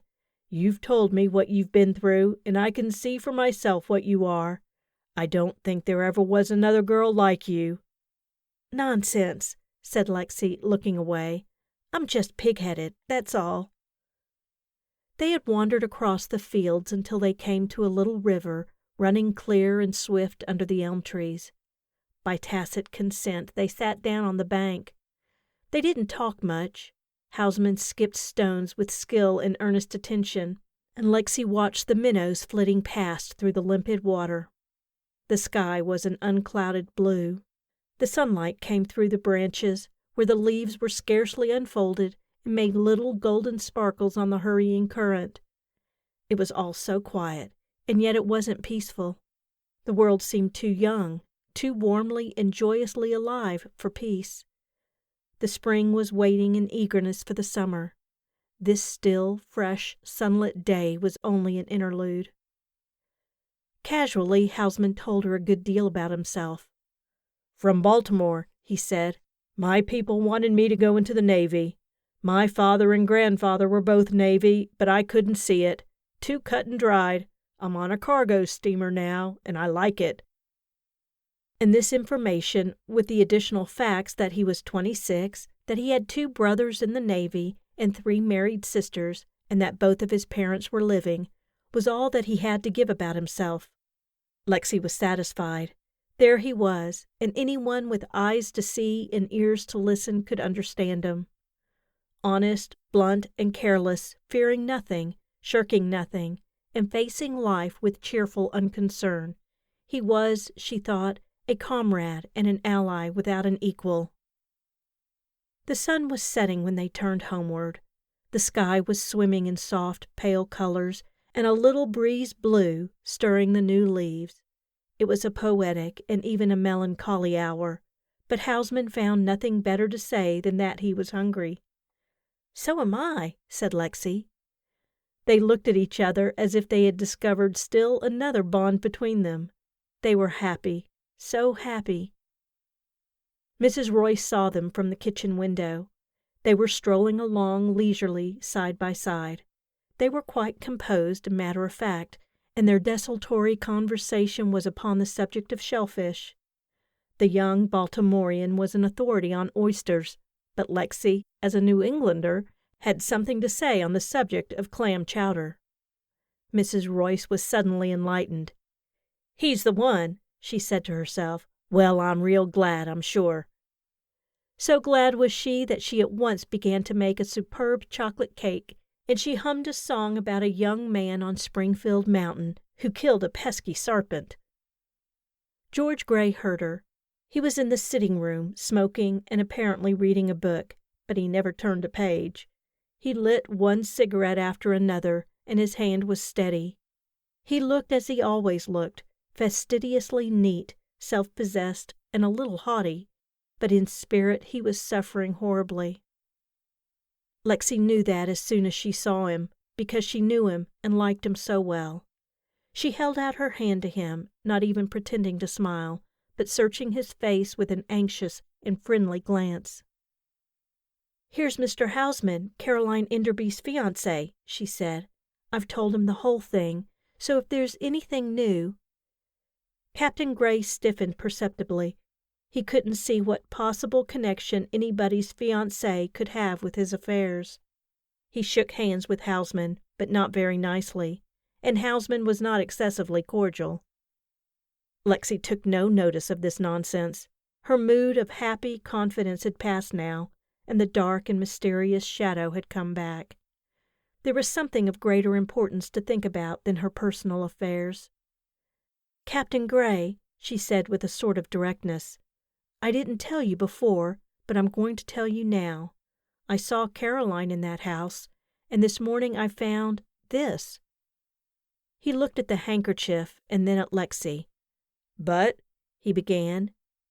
"It means that she's been there, or that she's there now," Lexi went on. "It's time we found out. Of course, I know how you feel about Dr. Quelton. He's your sister's husband, and you didn't want—" "It doesn't make much difference now," he said. "If you'll wait a day or so, she—" He turned away abruptly and took out his cigarette case. "What do you mean?" cried Lexi. "It won't be long," he said quietly. "My sister, he says it won't be more than 24 hours at the most." "Oh, no, it can't be. Captain Gray, don't believe him." "I tried not to," he said. Well, we had a bit of a row, and I made 'em let me bring in another doctor from the village here. He said the same thing." "What did the doctor say it was?" asked Hausman. "Pernicious anemia. There's nothing to be done." Captain Gray seemed to find some difficulty in lighting his cigarette, but when he had done so and had drawn in a deep breath, he turned back toward Lexi with a smile that startled her. She had never imagined he could look like that. It was a wolfish kind of smile, lighting his dark face with a sort of savage mirth. "When it's over," he said, "I'll be very pleased to help you to hang him, if you can, or I'll wring his neck myself." The other two stared at him in silence for a moment. "You think he's—" Hausman began. "I don't know whether he has actually murdered her or not," said Captain Gray, "but he has destroyed her, utterly wasted and ruined her life. He taught her to take that damned drug, and when Miss Moran broke the bottle—" "Oh, did he tell you?" "He did. He says you've killed her. There was some rare drug in it that he can't get for a fortnight or so, and she can't live without it." "Captain Gray," she cried, white to the lips, "I didn't—" "I know," he said gently. "You meant to help, and I'm glad you did it. She's better dead. This afternoon, for a little while, she was herself. She talked to me. She was very weak, but she was herself. She asked me to help her not to take it again. She thought she was getting better. Then that—" He paused. "That damned brute brought in a lawyer so that she could make her will. She couldn't believe it. She looked up at me. 'Oh, I'm not going to die, am I?' she said. Before I could answer her, he told her she must be prepared. Then I—" Again he turned away. "And you let him alone?" inquired Hausman. "It's not time to settle with him yet," said the other. That's why I came away, because I don't want to kill him yet. She's unconscious now. She will be until it's finished. I'm going back later, but I wanted to come here." He ceased speaking. "To you," his eyes said to Lexi. She forgot everything else then except this tormented and suffering human being who had turned to her for comfort. She pushed him gently down into a chair and seated herself on the arm of it. She took both his hands and patted them while she racked her brain for the right thing to say. "We'll do something," she said. "There's no reason to be in despair. That young country doctor was probably entirely under the influence of Dr. Quelton. We'll get someone else. We'll telephone to one of the big hospitals in New York and find out who's the very best man, and we'll get him out here. Mr. Houseman will ring up—" But Mr. Houseman had disappeared. Worse still, Mrs. Royce's telephone was out of order. "Never mind," said Lexi. "We'll have a nice hot cup of tea, and then we'll go to the grocery store. There's a telephone there." She made the captain drink his tea and eat a little. Then she ran upstairs for her hat, and she was very angry at Charles Houseman for running away. Chapter 22. They set off together down the village street. There was no one about at that hour. All Wingate was partaking of its Sunday night supper within doors, and one or two of the little wooden houses showed lights in the front windows. But for the most part life was concentrated in the kitchen. The drugstore was locked, but a dim light was burning inside, and a vigorous ringing of the night bell brought Mr. Benz, the owner, to open the door. He was deeply interested in their errand. He suggested St. Luke's Hospital for the reason that he had once been there himself, and therefore held it almost sacred.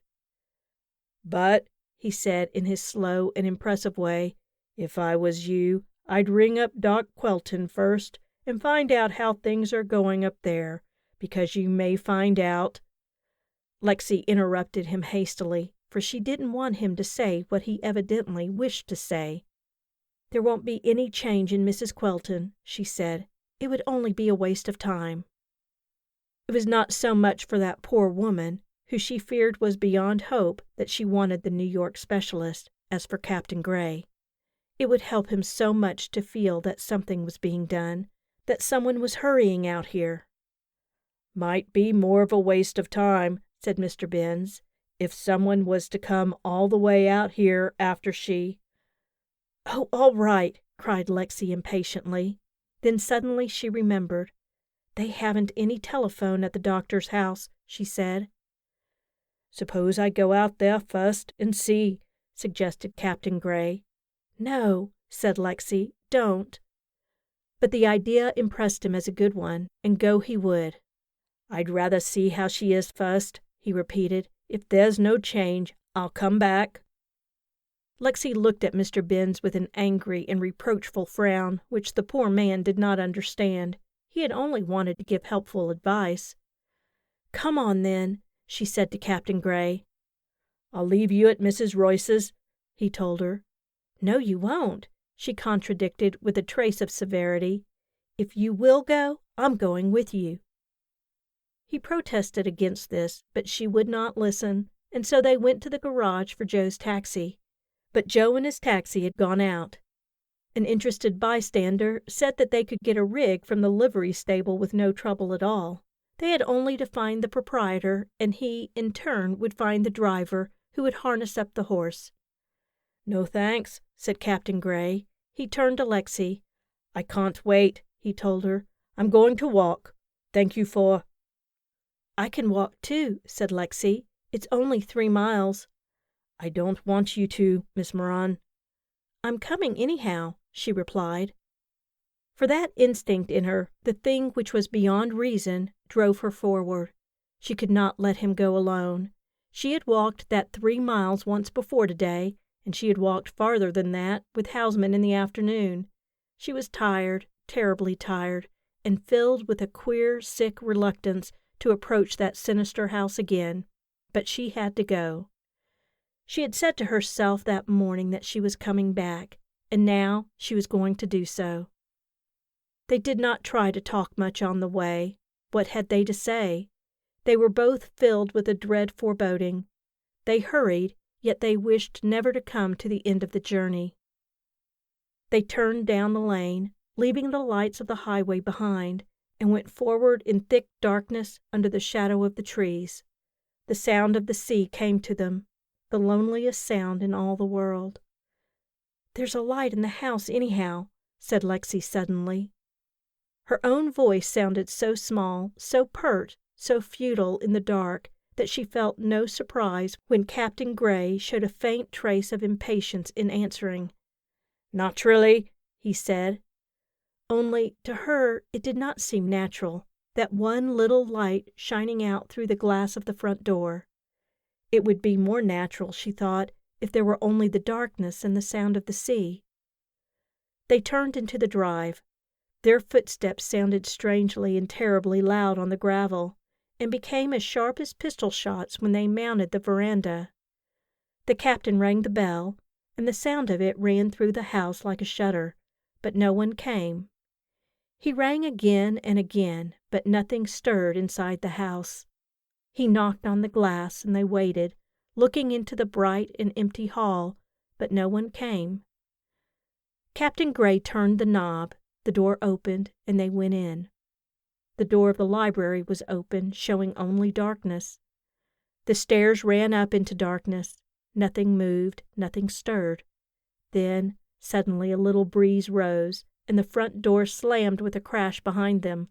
Lexi cried out and caught the young man's arm. "Don't be afraid," he said, but his face was ashen. For a moment they stood where they were. "Miss Moran," he went on, "would you rather wait here while I go upstairs?" "No," said Lexi. "I'll come with you." He started up the stairs, and she followed him closely.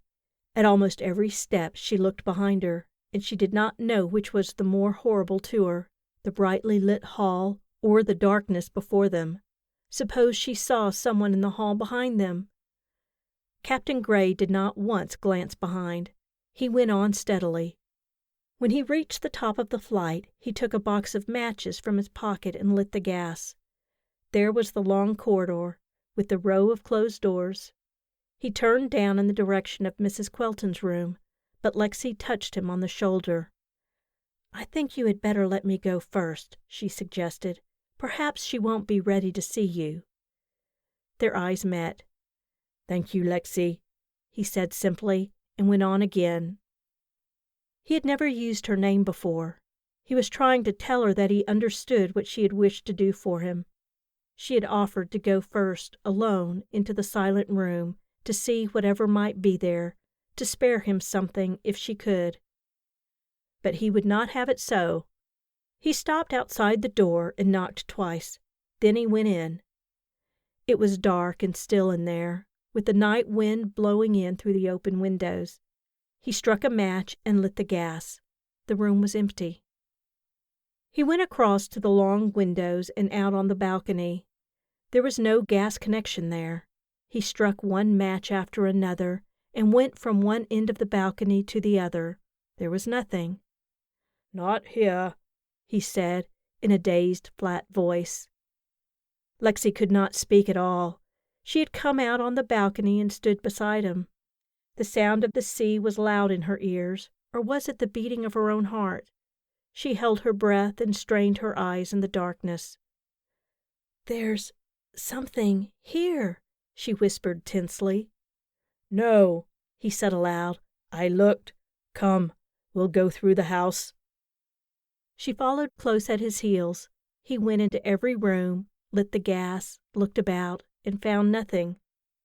Lexi grew confused with the opening and closing of doors, the sudden flare of light in the darkness, the succession of empty rooms. He went up into the cupola. Nothing there, nor in the servants' rooms. Then downstairs, through the long library, the dining room, the sitting room, the kitchen, the pantry. He proceeded with a sort of merciless deliberation, opened every door, looked into every cupboard. Finding a stable lantern in the kitchen, he lighted it and carried it with him. The door to the cellar stood open. He went through it, down the steep wooden stairs, and Lexi followed him. To her exhausted and frightened gaze, the cellar seemed enormous, as vast and august as some great ancient tomb. The lantern made a little pool of light, and outside it the shadows closed in on them thickly. She came near to him and caught him by the sleeve. "Oh, let's go away," she cried. "Let's go away. We've looked." "This is the last place," he said gently. "After this, we'll give it up." Fighting down the sick terror that had come over her, she walked beside him in the little circle of light and tried not to look at the shadows. "What's that?" he exclaimed. "Oh, what?" she cried. He went back a few paces and set down the lantern. Then he advanced again and bent over, staring at the floor. "Do you see?" he asked. She did see. A narrow strip of light lay along the floor. "It comes up from below," he said. "There must be a subcellar. Let's see." He brought back the lantern and examined the floor by its light, going down on his hands and knees. "Stand back," he said suddenly. "It's a trap door. See, here's a ring to lift it." Captain Gray pulled at the ring, but nothing happened.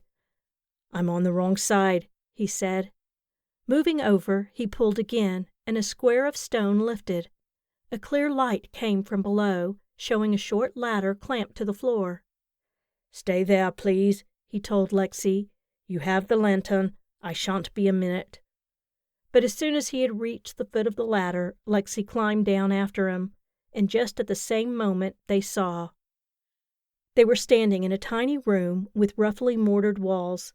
A powerful electric torch stood on end in one corner, and at their feet lay the body of a man, face downward across a wooden chest.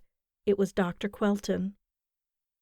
With a violent effort, Captain Gray lifted the doctor's heavy shoulder while Lexi covered her eyes. She knew that he was dead. No living thing could lie so.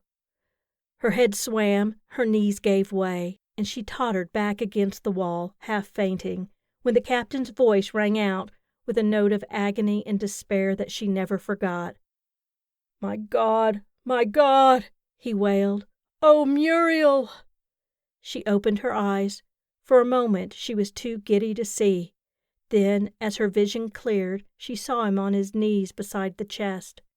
Not a chest.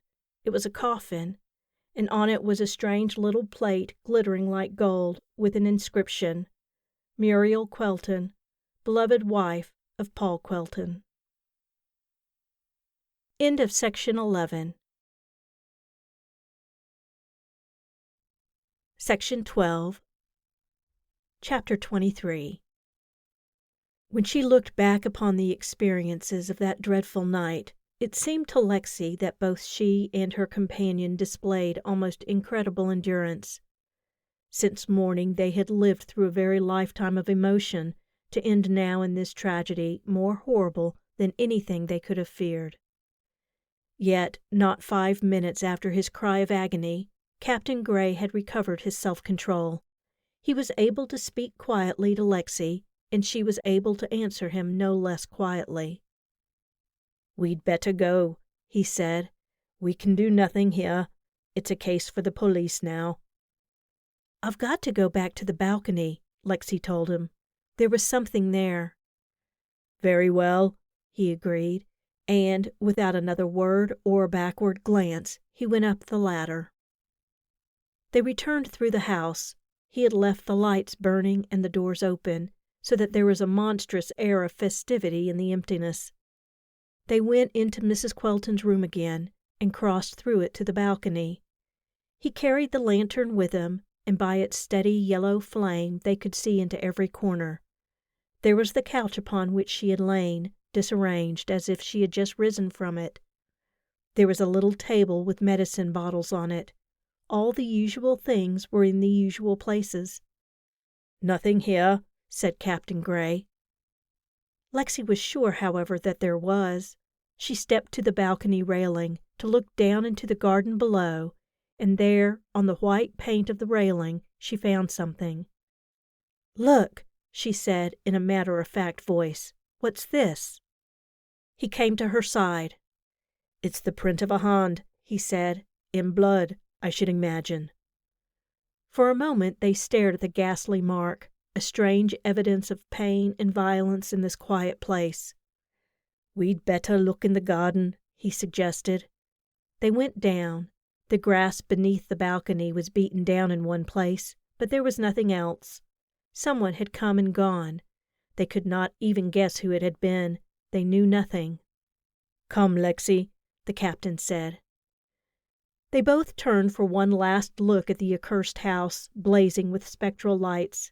Then they set off, away from it, over that weary road again. "There's no police station in the village, is there?" he asked. "I've never seen one, but I've heard Mrs. Royce talk about the constable. Anyhow, she can tell us." "Yes," he said, and was silent for a moment. "Rather a pity, isn't it," he went on, "that there has to be all that? Because it doesn't matter now. It's finished. Better if the house burned down tonight." In her heart, Lexi agreed with him. She had no curiosity left, and scarcely any interest. As he had said, it was finished. She wanted to rest, not to speak, not to think, not to remember. But it couldn't be so. They would both have to tell what they had seen, to answer questions. It wasn't enough that two people lay dead in that house of horror. All the world, which knew and cared nothing about them, must have a full explanation. "I suppose we couldn't wait till morning?" she suggested. He took her hand and drew it through his arm. "You're worn out," he told her. "It's altogether wrong. There's no reason why you should be troubled any more, Lexi. Slip into the house quietly and get to bed and to sleep. Nobody need know that you went there." "No," she said. "We'll see it through together." The thought of Charles Houseman came to her, but she disowned it with a listless sort of resentment. She felt somehow that he had failed her. He had not been there when she needed him. He had not taken his part in this ghastly and unforgettable sight. There was a light in Mrs. Royce's front parlor. Perhaps he was in there, waiting for her, cheerful and cool, 1,000 miles away from the nightmare world in which she had been moving. She did not want to see him or speak to him just now. He hadn't seen. He wouldn't understand. Captain Gray opened the gate, and they went up the flagged walk. Before they had mounted the veranda steps, the front door was flung wide, and Mrs. Royce appeared. "Oh, my goodness!" she cried. "I thought you'd never come." Her tone and her manner was so strange that they both stopped and stared at her. "Oh, my goodness!" she cried again. "Oh, do come in. I don't know what to do with her, I'm sure." "Who?" asked Lexi. "Poor Miss Quelton. There she is, lying upstairs." "Mrs. Quelton?" "Joe. He brought her in his taxi just a little while after you'd gone." "Brought Mrs. Quelton here?" "Brought her here and carried her up them very stairs," declared Mrs. Royce impressively. "Right up into the east bedroom, and there she lies." She stood aside, and Lexi and Captain Gray entered the house. The young man turned aside into the parlor, sank into a chair, and covered his face with his hands. Lexi stood beside him, looking down at his bent head, her face haggard and white. "Why did Joe do that?" she asked. "Don't ask me, Miss Moran," replied Mrs. Royce. "It beats me." There was a silence. "But ain't you going upstairs to see what she wants?" inquired Mrs. Royce anxiously. Captain Gray sprang to his feet. "Good God!" he shouted. "What are you talking about?" Mrs. Royce backed into a corner, regarding him with alarm. "I just thought you'd like to talk to her," she faltered. "Do you mean she's not dead?" "Dead? Oh, my goodness gracious me!" cried Mrs. Royce. "I never—" "Wait here," Lexi told the captain. "No," he replied. "I must—" But disregarding him, Lexi turned to Mrs. Royce. "Let me see her," she said. Mrs. Royce led the way upstairs. She went at an unusual rate of speed, so that she was panting when she reached the top. "Kind of violent," she whispered, pointing downstairs where Captain Gray was. "This room?" asked Lexi. "Shall I go in?" "Well," said Mrs. Royce, "seems to me I'd knock if I was you." Knock on the door of the room where Mrs. Quelton lay? Knock and expect an answer from that voice? It seemed to Lexi for a moment that she could not raise her hand. But she did. She knocked, and she was answered. She turned the handle and went in. An oil lamp stood on the bureau, and outside the circle of its mellow light, in the shadow, Mrs. Quelton was sitting on the edge of the bed. And it seemed to Lexi that she had never seen such a forlorn and pitiful figure. "Oh, my dear!" she cried impulsively, and held out her arms. Mrs. Quelton rose. She came toward Lexi, her hands outstretched, when a sudden cry from Mrs. Royce arrested her. "But that ain't Mrs. Quelton!" cried the landlady. Chapter 24. If Lexi had not caught the unhappy woman, she would have fallen, but those sturdy young arms held her, and, with Mrs. Royce's help, they got her on the bed. White as a ghost, incredibly frail in her black dress, she lay there, scarcely seeming to breathe. "It ain't Mrs. Quelton," repeated Mrs. Royce in a whisper. "I know," said Lexi softly. "Will you get me water and a towel, please?" Mrs. Royce went out of the room, and Lexi knelt down beside the bed. She did know now. The woman whom they had all called Muriel Quelton was really Caroline Enderby. Lexi did not blame herself for not having known before. Looking at that face now, in its terrible stillness, she could trace the familiar features easily enough. But how changed!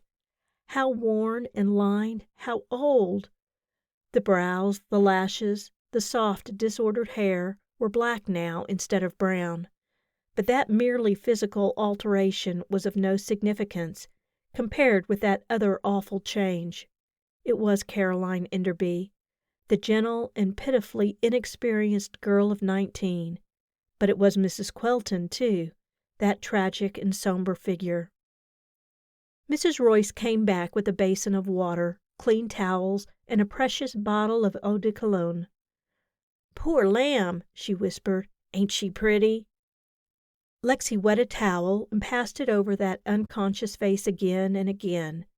Mrs. Royce watched, spellbound, for the dark and haggard stranger was passing away before her very eyes, and someone else was coming into life. Someone quite young and... The closed lids fluttered and then opened. "Lexi," murmured the metamorphosed one. "I'm here, Caroline," said Lexi, with a stifled sob. "Everything's all right, dear. Don't worry. Just rest."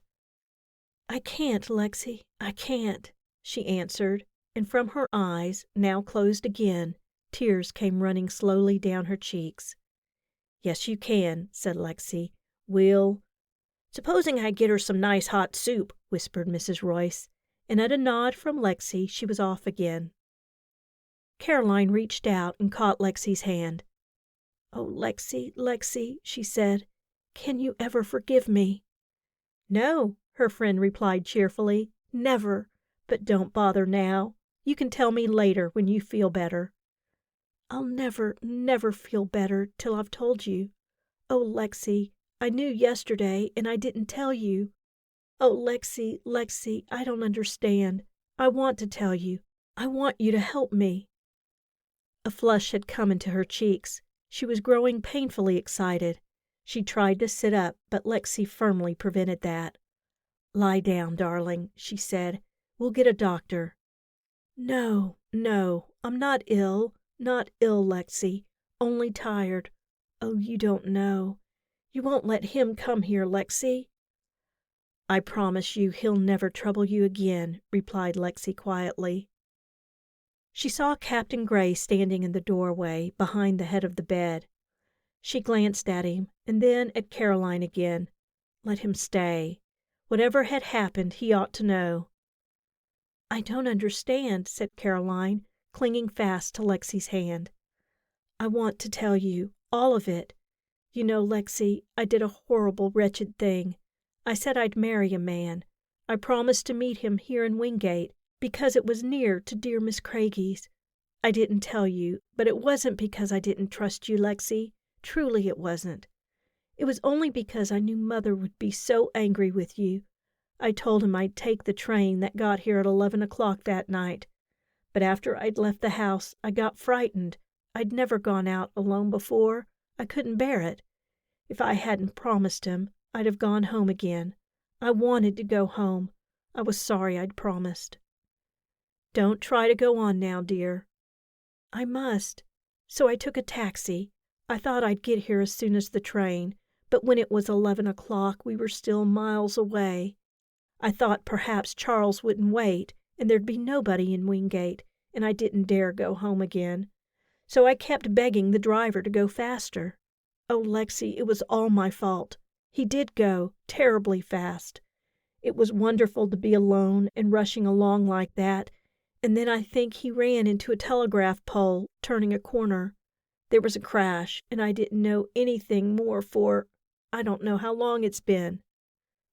Soup? Whispered Mrs. Royce, but Caroline was too intent upon her confession to stop. Lexi took the broth and set it on the table. I don't know how long it was, Caroline went on. It must have been days, or perhaps weeks. Sometimes I seemed to know, in a sort of dream. Oh, it was horrible. Oh, Lexi, I can't explain. I didn't really know anything, only that sometimes my mind seemed to be struggling. Take some of this soup, said Lexi. You've got to, Caroline, or I won't listen. Obediently, Caroline allowed herself to be fed. She took fully half of that excellent soup, and it did her good. Yesterday, she said, I did know. I couldn't sleep all night. I felt so ill I thought I was going to die, and all the time it was coming back to me. I couldn't think why I was there in that place. I was frightened, worse than frightened. The nurse kept calling me Mrs. Quelton, and I told her I wasn't Mrs. Quelton. I was Caroline Enderby. She must have told him. He came. He kept looking at me and saying, You are Muriel Quelton, I tell you. Then he sent the nurse away, and he said, If you insist that you are Caroline Enderby, you're mad, and I'll send you to an asylum. I was. Oh, Lexi, I'm not brave. I was afraid of him. When you came that morning, I didn't dare to tell you. I hoped you'd find the handkerchief and know. And then... Suddenly she turned and buried her face in the pillow. Then I didn't want you to know, she sobbed. Captain Gray, he sat there with me. Lexi, I didn't know there was anyone like him in the world. I wanted to stay then. I thought, if you found out, I'd have to go away, to go home again, or to marry Charles. I'd promised to marry him, Lexi, but I can't, not now. Hush, darling, said Lexi hastily. This was something Captain Gray had no right to hear, but he did hear it. He was still standing outside the door, motionless. He was so kind, Caroline went on, and his face... Never mind that, Lexi interrupted sternly. Tell me how you got away. When he came back, he found George there. I had to call him George. Yes, I see. Never mind. George went away, and then he told me. He said his wife had died a few months ago, and that in her will she'd left some jewel, a ruby. An emerald, corrected Lexi. Yes, it was an emerald. She'd left it to her brother, and he, Dr. Quelton, had taken it long ago and sold it to get money for his horrible drugs. She never knew that, and he didn't tell her lawyer that she'd died. I don't know how he managed or what he did, but nobody knew. Then there came a letter from her brother to say that he was coming, and the doctor said, I'll never forget it. Consequently, Muriel Quelton had to be here, and she was, and she'll remain here until her purpose is served. He told me what had happened. He said that as soon as he knew Captain Gray was coming, he began to look for someone to take his poor wife's place. The captain hadn't seen his sister since she was a baby, you know, and all he knew was that she was tall and dark. Dr. Quelton said he had arranged for someone to come from a hospital, and then he found me. He drove by just a little while after the accident, and he found the poor driver dead and me unconscious. He found a letter to Mother in my purse, and he mailed it afterward. Then he heard another car coming along the road, and he started the engine and sent the taxi, with the dead driver in his seat, crashing down the hill to run into the other car. He wanted the driver's death to look like an accident. He didn't care if the other man were killed. He's not human, Lexi. He told me he had never in his life cared for anyone except his wife. He told me what a beautiful, wonderful woman she was, and yet he had stolen her emerald when she was dying. Love. He couldn't love anyone. But Lexi remembered her last glimpse of Dr. Quelton, lying dead across the coffin of the woman he had robbed. Who would ever know, who was to judge now, what might have been in his warped and utterly solitary heart? He told me, Caroline went on, that he had never felt any great interest in me. A mediocre mind, he said I had. He told me he had never so much as touched my fingertips. He sat there, talking so calmly.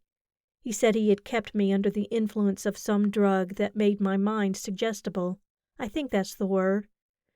He meant that whoever took that drug would believe anything, accept anything. He had told me I was Muriel Quelton, and I believed I was. Then he told me to dye my hair and to make up my face with things he gave me. He told me I was ill and tired and growing old, and I felt so. Lexi, he said that even without that, without making the least change in my appearance, no one would have known me, because my mind was changed. He said there was no disguise in the world like that. Was it true, Lexi? Was I old and horrible to everyone? No, Lexi briefly replied. Then he went on. He said he had no more of the drug left, and that he'd have to dispose of me. You know, you're very ill, he said. The nurse and that young fool of a doctor agree with me. I think you're likely to grow worse, very much worse. Tonight, you're very likely to die. Oh, Lexi, what could I do but agree? I was shut up, so weak and ill. I knew he could so easily give me something to kill me. He said that if I would make a will and sign it as he told me, he would let me go and be myself again. I couldn't help it. And his wife was dead. It couldn't do her any harm if I signed her name. He wrote it, and I traced it on another sheet of paper. I had to, Lexi. I knew it was wrong, but what else could I possibly do? Never mind, Caroline, said Lexi. It didn't do any harm, dear. And then did he let you go? An odd smile came over Caroline's face. Not exactly, she said. After I'd signed the will, leaving him the emerald, he sent away the nurse. Then he came out on the balcony, sat down, and began to talk to me. He was so pleasant and kindly. He made plans for my getting away unnoticed, and brought me some sandwiches and a cup of tea.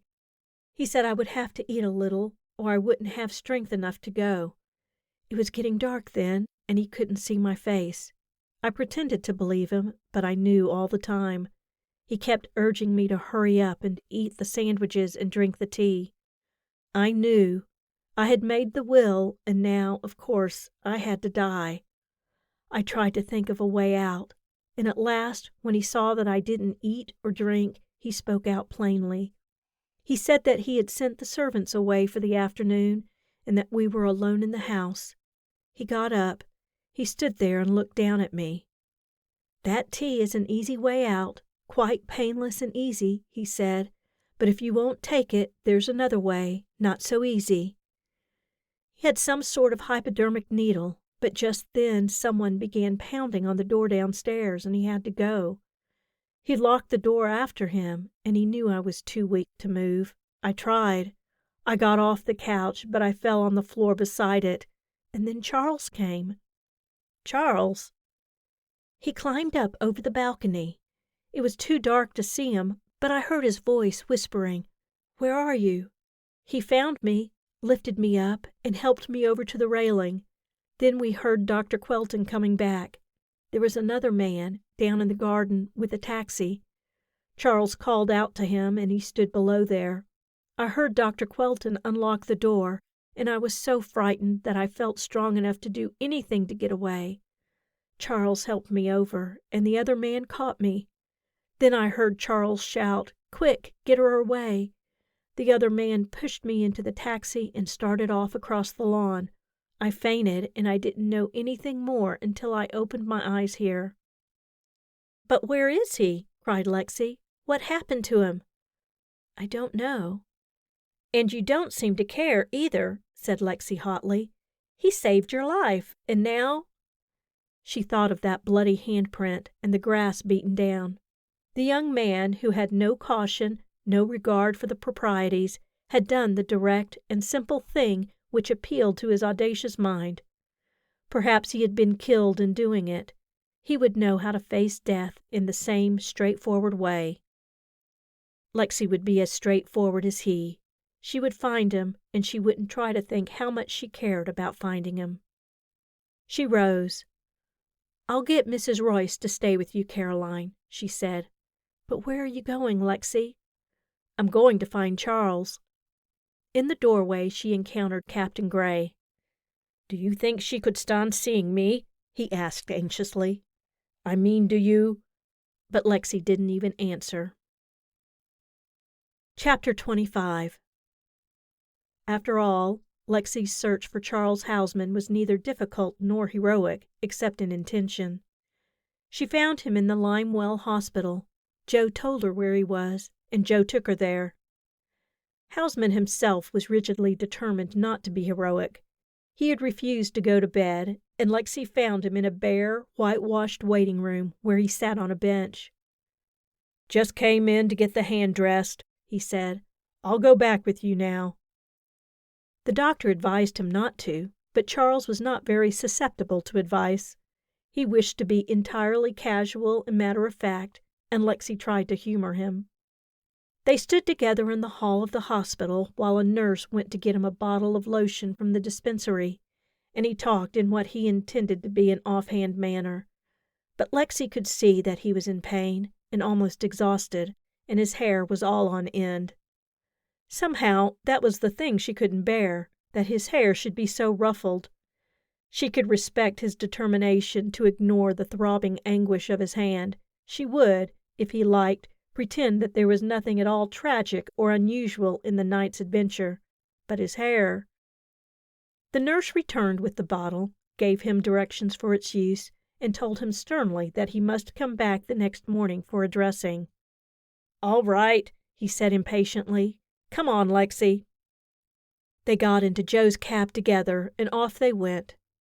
"What happened to your hand?" inquired Lexi, as if it didn't much matter. "Knife through it," he answered.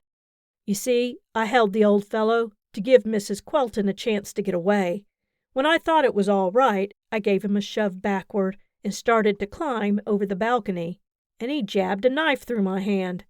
That's what kept me so long. I couldn't get it out. And after I did, I rested for a while. Then I started for Wingate, and I met Joe coming back to look for me. He said he'd landed Mrs. Quelton all right, so that's all." Lexi was silent for a moment. "Of course, you didn't know it wasn't Mrs. Quelton," she said. "It was Caroline all the time." "Caroline?" he cried. "What do you mean? It couldn't have been Caroline." Lexi gave him a very brief, very bare account of Caroline's narrative. "Oh," he said when she had done, and again there was silence for a time. "Does she still want to go on with the thing, marrying me, I mean?" he asked finally, in a queer, flat tone. "No," said Lexi pleasantly. "No, she does not." "Oh," he said again, with undisguised relief. "Well, then, it's all right, then." "You don't seem to be much surprised," said Lexi. "Don't you think it's the most extraordinary story you ever heard?" "Well, you see, I'm a bit tired," he explained. "I haven't grasped it all yet. Only, if she doesn't want to marry me now, Lexi, dear, will you?" At last Lexi could do what she had longed to do for the last half-hour. She could stroke down his ruffled hair. And this, as far as they were concerned, was the last act and the fitting climax of the play.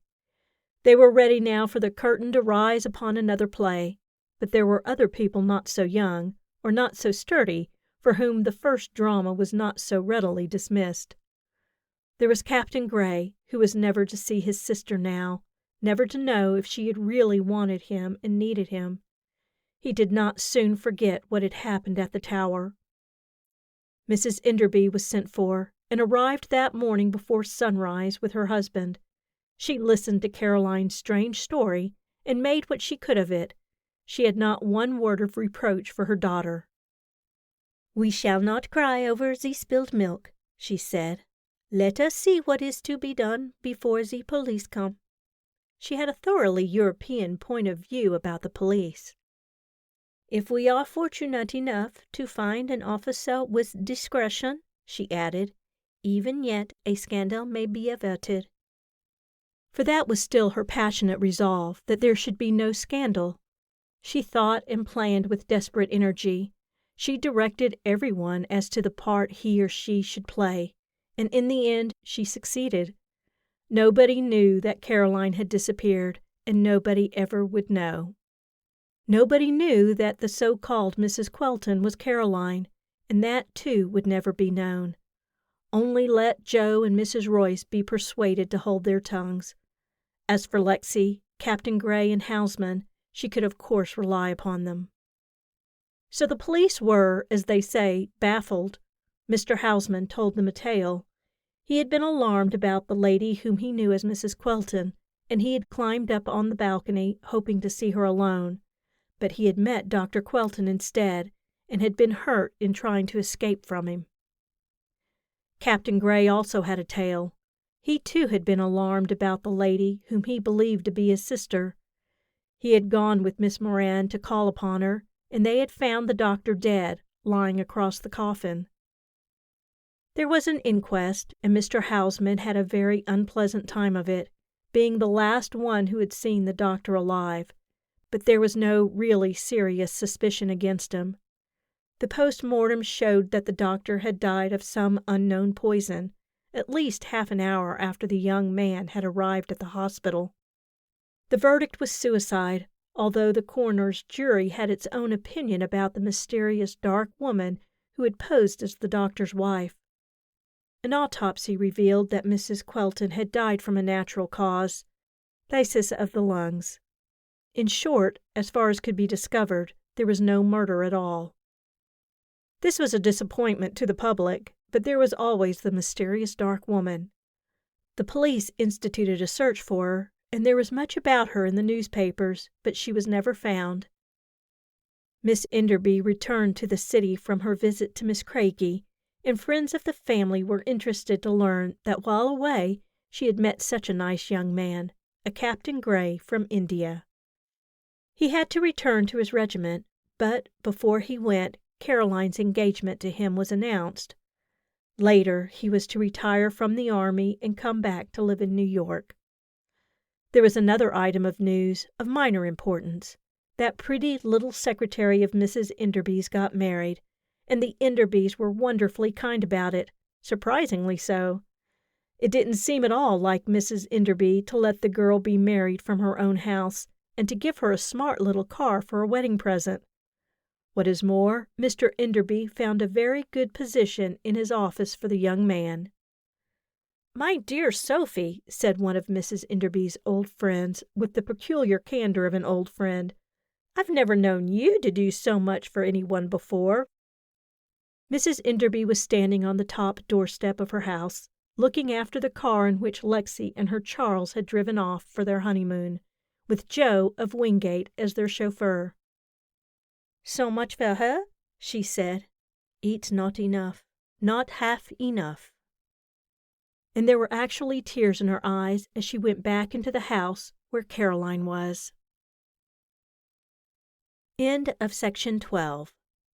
Read by Cathy Howell, Austin, Texas, January 5th, 2026.